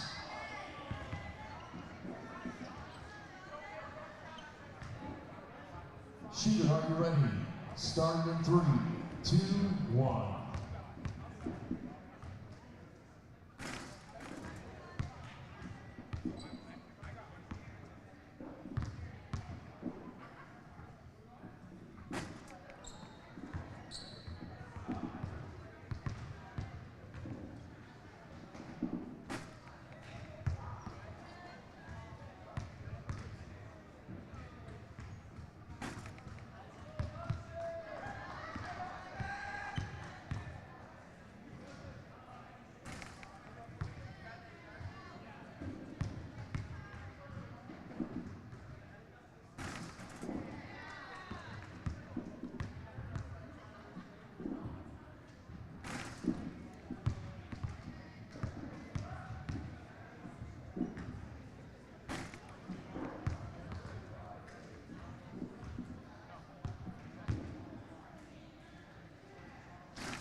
Evan finishes with 1 free throw made.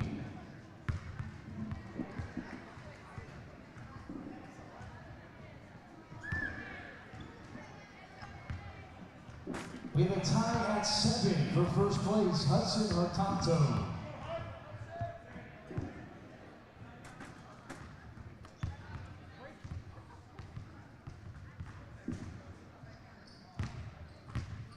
And from First Baptist School, Aaron Reynoso. 5 free throws. The tiebreaker round with 5 free throws. Shooters, are you ready? Starting in 3, 2, 1.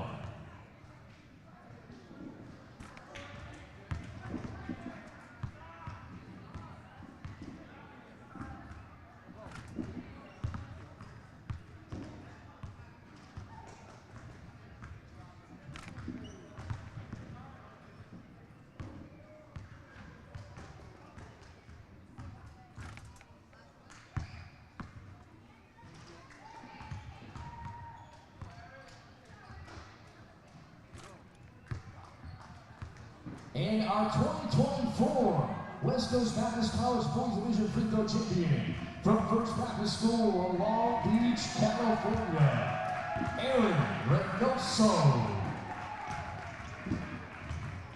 Thank you for supporting our 2024 West Coast Baptist College Football Tournament Skills Challenge. Next, coming up at 3 o'clock. 3 o'clock is the third place girls division tournament game coming up at 3 o'clock. Thank you.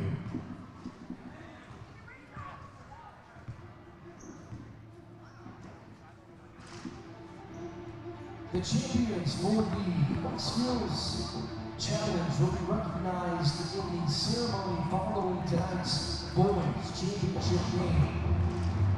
Thank you.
white.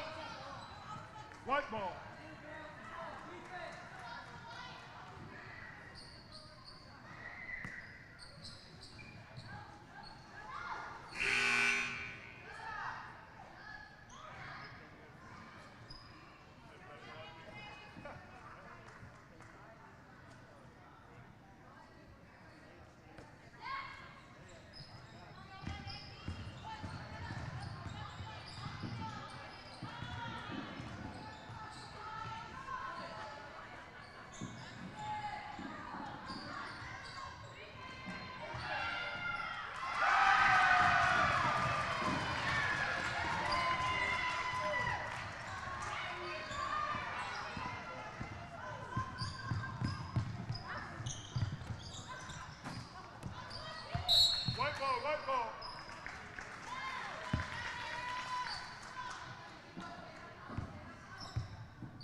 Number 22 now for Indiana Christian.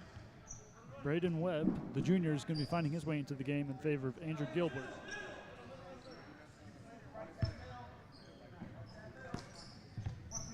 Number 10 to take the inbound, looking for something. He kicks it out to the fresh in, number 22, kicks it inside. Mid-range jumper, no good. And the rebound taken by the Lions. Now they give it to number 15. He's been the playmaker thus far. This time he finds an open teammate, takes a good shot, but doesn't fall. And he grabs the offensive rebound, but he can't quite get the pass to go. And it's going to result in a turnover.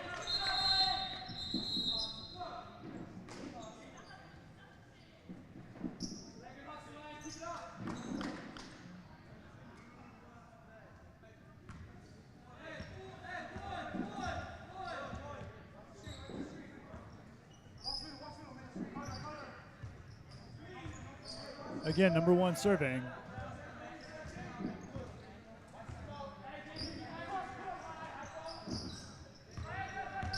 Number 22 driving to the right, bounce pass. And they deflect the pass. Indiana boxes out though, and they retain possession.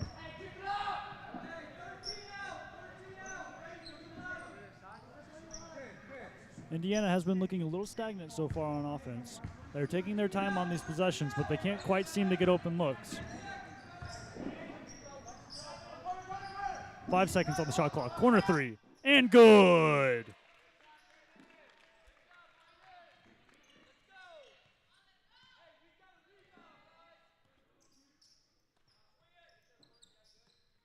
Number 15 looking for an option. Pass, a little bit of a miscommunication there. They're on number 30. No good on the baseline jumper, but a foul.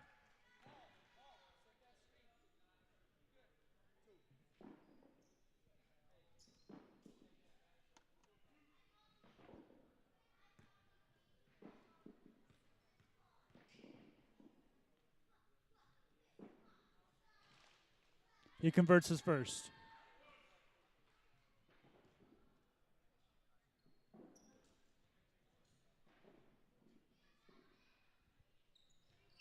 And the second falls as well. Number 2 now running point. Kyle Stevens, the freshman.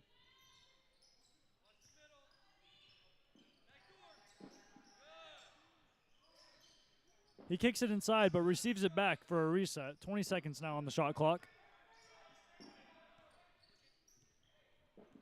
First Baptist has been playing some very disciplined defense thus far. Forcing a deep 3. No good. Short.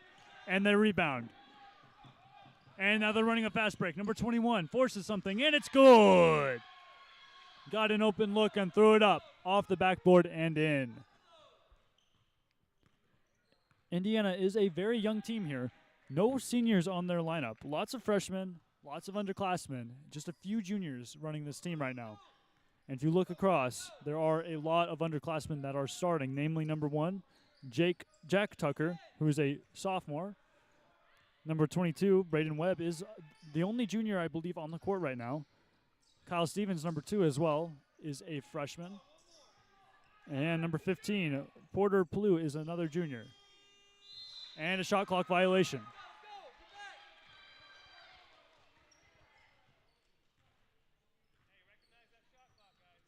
On the other end, First Baptist, again, not a very big team here, but they have a lot more maturity on their roster. Only 1 freshman. Everyone else is sitting in the upperclassmen range with 2 sophomores as well. And a timeout here from Indiana. They're now trailing 13-5, under 2 minutes left in this quarter. And again, it has been First Baptist who has been controlling this game thus far.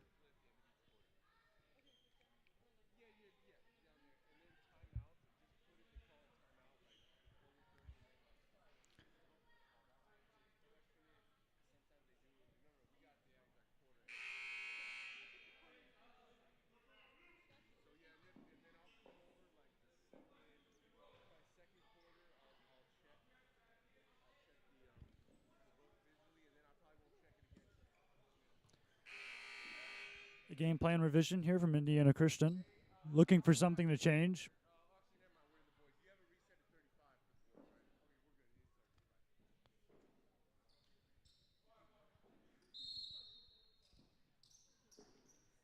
No subs from them, though. They're going to be running with the same crew. First Baptist does not really come out to meet them. They sit within the 3. Looks like they're okay with forcing them to take deep threes, but they don't want any penetration on the inside. 12 seconds left. Nice dish on the inside. Through 2 defenders. Finds his man with an open look. Threading the needle with that pass. Number 15 fakes a shot. No good. Drives inside. Off the backboard. No good. And a rebound from number 21. He's towering over all the other players right now. Just a freshman, Jake Gilbert. Jake Gilbert. I apologize. A very big player. He could develop into something special as he receives it in the post. Spin move, up and in.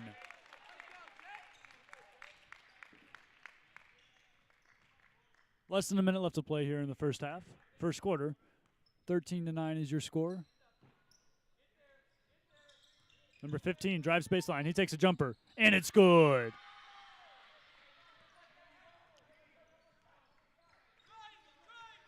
.30 seconds on the shot clock. 39 seconds left to play. First Baptist will get another possession here. They decide to give it back to Jake, who kicks it to the corner. Cross-court pass. Number 22 lets it fly.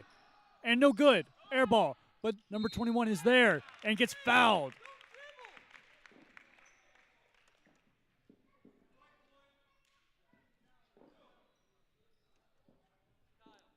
That 3-shot fell right into the hands of Jake Gilbert, who was waiting underneath the basket, waiting for a rebound, but instead received a pass.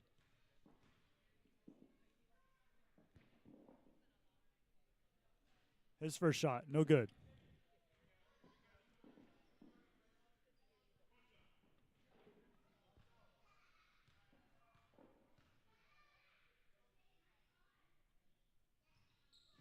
No good on the second as well, but an offensive rebound. Number 22. No shot clock now. Deep 3. No good. First Baptist gets the rebound. Number 21. Contact. No basket.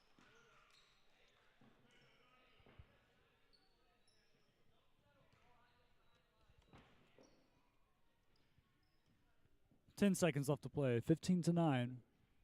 Although they could improve to 17 here if both of these shots are hit.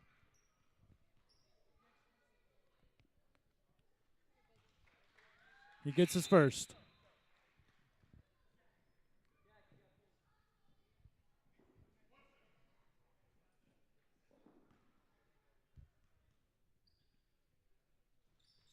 And the second falls as well. 10 seconds left to play. They got to push it down the court fast. 6 seconds in the corner. Thinks about it. Drives baseline. A nice try on the reverse, but no good. He does draw a foul.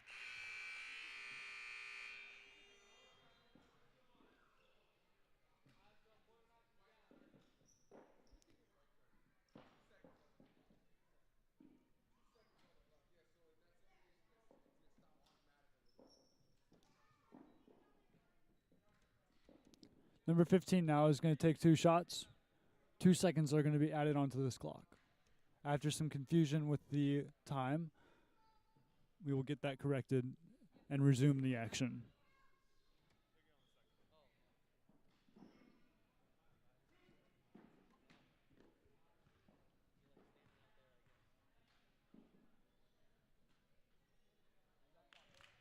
The first falls. Second shot up and coming.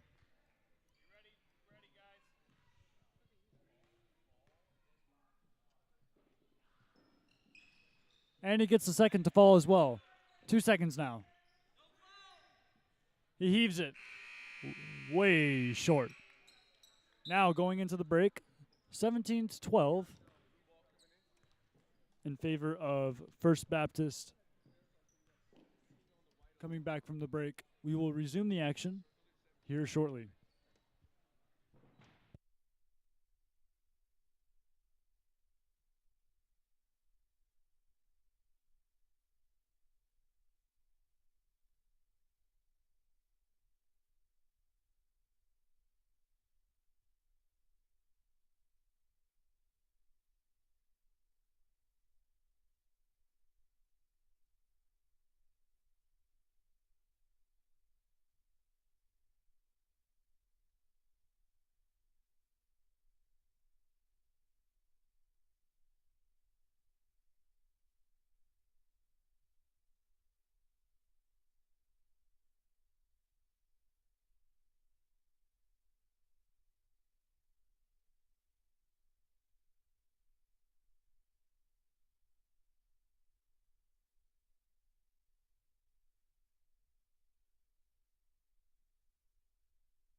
Coming back from the break, it will be Indiana Christian's ball.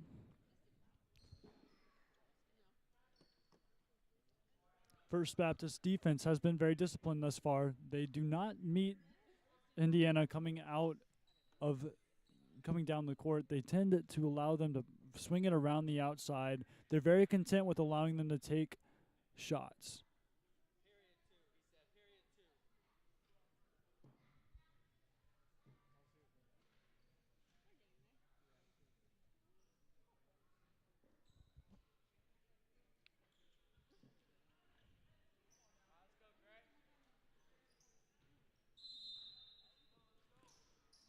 Number 1 again, running point, Jack Tucker.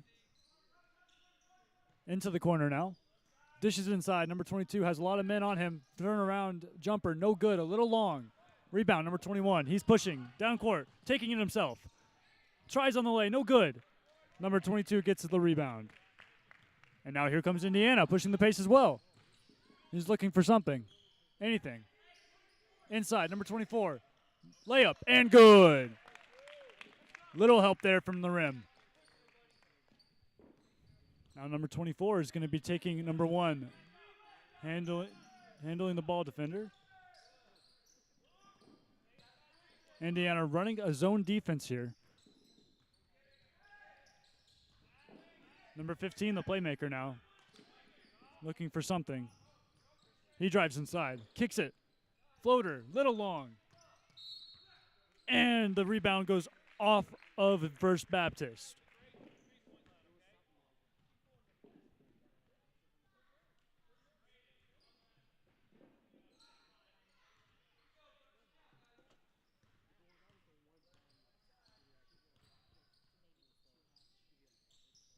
Both teams running a zone defense. Drives baseline. Layup, no good. Gets his own rebound. Tries again, and good. Number 15, Porter Plew, the junior.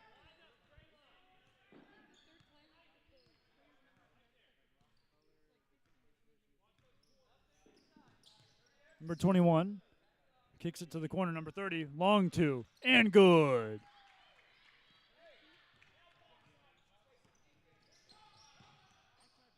In the corner. Number 24 has a double team on him now. Kicks it inside. Number 22 fights for the pass. Looking for somebody. And the ball is stripped. But they retain possession as it flew out of bounds.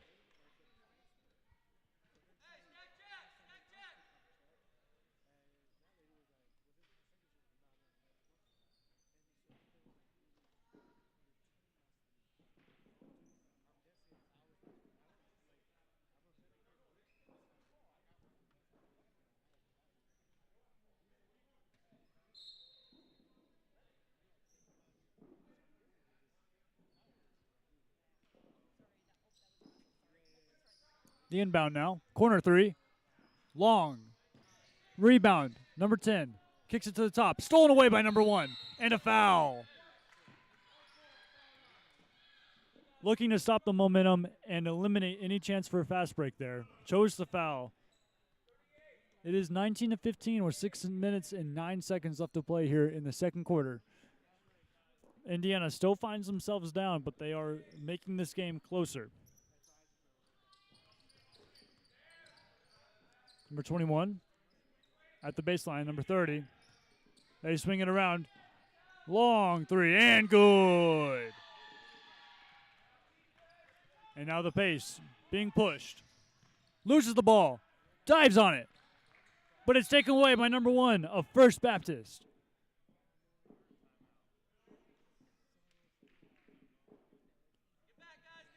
And it looks like we have a jump ball. I heard a whistle. I'm not sure exactly what the call is.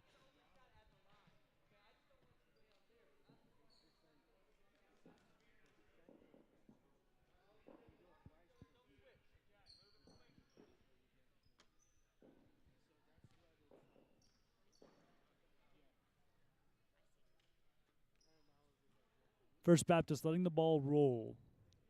Finally pick it up.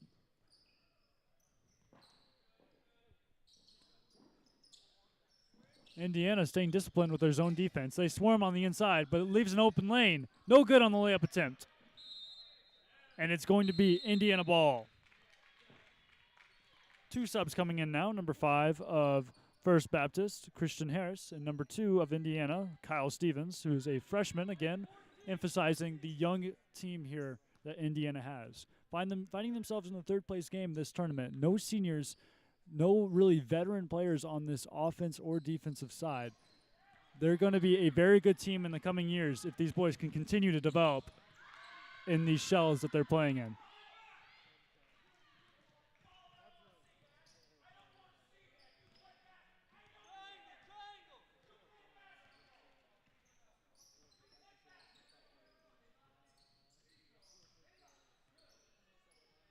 Number 15 now takes a pass at the top, thinks about a drive inside, fakes the pass. Number 24 kicks it to the corner. He lets it fly. Good! Number 10 of Indiana, Ethan Tucker.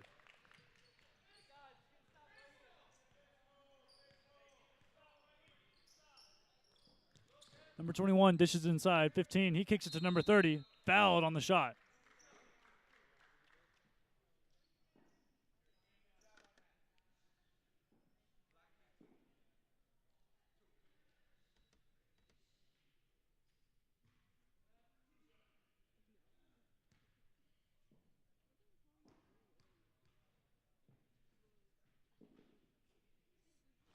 First shot falls. Now to go for 4 for 4 from the line.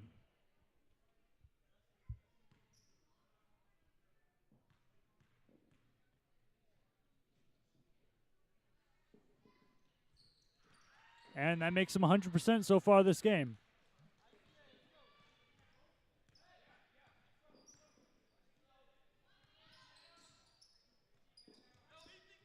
$15 looking for something. 24 now. Cross court to number 2. Fakes to the corner. Into the post. Stolen away by number 30. He can't handle it though. And frustration mounting from number 30.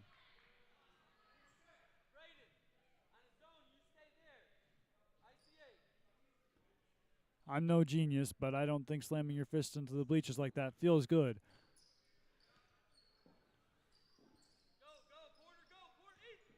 Number 24 looking for something. And a timeout called here from Indiana.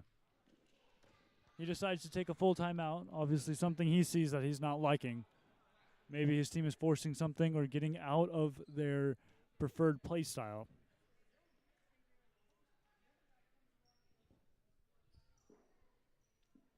Some very hurried discussion coming from the Indiana bench. First Baptist seems very calm, collected. Just reiterating what has been working for them so far as they sit comfortably with a 26-18 lead, 4 minutes left here in the period.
It will be Whirlwind's possession here.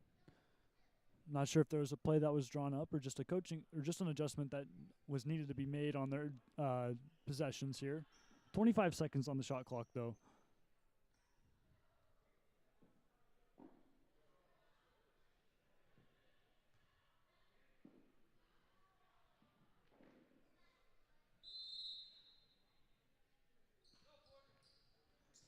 Inbound to the corner. They reset at the top. To the corner again. Fighting this zone defense here.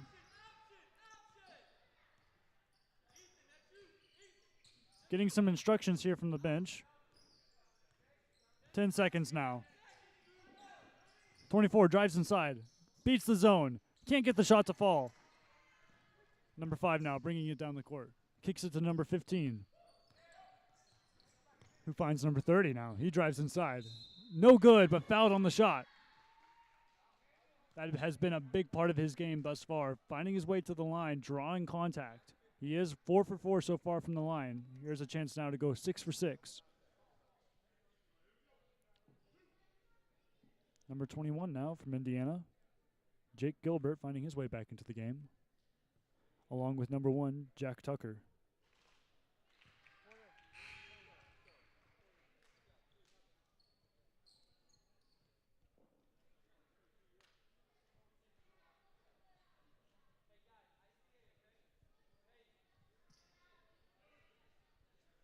Three and a half minutes left to play here. 27-18 is the score. One more free throw. No good. Short. An offensive rebound. Number 30 gets another shot. This one he hits. A calm killer, number 30. No reaction on that shot. He knows what he can do, and he's going to do it. A switch here. Indiana wanting number 21 to be on 30. As he's now posted up, swarmed by 3 First Baptist players. He falls on the ball. And a travel called.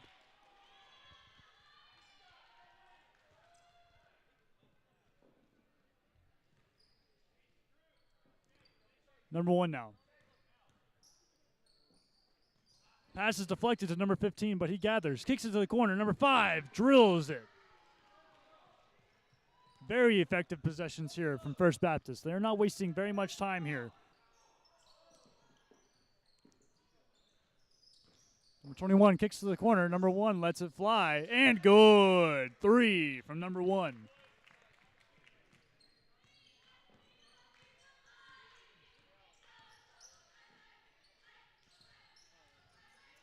Number 5 now. To number 15. He drives inside. Kicks it back out. And now a mid-range jumper. No good, but an offensive rebound. Number 30, foul. No foul. Sorry, a jump ball there as they were fighting over that rebound.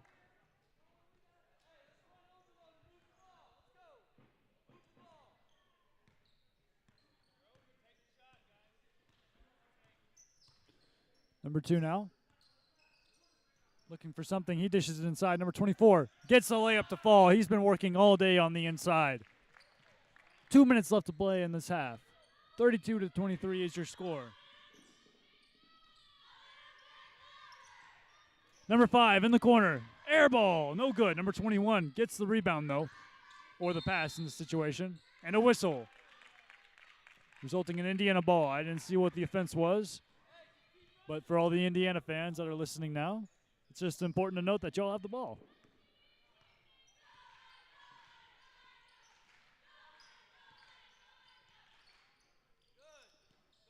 Number 21 now sitting at the top. He kicks it over. Looks to set a screen. Not taken. 24 calling it for it. Posted up. He sets a screen instead. They try to reset. Pass is handled by number 2. Kicks it around to the corner. No good on the 3. Offensive rebound. Number 1. No good on the putback. And fouled again on the second chance points there. Number 10 will find himself at the line for his first shots of the game. First free throws of the game, I'm sorry.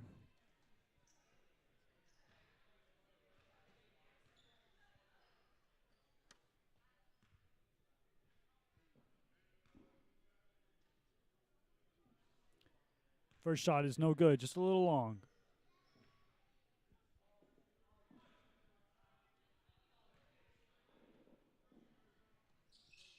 No good on the second as well. Number 30 with the rebound. And again, fast-paced play here. Number 1, open layup. Good. Pushing it down the court, not giving Indiana a chance to set up there.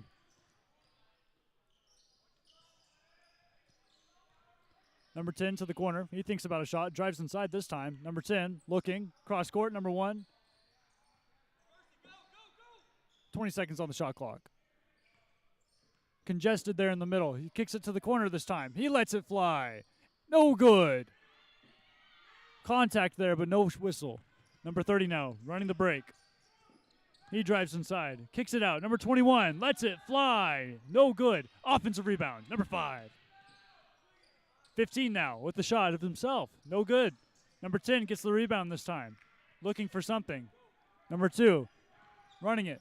Looks for something. Floater. Good. Kyle Stevens with a nice touch there.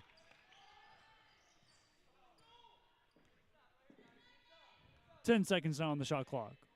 First Baptist very content with being the team with the last possession. 15 with a long 3. No good. 1-0. No good. Not sure if that was a pass or a shot. I'm not sure if he was aware how much time was left. First Baptist with some discussion going into the half here. Not sure if they were satisfied with that final possession there, but they should be satisfied with the score. 34-25 going into the half here.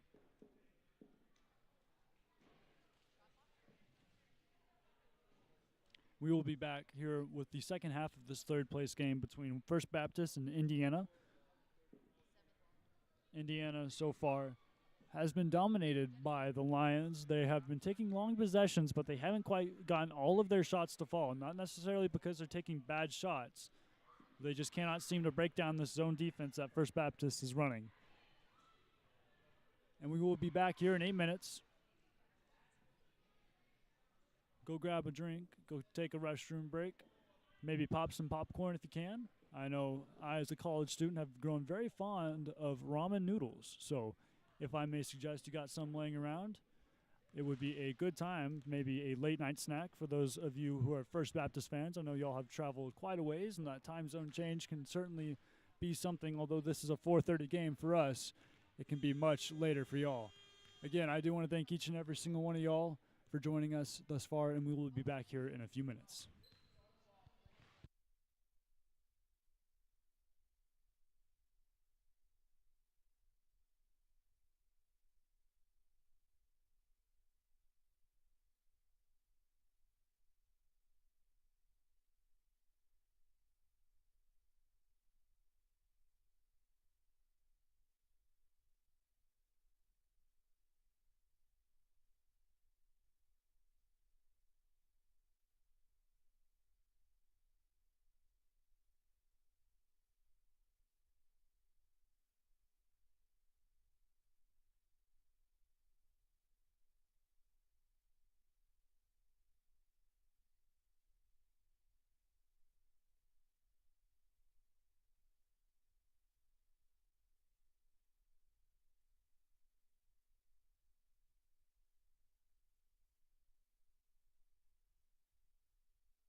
coming back from the break. I hope you all were able to get a drink, get some food, maybe some of that suggested ramen I grabbed, or suggested, sorry.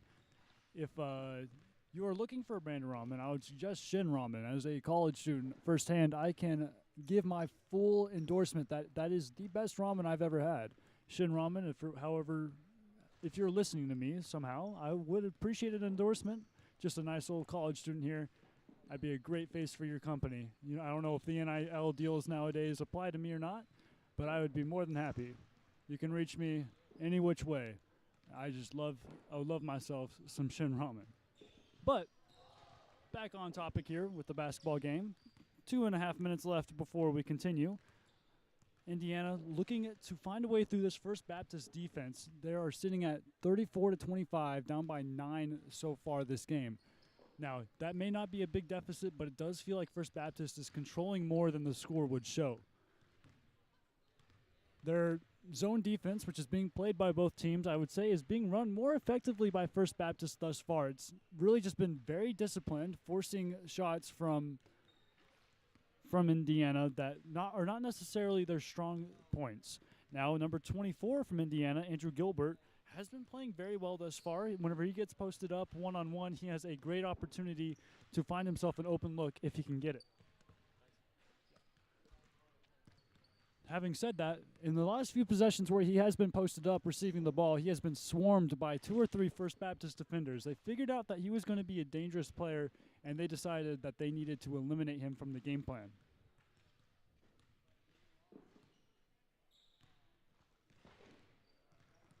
In terms of offense for First Baptist, they tend to run a little bit quicker than Indiana. Indiana has been running the shot clock down to an easy 10 seconds or so every possession that they get.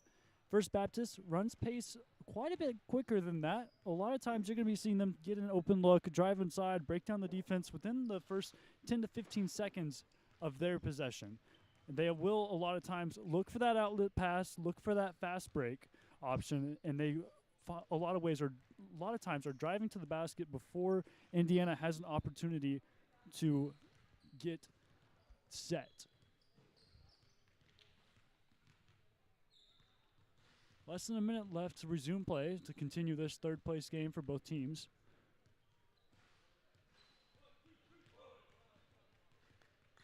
Indiana's going to be coming out of the break with Jake Gilbert, number 21, the freshman, along with number 2, Kyle Stevens, a freshman as well, paired with number 1 in the backcourt, Jack Tucker, the sophomore. Number 15, Porter Plew, the junior on the court, paired with number 22, Braden Webb, who is also going to be the junior on the court as well. So a little bit of veteran presence, but that is going to be all the veteran presence you're going to find on this team, as there are no seniors listed on the roster at this moment.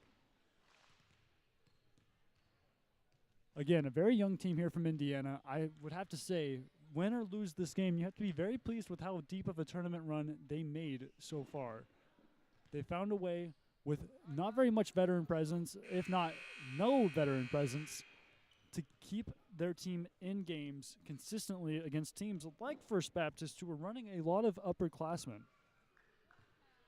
If these players continue to develop on the court, off the court, they're going to be some very mature, very effective basketball players in the coming tournaments, coming seasons for their athletic and academic careers.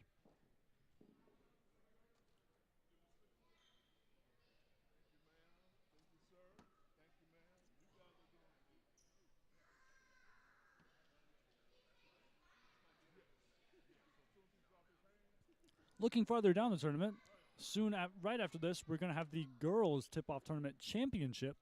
I believe that's going to be starting at 7 o'clock PST. I'm not sure if y'all there from Miami and First Baptist are going to be able to stay awake for that game, but I would really appreciate it if y'all did. I will be walking y'all through that action as well as we look forward to the climax of this tournament. First Baptist now gets the first possession, swarmed. They dish it inside to number 30. Number 22 looks to make a play and forces the jump ball as an early statement to start the half.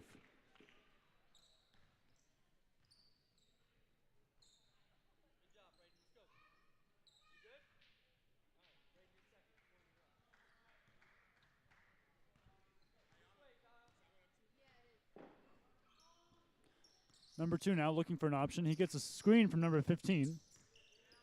In the corner now. Number 22 lets it fly. Short. No good. And here comes a fast break. Number 1 running it. Number 1 is the only one on defense. And an easy layup there. Quick points there from First Baptist. They're the first to strike in the half. Slower pace here from Indiana, looking for something.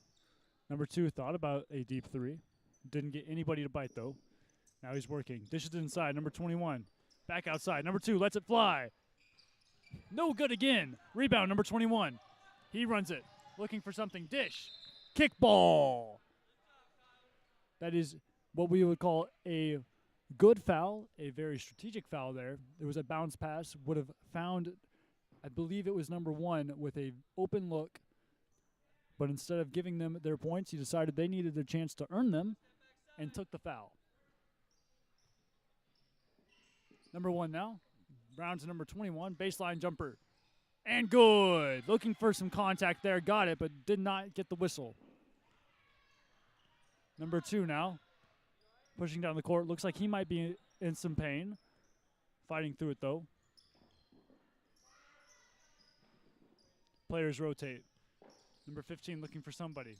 High pass. Number 1 kicks it to number 2. He drives inside now. Working on 15. Puts it up. No good. In and out. But he gets his rebound. Number 21 now. Kicks it around. Back to 21. He's looking for something. Number 22 takes a shot. No good. Short. Number 1 cooks it down the court. Number 5 kicks it to number 30. Tries to give it back to number 5. He steals a pass.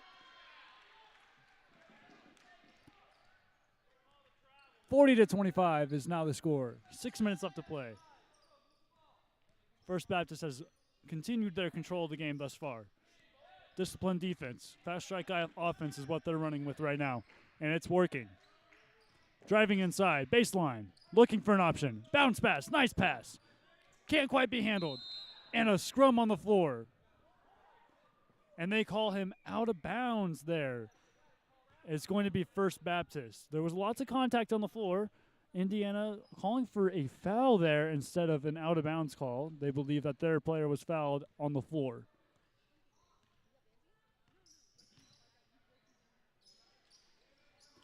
Number 1 takes a 3. No good there. Rebound, number 21, looking for something. Number 1 now, pushing down the court. Kicks it to the side. 15, drives inside now. Shot, no good. And they're asking for a foul, pleading with the refs. Oh, and a miscommunication on the outlet pass there. Number 5 didn't quite have his head turned around. 15 saw that he had an open lane. Tried to dish it to him, but just a miscommunication there.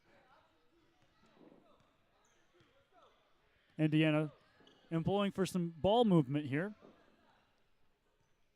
Seeing if they can break down their defense, not with players driving in, but just moving the ball instead. And a 3. Good from number 15. Porter Blue, the junior, letting it fly.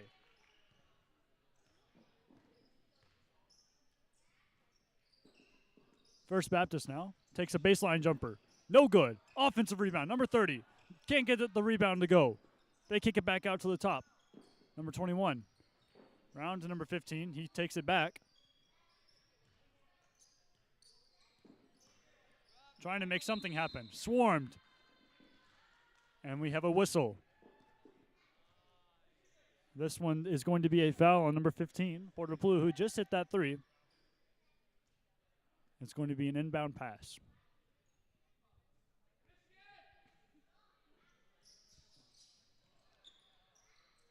Number 15 drives inside now. Nice little hop step. And he gets the layup to go. Some nice touch at the rim there. Finding himself some open space with a little hop step action.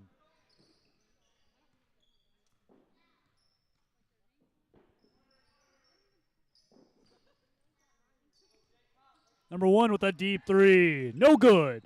Rebound, number 22. He's working on 30 now. He decides to take a 3 of himself. No good. Number 5 with the rebound. Kicks it to number 15, and now they got a fast break. 3 on 2. Kicks it. Alley-oop. No good on the rebound attempt. Ball bounces around. And a foul called. Lots of contact there as number 2 is bringing the ball down the court.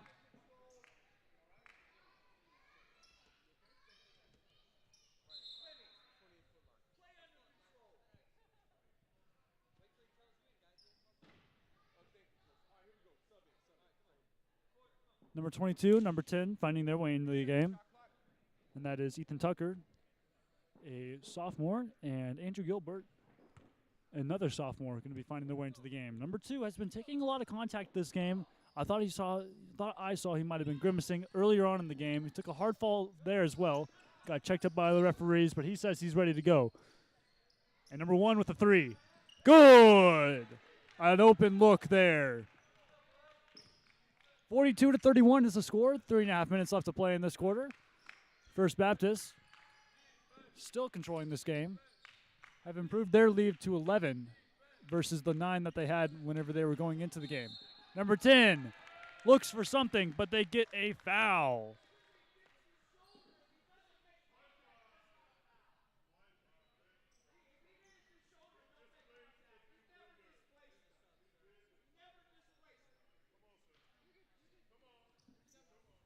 And now sub, number 12 of First Baptist.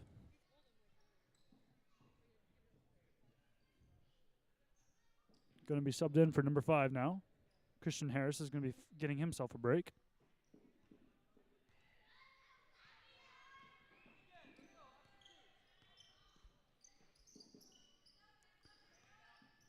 Looking for some ball movement here from Indiana. Number 10 now, he drives inside, swarmed, kicks it to the corner, he lets it fly. Good! Number 2 fighting through the adversity of this game.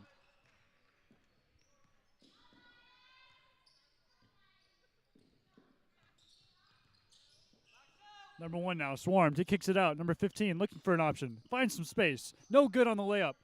Rebound, number 21. Bringing it down the court. He's going to slow the pace down. Cross court, number 1. He drives inside. Finds a sea of First Baptist players, and he can't get the layup to go. Now a little double team here on number 15. He takes the baseline jumper. No good, a little long. Number 21, over the contact, grabs the rebound. He's towering over every player here. Number 2 takes a fast 3. Can't quite get it to fall. And they fight over the rebound. Number 21.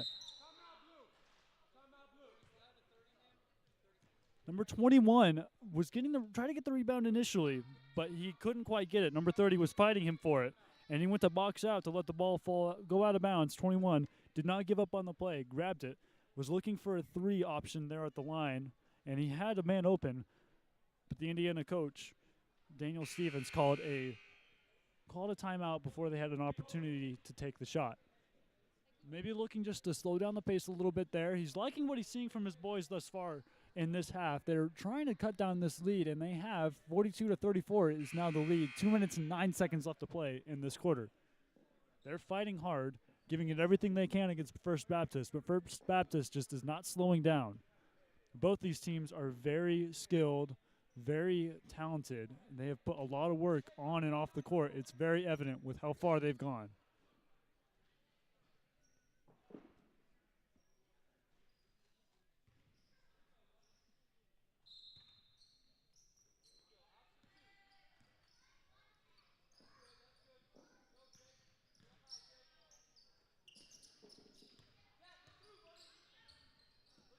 .24 now, looking for something. Gets number 22 posted up. He gives it back. Little give and go action here from number 24. Can't get the layup to fall.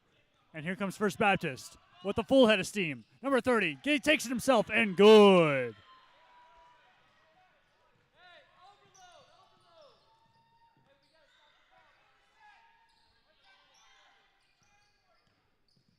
Now 24 takes his own shot. Fouled on the shot attempt. He will take 2.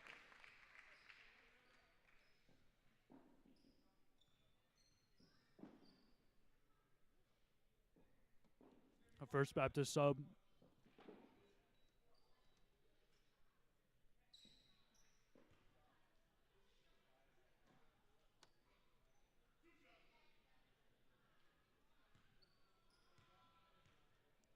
First shot here is good. Number 2 of First Baptist. Aaron Reynoso, the junior, is going to be finding his way into the game.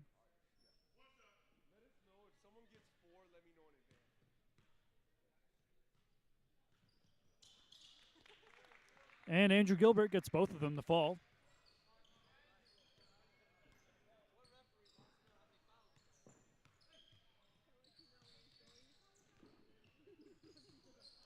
Number 12 now takes a shot on the inside. No good, but the rebound is muscled away by number 30.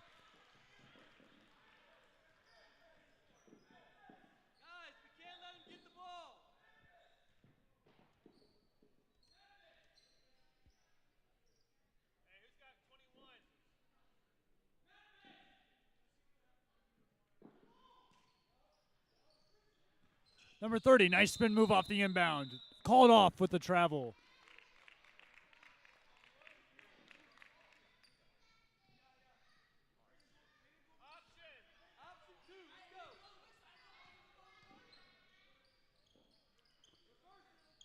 Number 24 kicks it around to number 21. In the corner now. Drives inside a little bit. Dishes it to number 10. He's trying his luck now. Kicks it to the other corner. Number 22 lets it fly. Little long, no good. And they're bustling for the rebound. But number 2, fresh into the game, keeps his composure and the ball as well. And it looks like number 10, Ethan Tucker, is going to be providing some full court pressure here. Instead, they decide for the pass farther down the court to number 15. Bounce pass inside. Another bounce pass. No good. But a foul on the shot. Great ball movement there from First Baptist. Finding the open look.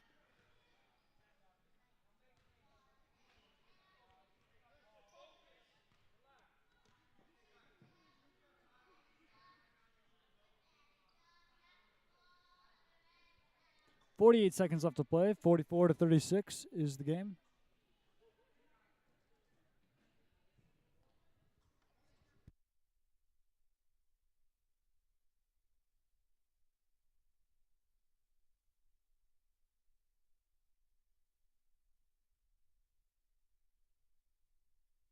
Number 15 for Indiana, going to be finding his way into the game.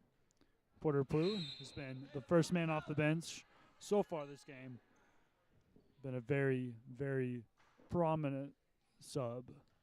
Trying to keep their men fresh for this final push that they're going to have to make here in the final quarter coming up soon. And that free throw is no good. Rebounded, number 21. Little trouble, but he handles it.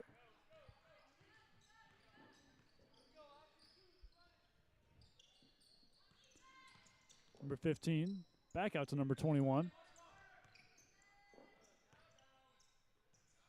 And they drive inside now. Shot, no good. Rebound, number 12. Kicks it to number 2. He's running. Number 15 kicks inside himself. A nice behind the head dish. No look pass there to number 12. Number 15 has been making plays all game. 5 seconds left. Pass intercepted. And a travel called with 3 seconds left in this quarter.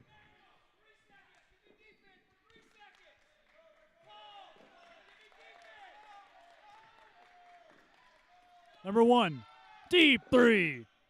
No good off the backboard. Coming into the final quarter of the play here, it's going to be 46-36 in favor of the First Baptist Lions. The final push is going to be needed here from the whirlwind of Indiana Christian in order to come away with a victory here. And we will be back with the ending of this third place game.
First Baptist starting the game with the possession here. Starting the quarter, I apologize, possession.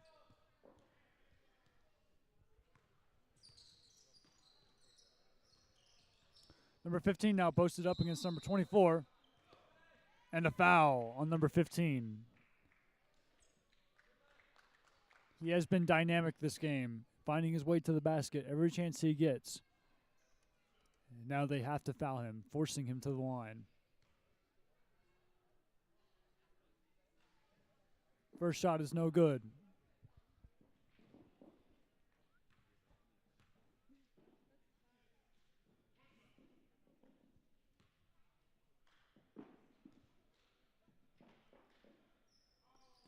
Second shot is short.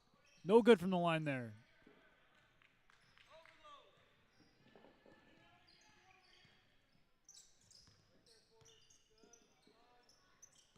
In the corner now, Indiana. They're swinging it around. 24 now on ball. 21, posted up. 15, finds himself there. They kick it back around. Number 24, open look from 3. Good! 39-46 is the score now.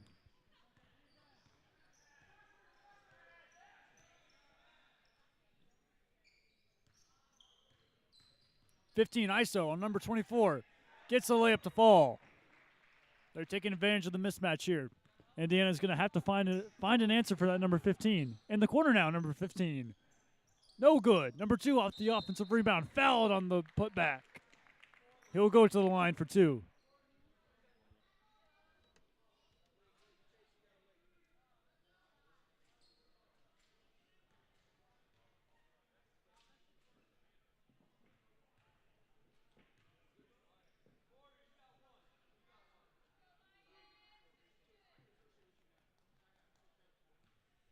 Some defense adjustments here. Indiana Christian, I believe number 10 is going to be taking on number 15 for what I would assume is the remainder of the game. Right now, it is evident that number 15 is the best player on this team, at least for this game. I haven't had an opportunity to watch them very much this tournament, but number 15 has been dynamic in these minutes. And now he's going to take the inbound pass. Thought he might be running point there for a moment.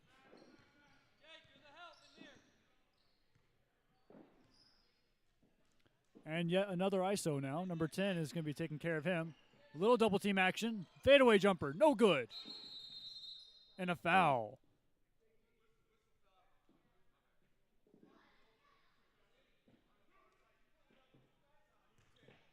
And they call a foul on the shot. Little bit of a late call there. Some disappointment here from the Indiana coaches.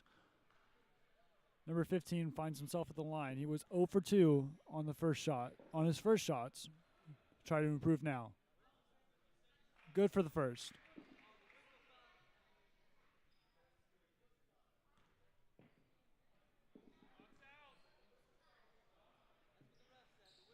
And he's 2 for 4 now, 50%.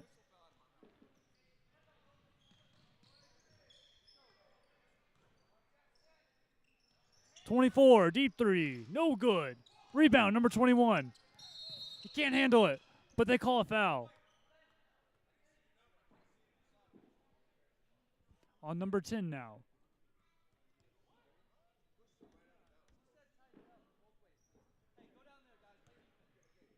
And they call a pushing foul on number 10. Lots of contact there. Indiana not very happy with that call.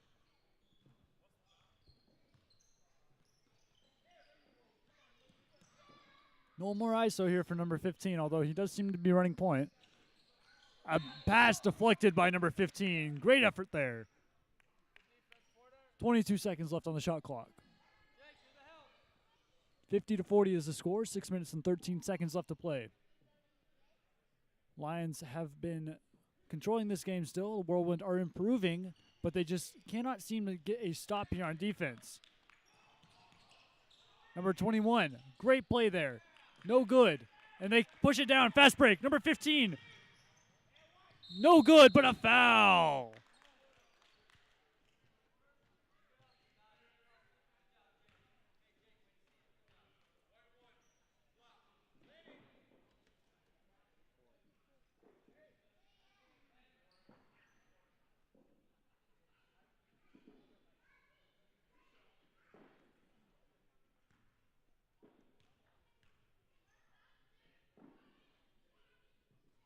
First one does fall. Here to improve the lead only to 8 for Indiana. Slowly chipping away now. And the second one falls.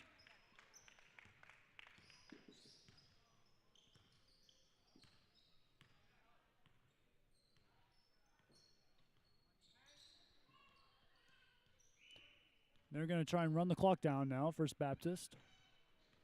They know that there's only 5 minutes left here to play. 30, inside. No good on the layup. He gets his own rebound. Stolen away by number 24. And a foul called. It's going to be Indiana ball.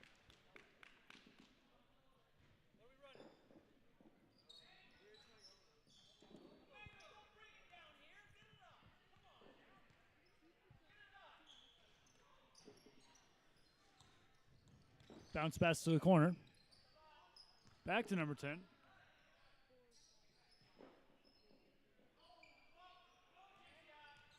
Driving baseline. Back out to number 10. He's been all over the court this possession. 11 seconds on the shot clock. 2 working on 30. In the corner now. Drives inside. No good. From the free throw line. Short. And offensive rebound. 15 to the corner. 24 tries his luck. Good! 45-50.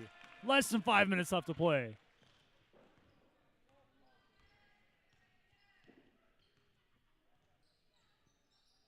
Number 1 drives inside. Kicks it out. Number 21, open on the 3. Decides to drive inside now. Number 30 trying his luck. Off the backboard, no good. Taken by number 15. Slows the pace down a little bit. Draws contact. And the foul. Basket, foul, count it. Potential three-point play.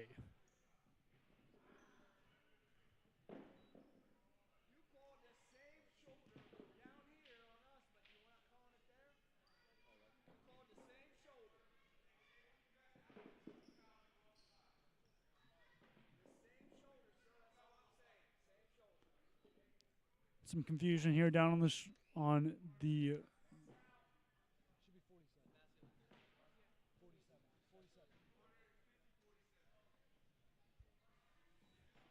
score now is 47-50. Potentially could be 48-50 if this free throw falls. Changing the dynamic of this game. Indiana making a late push here. And good. Now it's a 2-point game. 4 minutes and 30 seconds left to play. First Baptist has been slowing down, and Indiana has been continuing. Number 22 now coming down to the scorer's table. And a timeout here from the Lions. They will have 23 seconds on the shot clock to help improve their lead and conserve their chances at a win here. And it looks like Braden Webb will be coming in for Jake Gilbert. Give him a chance to sit down, a chance to breathe. Not sure if he will find himself back into this game. There's a chance this game could go to overtime. There's a chance it might not.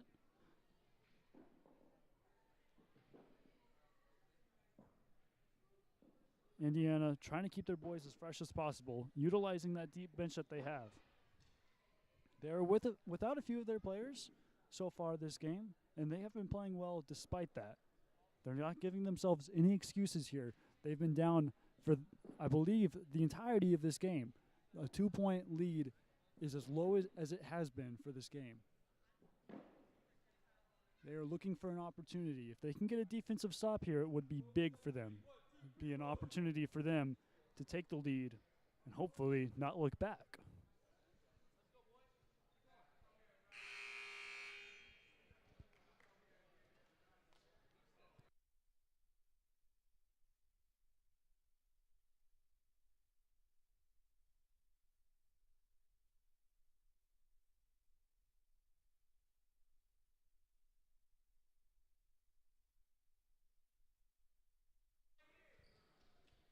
Number 21 to take the inbound. And number 15 here. Looks like we're going to have an ISO. Number 10 working on him. They kick it to the corner. Number 1 lets it fly. Long offensive rebound. Number 12 kicks it out. He kicks it out again. They don't take it this time. Drives inside. No good, but a foul. 2 shots coming. Number 1 to take them. Could improve the score to 4 points, making it pretty much a 2-possession game, barring a 4-point play, but that happens maybe once every few months, and I don't expect to be seeing it this game. Now, I would love to be proven wrong. I would love to watch a 4-point play live. And he gets them both to fall. 4 minutes left to play. 4-point lead. And a high-pressure defense here from First Baptist. Full court press. Number 10 on his side of the court. Fouled. Oh, he might have messed up his ankle a little bit there as he jumped up for the pass. Might have landed on the number 12 of First Baptist foot.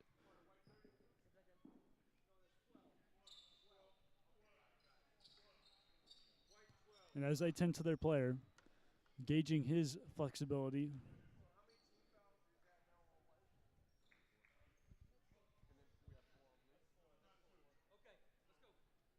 He's going to take a break.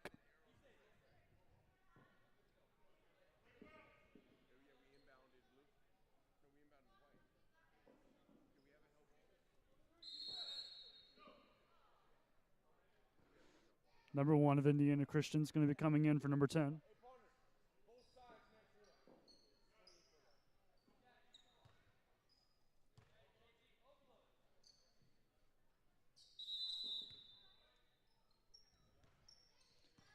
And number 1 now. They're looking for something in the corner. No good, nothing there. Zone defense has been working for First Baptist. Number 2 takes a shot now. Good! From 3. Slowly but surely, they're finding their way back in this game. A 1-point lead now only for the Lions. 3.5 minutes left to play. 15 taking the shot again. Fouled! Making him earn his points. He's 2 for 4 from the line thus far.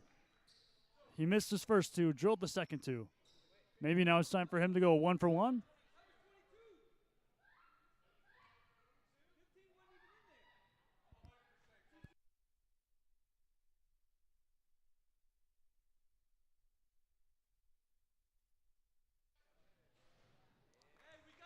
No good on the first shot. These free throws are very important here from the Lions. They need to make this at least a 2-point lead. You don't want to give any chance for Indiana to find themselves back in this game. And now he hits the second, improving to a 2-point lead. 53-51 now. Number 24 in the corner, drives inside. Floater, no good. Rebound, number 1, and they push it down the court. Fast pace, number 21, looking for something. No good. 15, can't handle the rebound. Out of bounds, Indiana ball. 3 minutes, 2 seconds left to play. Great hustle defense by Indiana. And they let the ball roll. Number 2 now, he takes his shot. Good! 2 for 2. And they take a 1-point lead. First lead of the game from Indiana. And they're excited. Number 1 now. Shot. No good. Short. Rebound. And it's off of an Indiana player. First Baptist retains possession here. Very big here. 2 minutes and 41 seconds to play. We have a game here, folks. First Baptist has been controlling, dominating this game thus far, but Indiana has just been just enough in it. They deflect the inbound pass. Playing with hustle, playing with grit. They're here to make plays. Now number 12 on the inbound. 34 seconds on the shot clock. 30 in the corner. Takes a baseline jumper. No good. Air ball. Rebound. Number 2. This time he's running it. 2 for 2 for 3 in the last 2 possessions for number 2. Maybe a little bit of a heat check. I would imagine you're going to look to get him an open shot. Oh, and they lose the ball. Number 1 on the fast break. Fouled.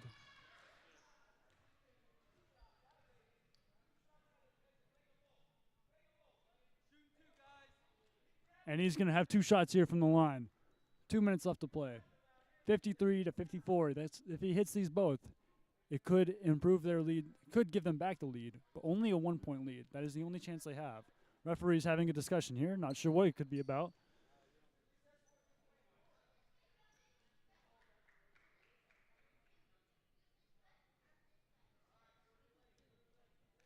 And that's going to be a foul on number 15. That will be his 5th foul of the game, and he's going to be out of the game. Heartbreaker from Porter Blue. He's been playing very well this game.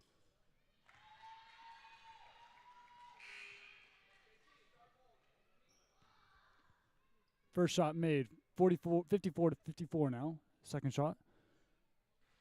No good. And it is going to be Indiana Christian ball. I apologize, that was not Porter's 5th foul.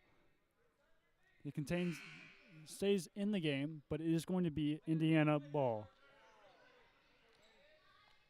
2 subs now coming in for Indiana, 21 and 10. And that is Jake Gilbert and Ethan Tucker have been playing very frequently in this game, been playing very well. They have fresh legs and height.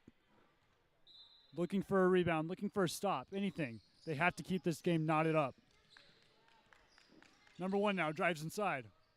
Can't get it to fall. Rebound, number 21. He kicks it out to number 2. He's pushing the pace down the court. Slows it up a little bit. Deep 3, heat check. No good. Hustle play from Indiana. Can't quite get it to go. And here we go. Number 15 driving inside.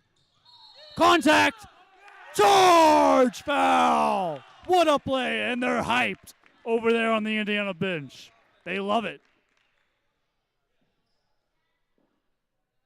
Less than 2 minutes left to play now.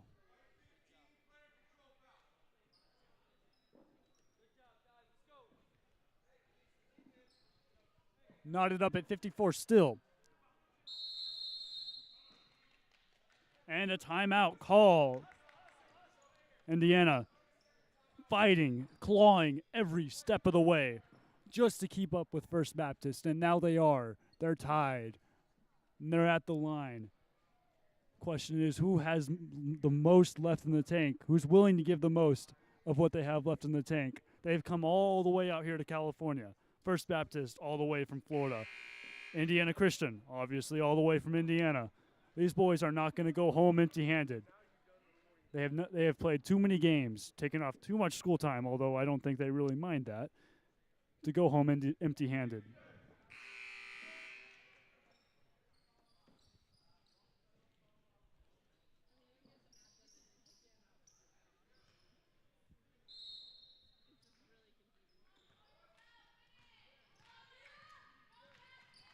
Indiana here. Their possession. Their chance to take another lead.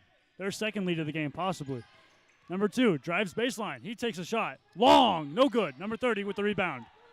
And here they come. Fast pace. 12 can't handle the pass. 21 saves it. And number 10 now. He's on a fast break. Open look. Good. 2-point lead now for Indiana. And they're back fast. First Baptist slowing it down just a little bit here.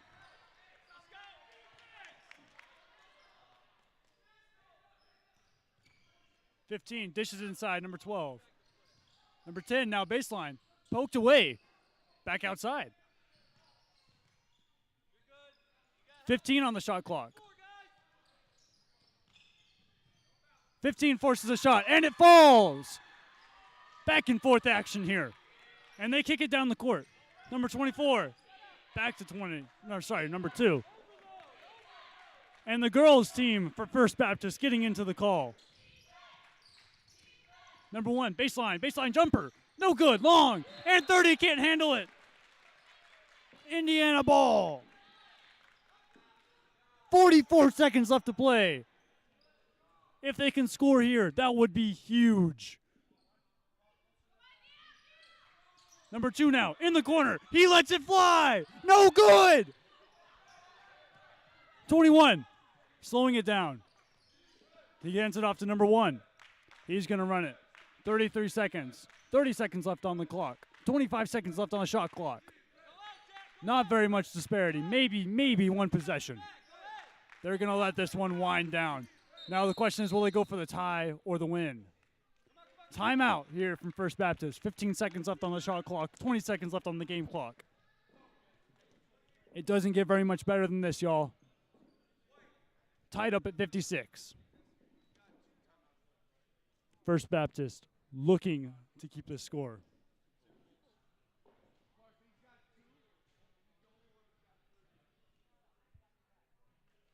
(56-56). 20 seconds left. First Baptist again has been doing so well this game. They've been sticking to what they do, sticking to what they know, forcing Indiana to make adjustments, and Indiana has been. They've been making adjustments, small adjustments, throughout the entirety of this game, and they're catching up. First Baptist has been sticking true to who they are. They haven't had to make any adjustments, but they still find themselves in a position where they could lose this game despite having been the better team throughout. Indiana looking to steal this one right from underneath their feet. Indiana making lots of adjustments here in the huddle, imploring their team to be clean on defense. Don't give them any shots on the line, but don't give up any open looks either. First Baptist drawing up a play. You would have to imagine the player they're looking for right now is number 15. He's been making plays all game.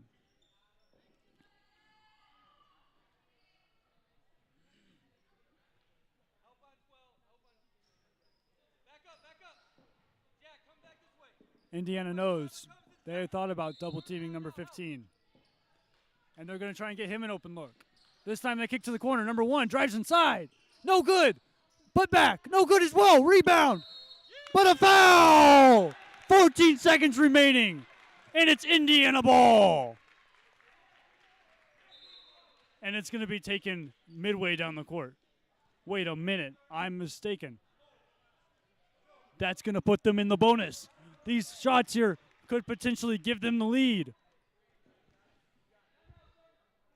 And they take a timeout. Huge here, tied at 56. 14 seconds remaining. Indiana looking to take the lead on the steps of stealing this game, and First Baptist knows it. They're knocking at the door of victory. The question is anybody home? They're praying somebody is.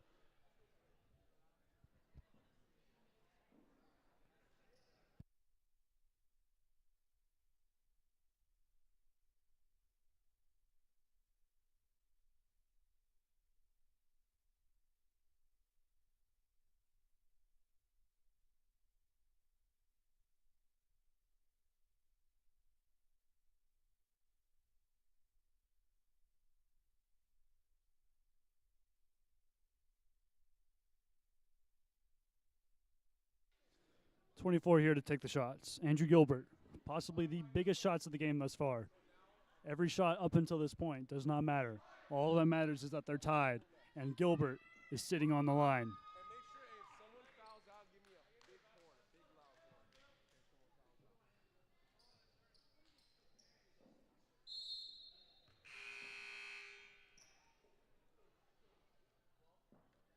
Two shots coming. Indiana, their backcourt players are sitting deep in their own territory. They know that First Baptist is going to come out of this quickly. First one rolls around and falls. They have the lead. Now for 2 points.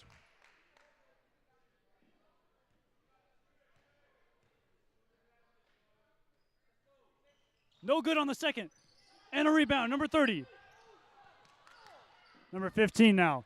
9, 8, 7, 6. Puts a shot up. Fouled! 2 shots coming. Indiana can't believe it, but they still have a 1-point lead. They have to hit these shots. At least the bare minimum, they must hit 1.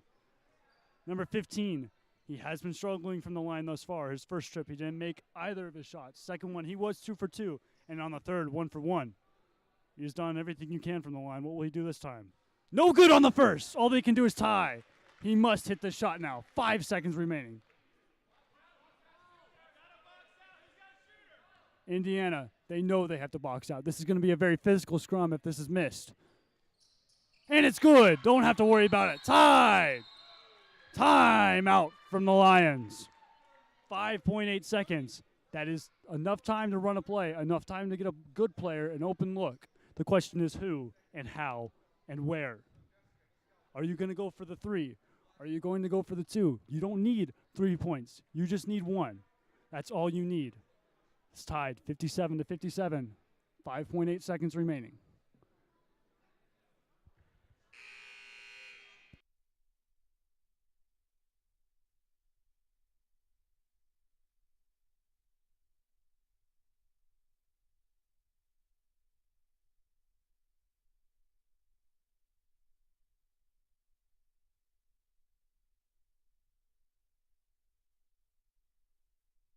Looks as though First Baptist is going to be running a full court press here. They want to take as much time off the clock, keep them in their half, as far away from the basket as they possibly can. Inbound pass to number 2. He's running down the court. Stops. Pass deflected. Deep 3. Oh, no good. And we're tied in regulation. 57. We're knotted up. And the game will continue. Both of these teams have been fighting hard.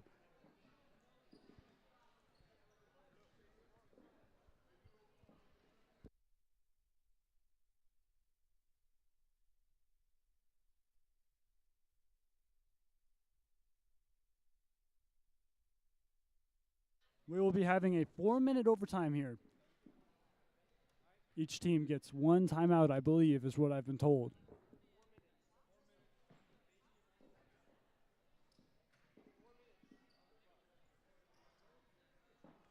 Four minutes here for the first overtime. If somehow we are still tied after the 4 minutes, we will continue on for another 4 minutes going into double overtime, triple, quadruple, quintuple, the whole way through until we find a winner here.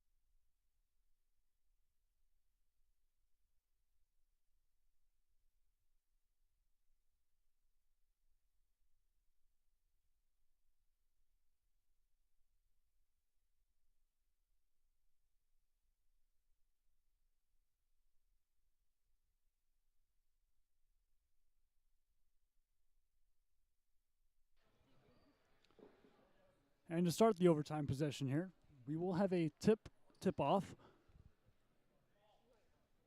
Just like the start of the regular game, if you were joining us there, the only difference here is the players are exhausted. And looks like, never mind that.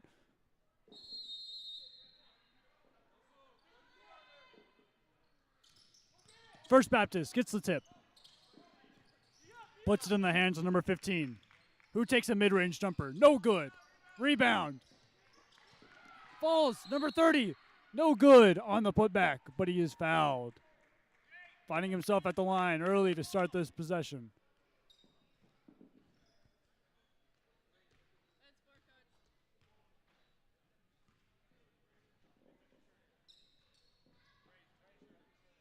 Number 22 is going to be subbing in as the first shot is made. Number 22 coming in for number 24, Andrew. He has fallen to 4 fouls, and he is an effective player, a player that they need for the rest of this game. Number 21 gets the rebound after the missed free throw. Number 2 now, running point.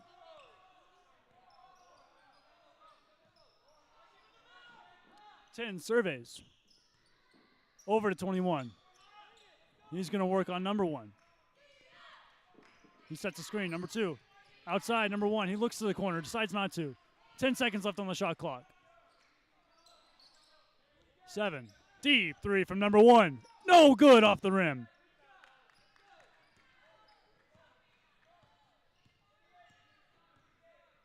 Number 1 now gets a screen from 30. No good on the shot. He gets his own rebound. No good. And a rebound from number 21. He's been doing that all game, getting those tough rebounds. Number 1, swarmed. First Baptist still running that same zone defense they have been all game. Deep 3, number 2, air ball. Saved by 22. But they said he stepped out before he was able to get in the air.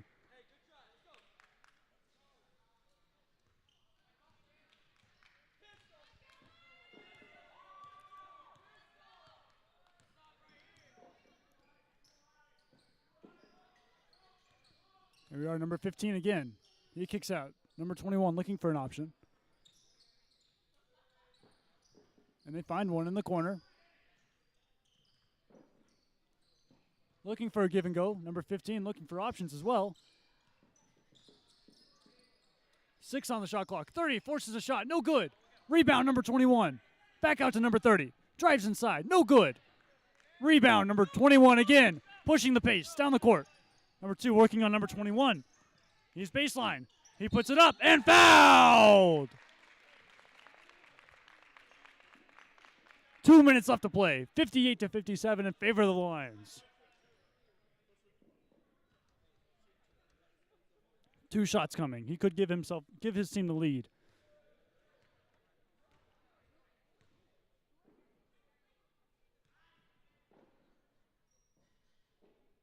And the first one falls, knotting us up at 58.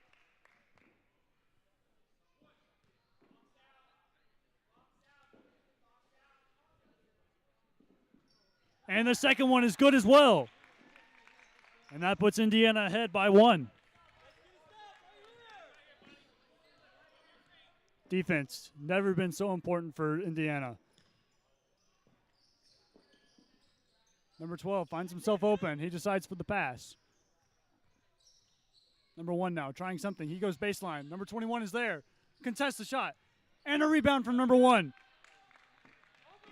Now here comes number 2. He's looking for something, maybe a little bit quick. Decides against it.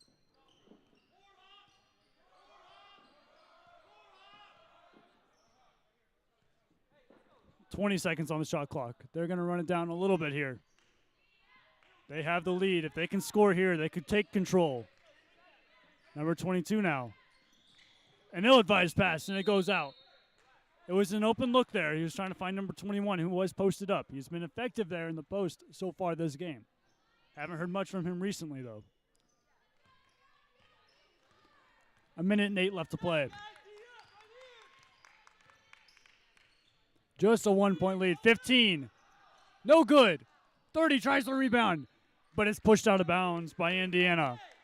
Indiana coach has been pleading for a moving screen. They've been claiming it's been happening every play, but the referees are seeing something different.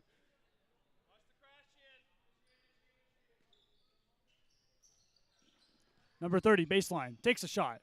No good, short. They fight for the rebound. 30 again. No good, and a charge! Sacrifice from number 2.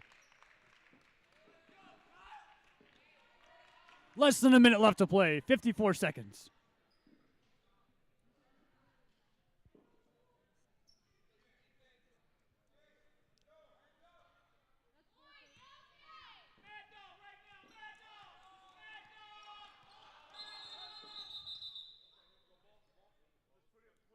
And a whistle.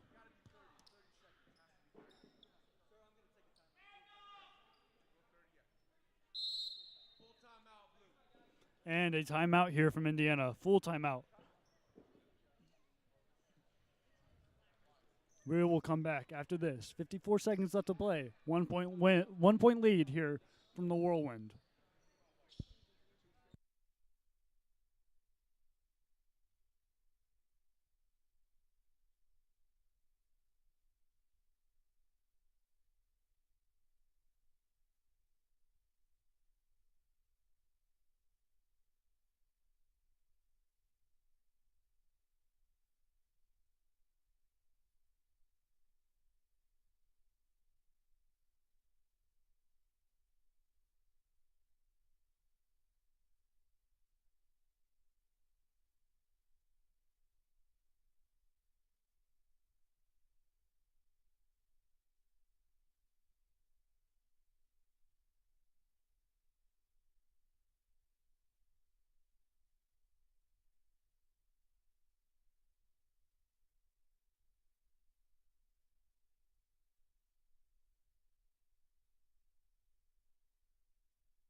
Coming back now.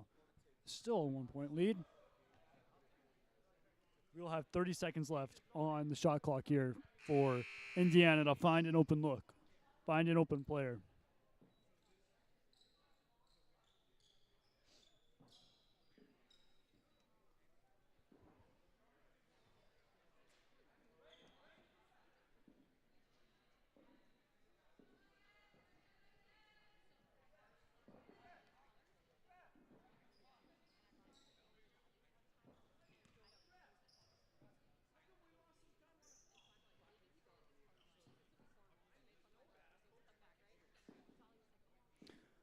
There has been a correction on the game clock. There will be 49.6 seconds left to play. First Baptist coach arguing, asking about that. Referee claims that it started on the inbound, but it had not registered or something along those lines. 49.6 left to play. 1-point lead here from the Whirlwinds. Full court press here from Baptist. They're going to be trying for something, trying for some pressure, trying for a mistake. 22 posted up. He goes inside, and it's knocked away by 15, but it is still Indiana possession.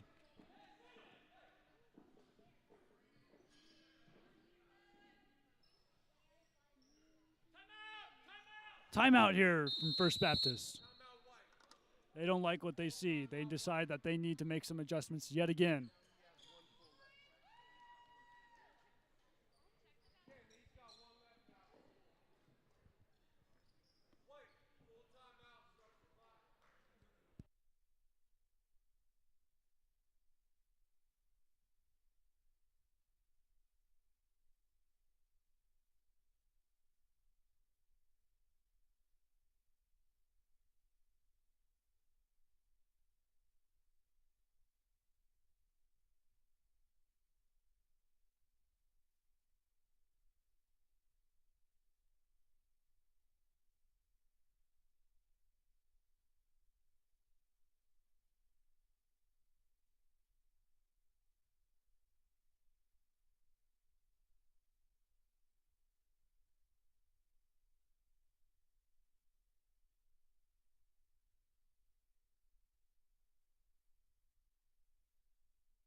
Coming back from the break, 20 seconds left on the shot clock.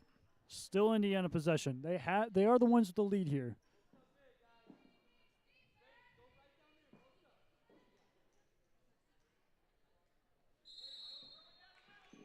Number 10 with the inbound. He finds 2 in the corner. No look there from him. He takes it back to the top.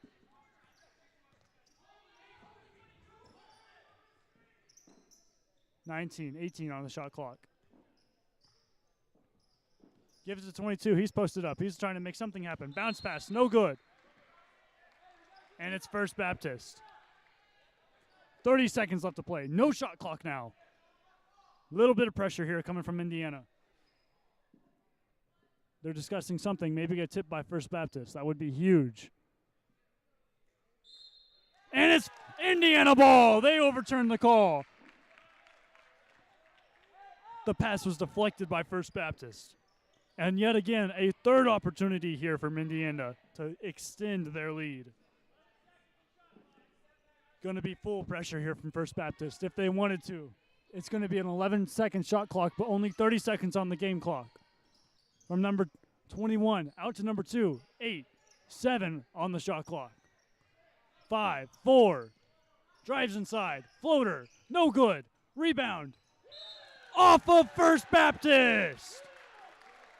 No shot clock, 18 seconds even left. 59-58. Timeout, Indiana Christian. And First Baptist can't believe it.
As the team's coming out of their huddles, 18 seconds left to play.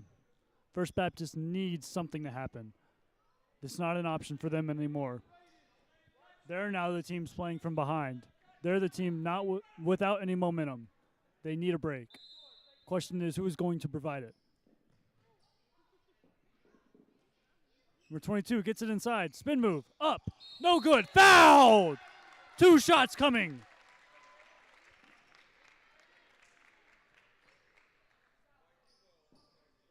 Number 22 here. Braden Webb taking hold of a huge opportunity here. 15.9 left to play. 2 shots.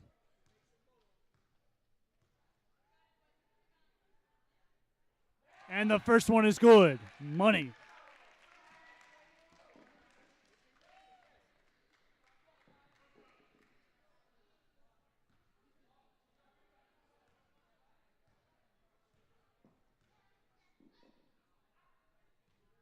And it's good from the second. First Baptist takes an immediate timeout. 3-point lead here.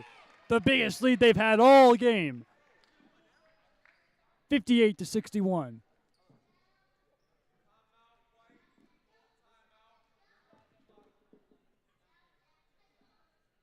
This has been a wonderful game, a wonderful competition from both of these teams. The question is, are the Lions going to be able to find an open look, tie the game up, force this game into double overtime? We will be back with the conclusion of this game after this timeout.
No timeouts remaining for either side. The clock is going to run. Full court press here from Indiana. 2 players in the backcourt.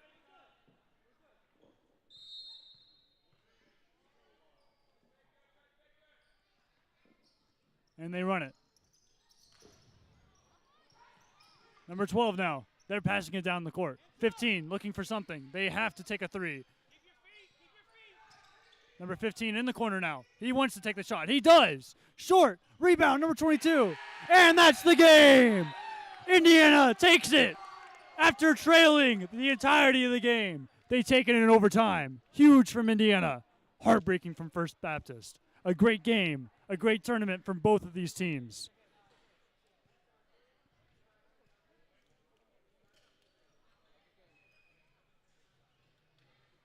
Thank you for joining us.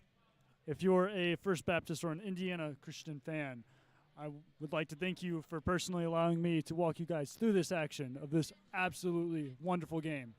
After this, we will have the girls' championship game, and following that, the boys' championship game. If you would like to stick around or take a break and come back, those will be coming up shortly. Thank you again for joining us. I will be back here in a few moments to walk y'all through that action. I hope y'all stay safe, get some bite to eat, maybe grab a power nap. God bless, and enjoy yourselves.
Thank you for joining us here tonight in the hangar for the climax of the tip-off tournament in the girls bracket. We have the championship game between Tabernacle Christian School and First Baptist Academy.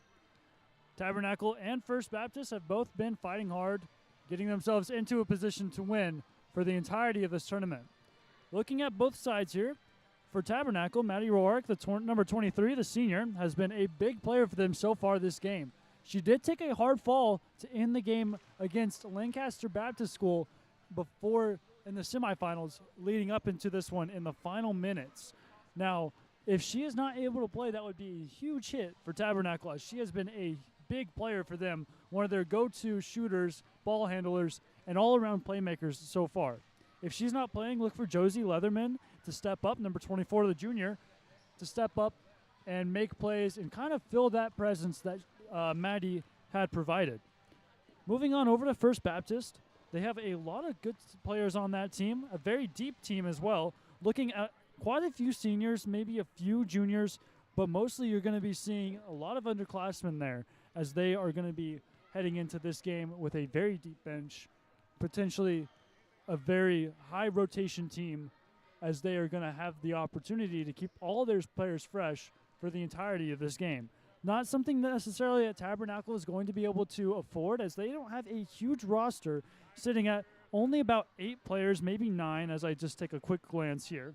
But that does not mean anything for this team right now, as obviously they are in the championship for a reason. They're able to play an entire tournament with a small lineup like this.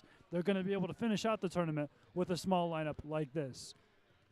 A few moments here from break, 30 seconds until the tip-off. If you want, maybe run to the restroom, sprint to the refrigerator, grab yourself a drink, grab yourself a snack, maybe some Cheez-Its, Goldfish, whatever you think is going to get you through this game, because it's going to be an exciting one. If you're joining me from the third place game of the boys, you knew that that one was a thriller as well, and that these girls are here to play. Looking forward to an exciting one. Looking forward to a close game, a great game. Hoping to see these girls compete at the highest level they're possible. And we will be back with the opening tip-off.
And now as we come to the line for the opening tip-off.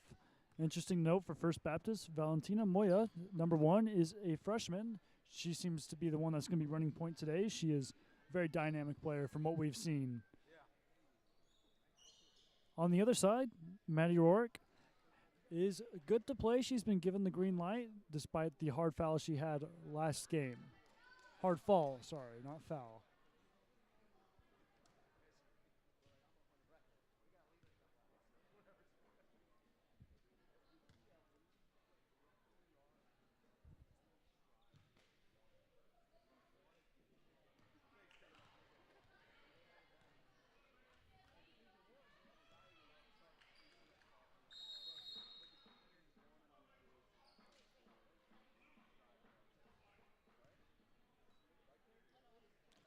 And it's Tabernacle off with the first go.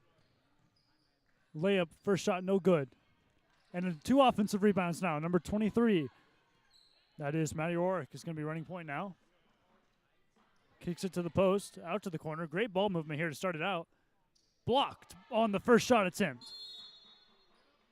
And it is going to be First Baptist ball.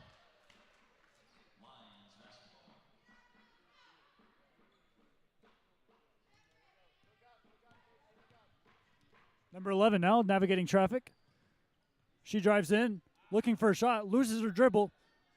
They're on the floor, scrum for it, kicks it out to number 1. Deep 3, no good on her first shot. Saved by number 21, though. And stolen away by Maddie Rourke as they try to reset at the top. It's going to remain First Baptist ball.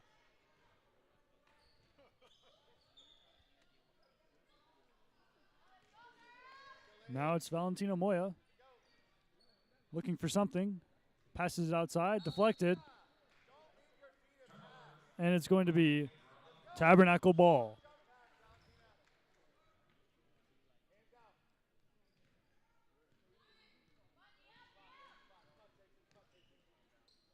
In the corner now, number 25. Dishes it inside, number 24. Can't get the layup to go. Offensive rebound. Number 23 kicks the ball. Can't quite handle it. There's a scrum for it. They continue to fight for it. And a reset from Tabernacle. Cross court. Back to the middle.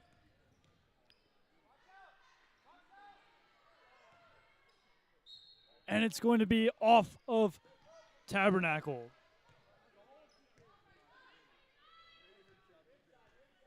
Inbound to be taken by number 24, Josie Leatherman. And here comes Maddie, driving inside. Off the glass, no good, but fouled.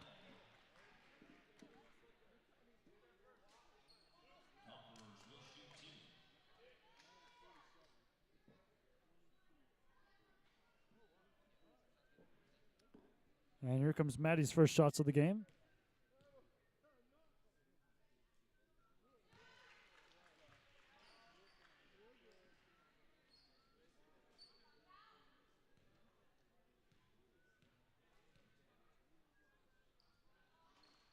And she goes 1 for 2 to start the game.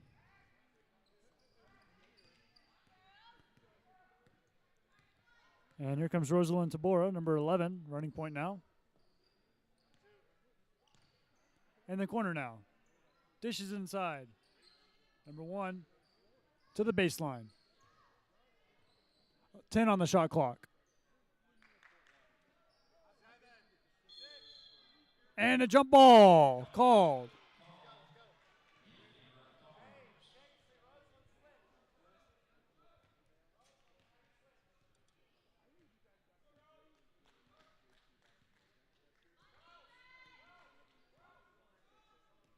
Six minutes left to play now. 21 sitting at the free throw line. Navigating. In the corner, 3. No good. In and out.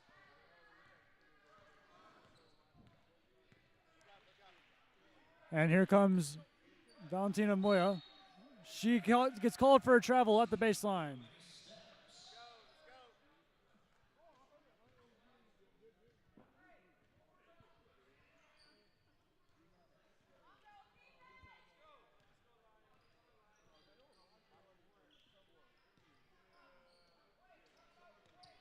Good ball movement here. staple for Tabernacle. See that both on the boys and girls teams.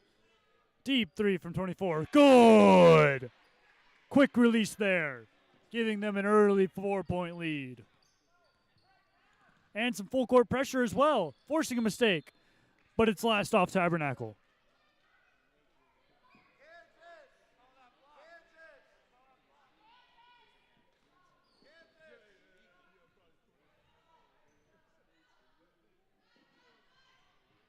In the middle, number 1, fouled.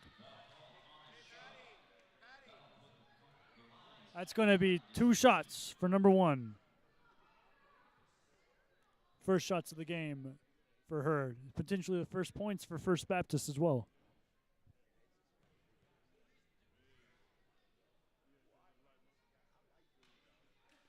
The first one doesn't get it.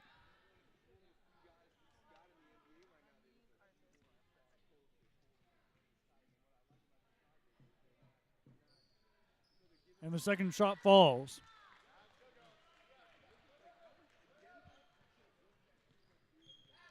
Five minutes left to play in the first quarter now. Number 21 trying her luck on the inside. Kicks it out. 3. Good! Number 25. Anna Hodges. Hot from beyond the arc now. 2 for 2. And here comes that pressure. First Baptist pushes pace. Tries to finish at the rim. No luck on the roll. And they get the rebound.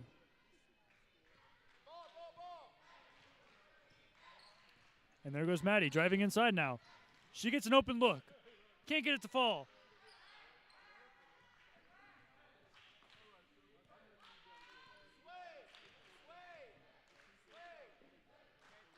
Three. No good. Number 25 now, Anna, running the break. She's pushing pace. No good on the shot attempt. And it's off of First Baptist.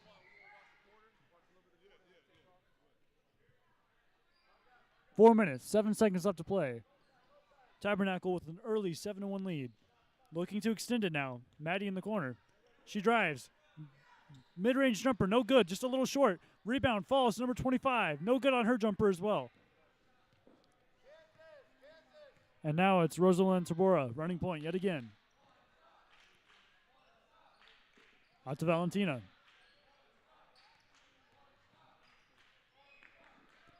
And the ball off of a First Baptist player out of bounds. Tabernacle controlling the game early here. First Baptist struggling to find some identity on offense here. They cannot seem to get past the Tabernacle defense.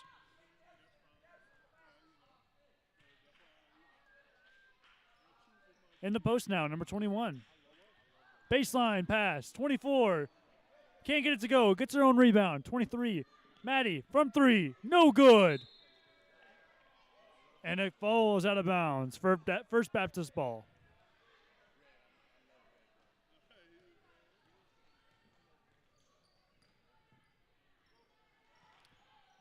There goes Valentina. She kicks it back out, opting for the reset. And a 3. Good! 3 minutes, 7 seconds left to play. 7-4 is the score.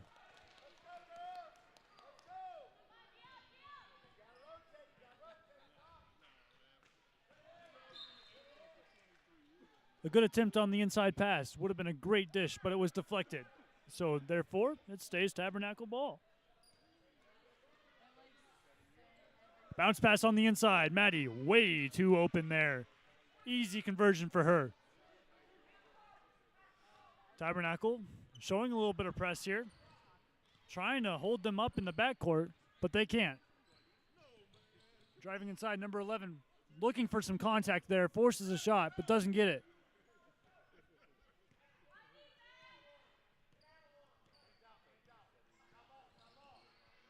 Deep 3 from 25. Short.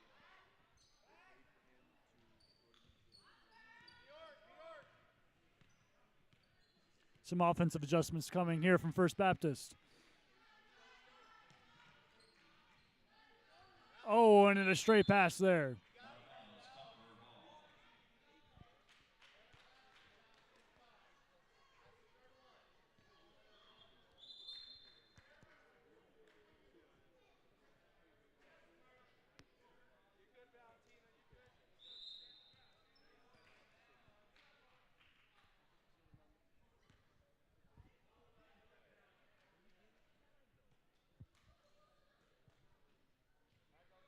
2 minutes, 8 seconds left to play. Tabernacle looking to extend their lead.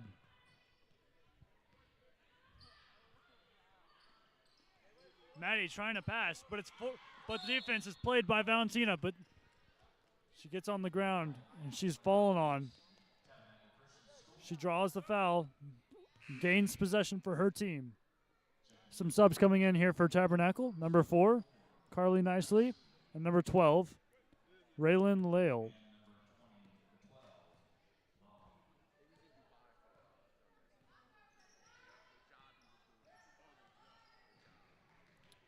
Valentina with a long 2, blocked. Offensive rebound, though. 15 on the shot clock. They're surveying, waiting. Bounce pass inside. Can't be handled. And it's picked up by Tabernacle now. Point being run by Anna Hodges. In the middle now, number 12 gives it back. And the layup, no good. Rebound, number 21. Fighting for it. Jump ball.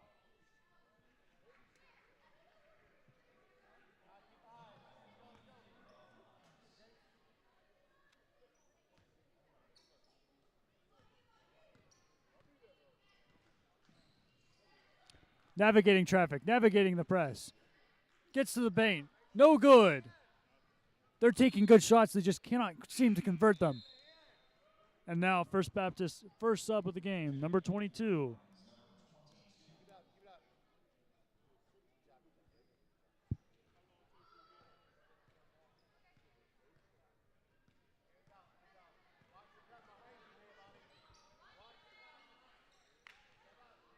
Good ball movement again, number 24.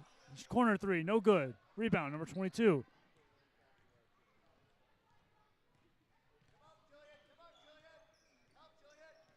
Surveying now, looking for an option. And gets called for a carry.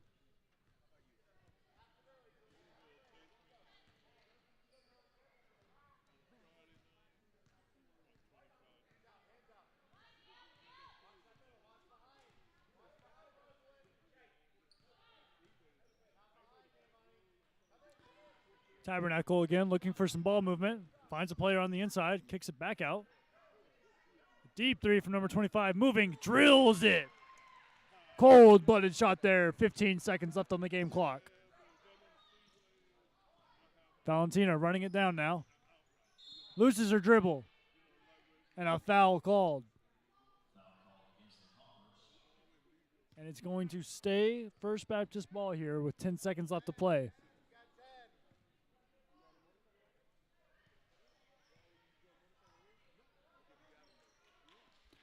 Five seconds now. Valentina, pass deflected. She's running it down. Number 1. No good. Couldn't get the shot off before the buzzer. And that concludes the first quarter. Tabernacle is taking an early lead here, 12-4 over the Lions. We will be taking a break here shortly. We'll be back with the second period.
And now back for the second quarter of action here.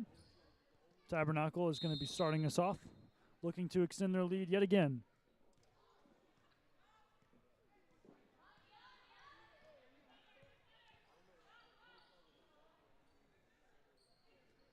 Maddie Rourke back in the game. First shot, no good, but gets the foul. This will be her second trip to the line for 4.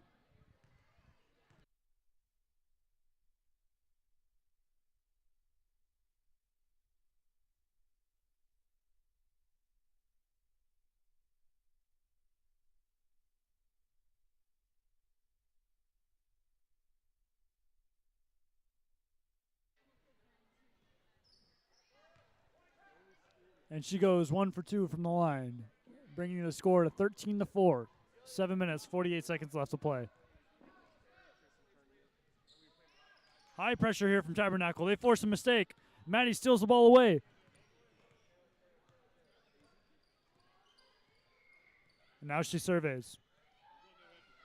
She is quite okay with taking her time here as they move the ball around now. Number 21 trying her luck on the inside.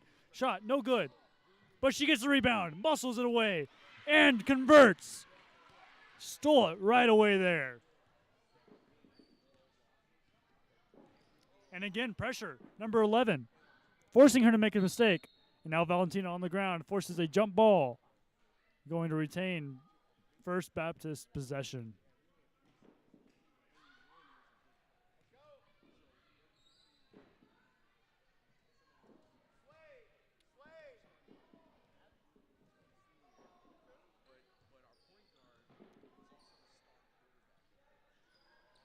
Number 11 with a 3. No good there. And they try to save it. First Baptist does, but no luck there. Going to be Tabernacle possession.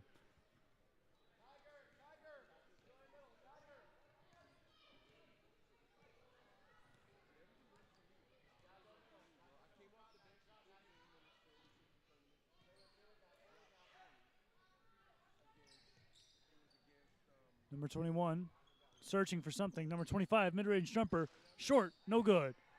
30-31 with the rebound. And now Rosalind's able to bring it down the court without any opposition. Now Valentina takes a shot and is fouled. That will bring her to the line for her first free throws.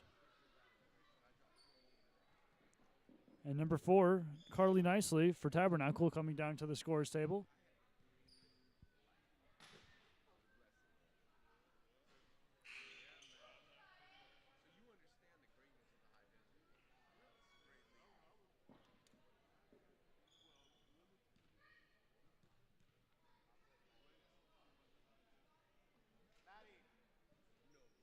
And she gets the second one to fall. 1 for 2 from the line on that trip. And Tabernacle pushing it down the court a little bit. Upping the pace. Maddie drives inside. Tries to dish it off. And a foul called.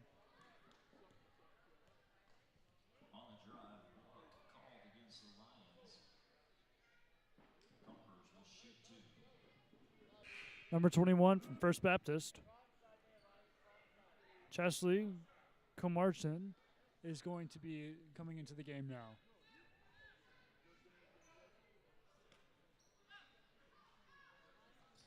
Bounce pass on the inside. Doesn't get the shot to go. 21 with the rebound. She puts it up and in. She has been cleaning the offensive boards for Tabernacle here, and First Baptist is going to have to find a solution for her. And a travel called. If Tabernacle continues to dominate the rebounds, they will most definitely dominate the remainder of this game. Not only is First Baptist struggling on offense so far to start this game, but they just cannot seem to find an answer for these rebounds.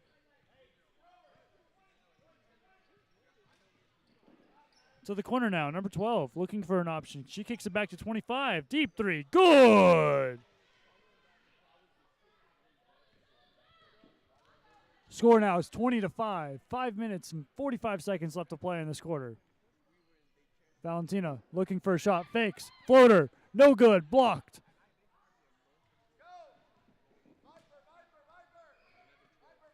Anna Hodges now running point. She drives inside. Gets past her man. Puts it up. In with the foul. 3-point play for Anna.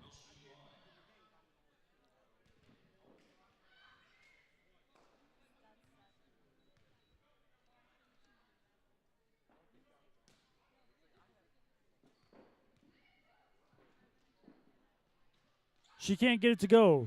She'll have to settle for 2 on this one.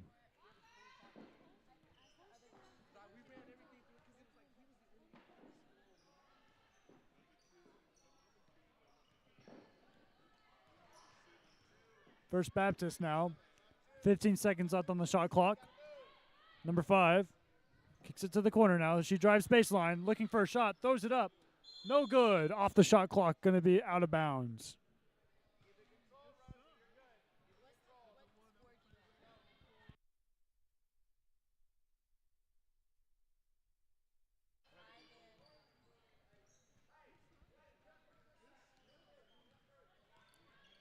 Inside. Puts it up. No good. 24 with the rebound. Tries. Gets it stolen away. And now here comes First Baptist on the counter. Takes it herself. No good. Denied by the rim. Pressure there from number 11. Almost forces a mistake, but they're able to outlet.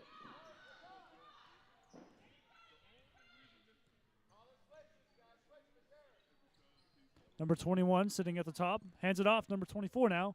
Cannot get it to fall. And it's going to remain Tabernacle ball.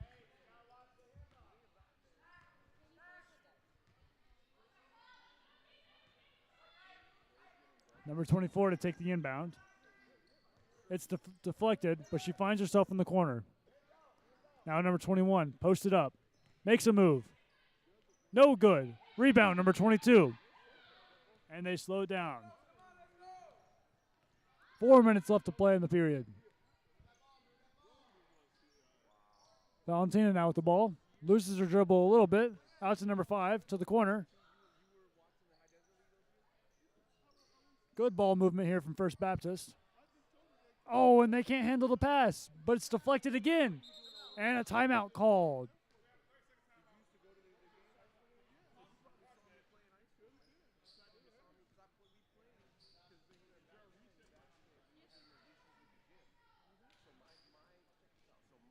Coming back from the timeout, there will be 8 seconds on the shot clock. 3 minutes and 41 seconds left to play. The score is 20-7 in favor of Tabernacle.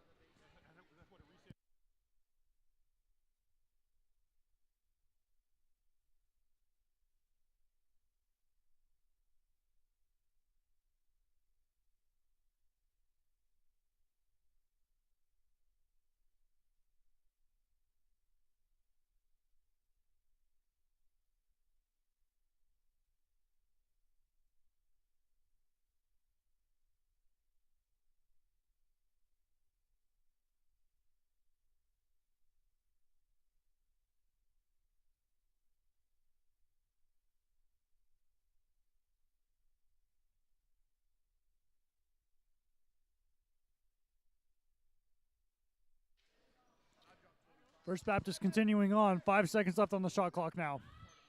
They have to get something off now. 1-0. She gets it off. No good. Shot clock violation.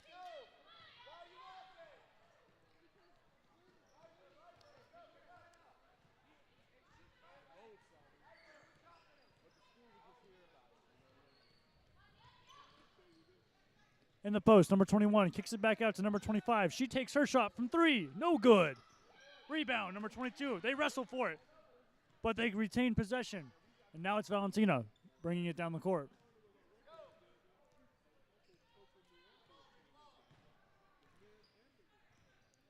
And two from number 5. No good. Rebound. Tabernacle slowing the pace down a little bit. The score is 20-7 in their favor. They know that they have time to waste and that they're in no rush to get anything done here.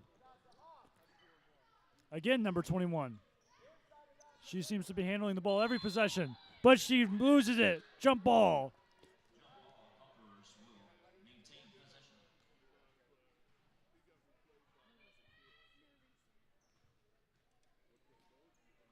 And now they reset. 8 seconds on the shot clock. To the middle. She drives inside. 1 second. Shot up and good. Beats the shot clock. 2 minutes. 20 seconds left in this period.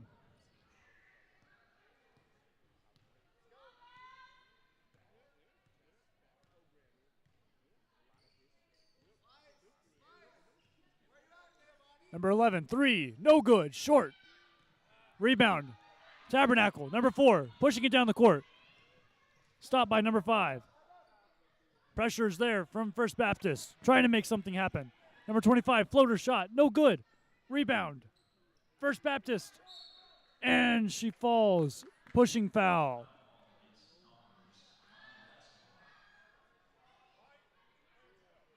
First Baptist making some coaching adjustments, very adamant about what needs to be done in order to get themselves back into this game.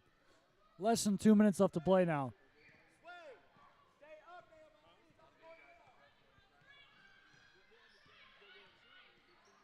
Bounce pass to the corner. Valentina blocked. First Baptist possession still. 30 seconds on the shot clock.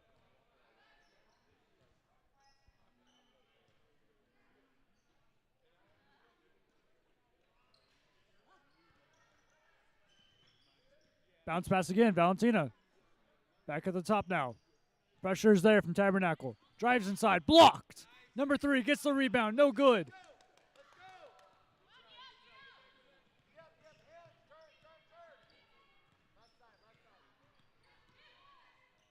Inside, number 4, what a pass. But she misses the shot. But it doesn't hit the rim either, so we do not get a shot clock reset. 13 on the shot clock.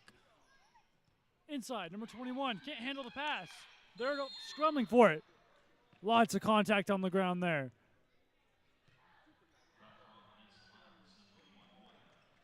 And it's going to stay Tabernacle possession here. Minute and 3 seconds left to play now in this half. 30 seconds on the shot clock. To the corner. Stolen away. Lots of contact there. No whistle. Now here they come. Pushing it down. Number 4. Slowing them down. Attempting to. She gets an open look. Blocked again. No good on the follow-up.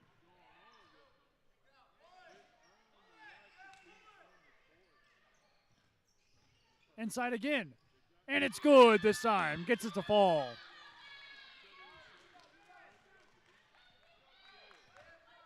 .26 seconds on the shot clock. 30 seconds left on the game clock.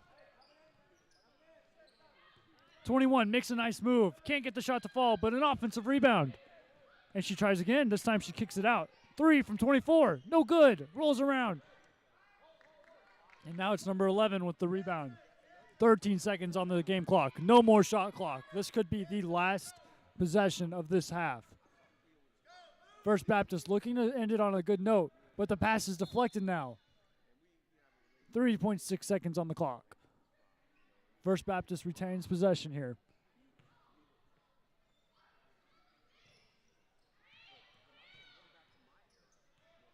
And that ends the half.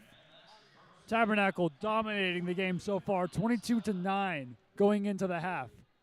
Take a break, get a drink, relax for a minute, maybe use the restroom, and we'll be back here in 5 minutes with the second half of this championship game.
getting ready to return back here for the final half of this game.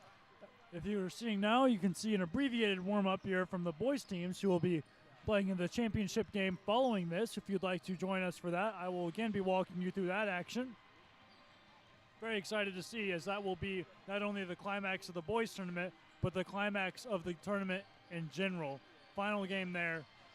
Those two teams have been working very hard to get to this point, and there's going to be a very good game from the two of them. Looking back at the girls' game now, Tabernacle has been absolutely dominating. There is just no argument to be made against that thus far. Maddie Rourke has been their key player thus far, but she hasn't been playing a lot. She's been one of their main players this tournament, big playmaker for them on both sides of the court, but she has been subbed out quite frequently. Not sure if maybe that fall she had last game is going to be bothering her at all. First Baptist, on the other hand, are suffering from Tabernacle's press that they bring in every so often. It's been causing troubles for number 11, Rosalind Tabora, the senior, as she has been the victim of a lot of that pressure. If Tabernacle makes any changes on offense or defense, I'm not sure what they could be, as their game plan really has been happening. There was a correction on the score before we come back. It's now 24-7, still in favor of Tabernacle, instead of the 22-7 that we had before heading into the game, or before heading into the break. My apologies.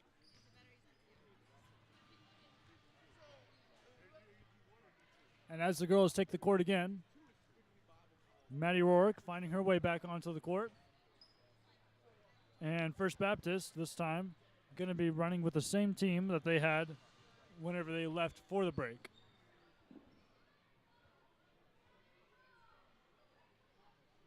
It is going to be First Baptist possession to start this half, looking to see if they can spark some momentum, maybe change the dynamic of this game.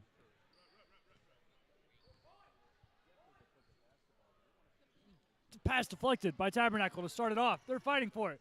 Maddie falls on it. And she falls on it out of bounds. So it's going to be First Baptist possession still, but a great hustle play there from Maddie. And here comes the press. Number 5 tried to make something happen. Pass is intercepted by number 1. And now Tabernacle ready to strike in the corner. Cross court. In the corner again. Long two. Good. My apologies. That was actually a 3. And First Baptist looking for something. Number 1 driving inside. Mid-range jumper. Too long. But a rebound goes to First Baptist as the pass is deflected again by Maddie. And First Baptist decides to take a full timeout here early in the half.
.15 on the shot clock, coming back from the timeout.